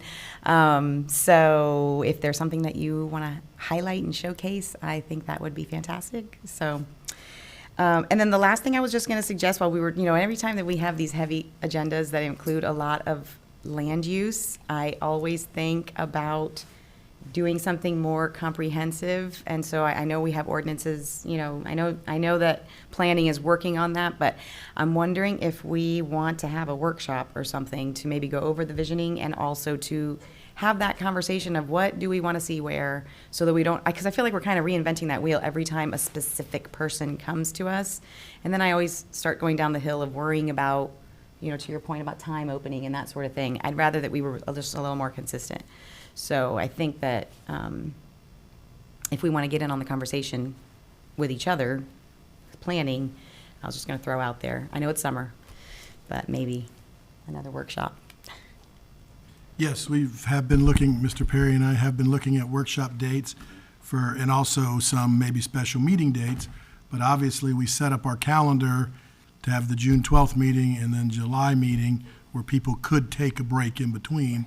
So, especially people with kids and time and stuff, so that's, and one just want to be aware. Or none of it. What's a break? I know. And I said stuff. Yeah. Stuff. Yeah. So anyway, no, that's duly noted. I have my plane reservation. So anyway, going through that, just obviously there's a lot of Memorial Day events on Monday at different places. We have ours downtown, right by on the Riverwalk area. That'll be at 9 o'clock. And I'm very fortunate to be able to be introducing our keynote speaker in Mayor Shirley Groover Bryant, which, as we all know, Mayor Bryant is retiring, not rerunning. And so, anytime I can celebrate her for what she's done for not only City of Palmetto over all the years, but also Manatee County and being involved as a great lady and going to be greatly missed in the part of engagement, but she's not going anywhere in the community. So I'm proud to be able to do that. When they asked me, I said, heck yeah. And just remembering all the people. I have an uncle on that wall from Vietnam that, does get emotional when you get there. But, just thanking everything that everybody's done for what they've done. And those of us that would have served but were fortunate enough not to have to at that time because there was nothing going on when I was there. But first thing I did when I turned 18 was sign up for the selective service because you had to, but I wanted to, and then nothing ever happened, went to college. But just celebrate that day for those that gave the ultimate sacrifice while we're doing it. And then just to thank all of our staff. We had some great things, code enforcement in today, public works, and obviously a great retirement, from the fire department after 30 years. And he made me proud to be where I'm sitting in. And sitting with the colleagues and all the administration we have here with what he said, that in his 30 years, the things are going better than they've ever gone that he's seen. And you take out the politics part of it, and you look at just the administrative part of it, the city part of it, the day-to-day operations, that's what it's about. It shouldn't be about what bickering we're having up here, which hasn't been here the last couple of years. I mean, we can agree to disagree at times, but you'd still do what's good of the whole. And that wasn't done always in the past. it was good of a one, and now that's gone, so I just You're welcome. appreciate. Huh? You're welcome. Thank you. Perfect, everybody. No, but just thank you to everybody, and I know in a lot of departments, especially planning right now, there's a lot going on. You're being tasked with a lot, but, you know, that's why you get paid the big bucks, and I think you like it. I think you like challenges sometimes, but when we can make a challenge better, you know, and I know Deputy Chief is here today, filling in for Melanie, Chief Bevan, which is having her father's final committal service today, so keep everybody in her prayers, our prayers for her, and so we appreciate you being here, and I know we're meeting later today, task you with a lot of information, and there was more that came out last night in Hillsborough County. I don't know if you can pull that up before our 4 o'clock meeting, but it was a big thing on the news last night in Hillsborough County. So we want to keep our city safe, and it's going to be important to keep managing that way, and we don't want it to be a police force. We want or a police state. We want it to be a normal place. So thank you. Any department heads? Mayor, if I could just point Yep. out, as we talk about graduations, we have an assistant chief in the back from a fire department, Brian Kennedy, who is a new master's level in management from the University of Florida graduate. So good for you, Brian. Yep. Oh, and I was fortunate enough, just to say this, since University of Florida came up, I was fortunate enough Had to bring it to up. be walking in an airport and look at my wife and say, you know who that is behind us? And she looks, she goes, oh, hi, Mr. Tebow, how are you? Oh, my God. And I found out something that is great for Manatee County. 1995, one of our great football players, Tommy Frazier, was at Nebraska playing Florida in the 95 National Championship. And Tommy Frazier was a one-man wrecking crew against the Gators that year that beat the Gators in the National Championship. Well, I mentioned to Mr. Tebow that I was from Bradenton, Manatee, city of Bradenton, and I did mention, you know, so he'd remember, you know, the mayor of Bradenton done all the stuff with the football stadium. And he said, I was 8 years old, and I cried a lot at that game. And he said, number 15. He said the reason he wore number 15 is because he wanted to be just like Tommy Frazier. So you don't know the impact of what we have on children with what we do.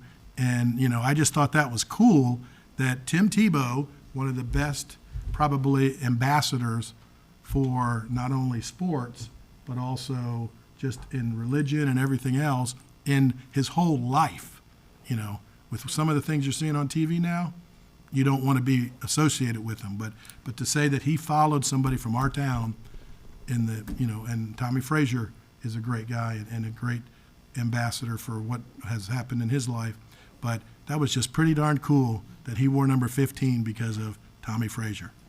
So, and an experience. So if there's nothing else from any department heads, anybody? All right, we'll be adjourned. Thank you.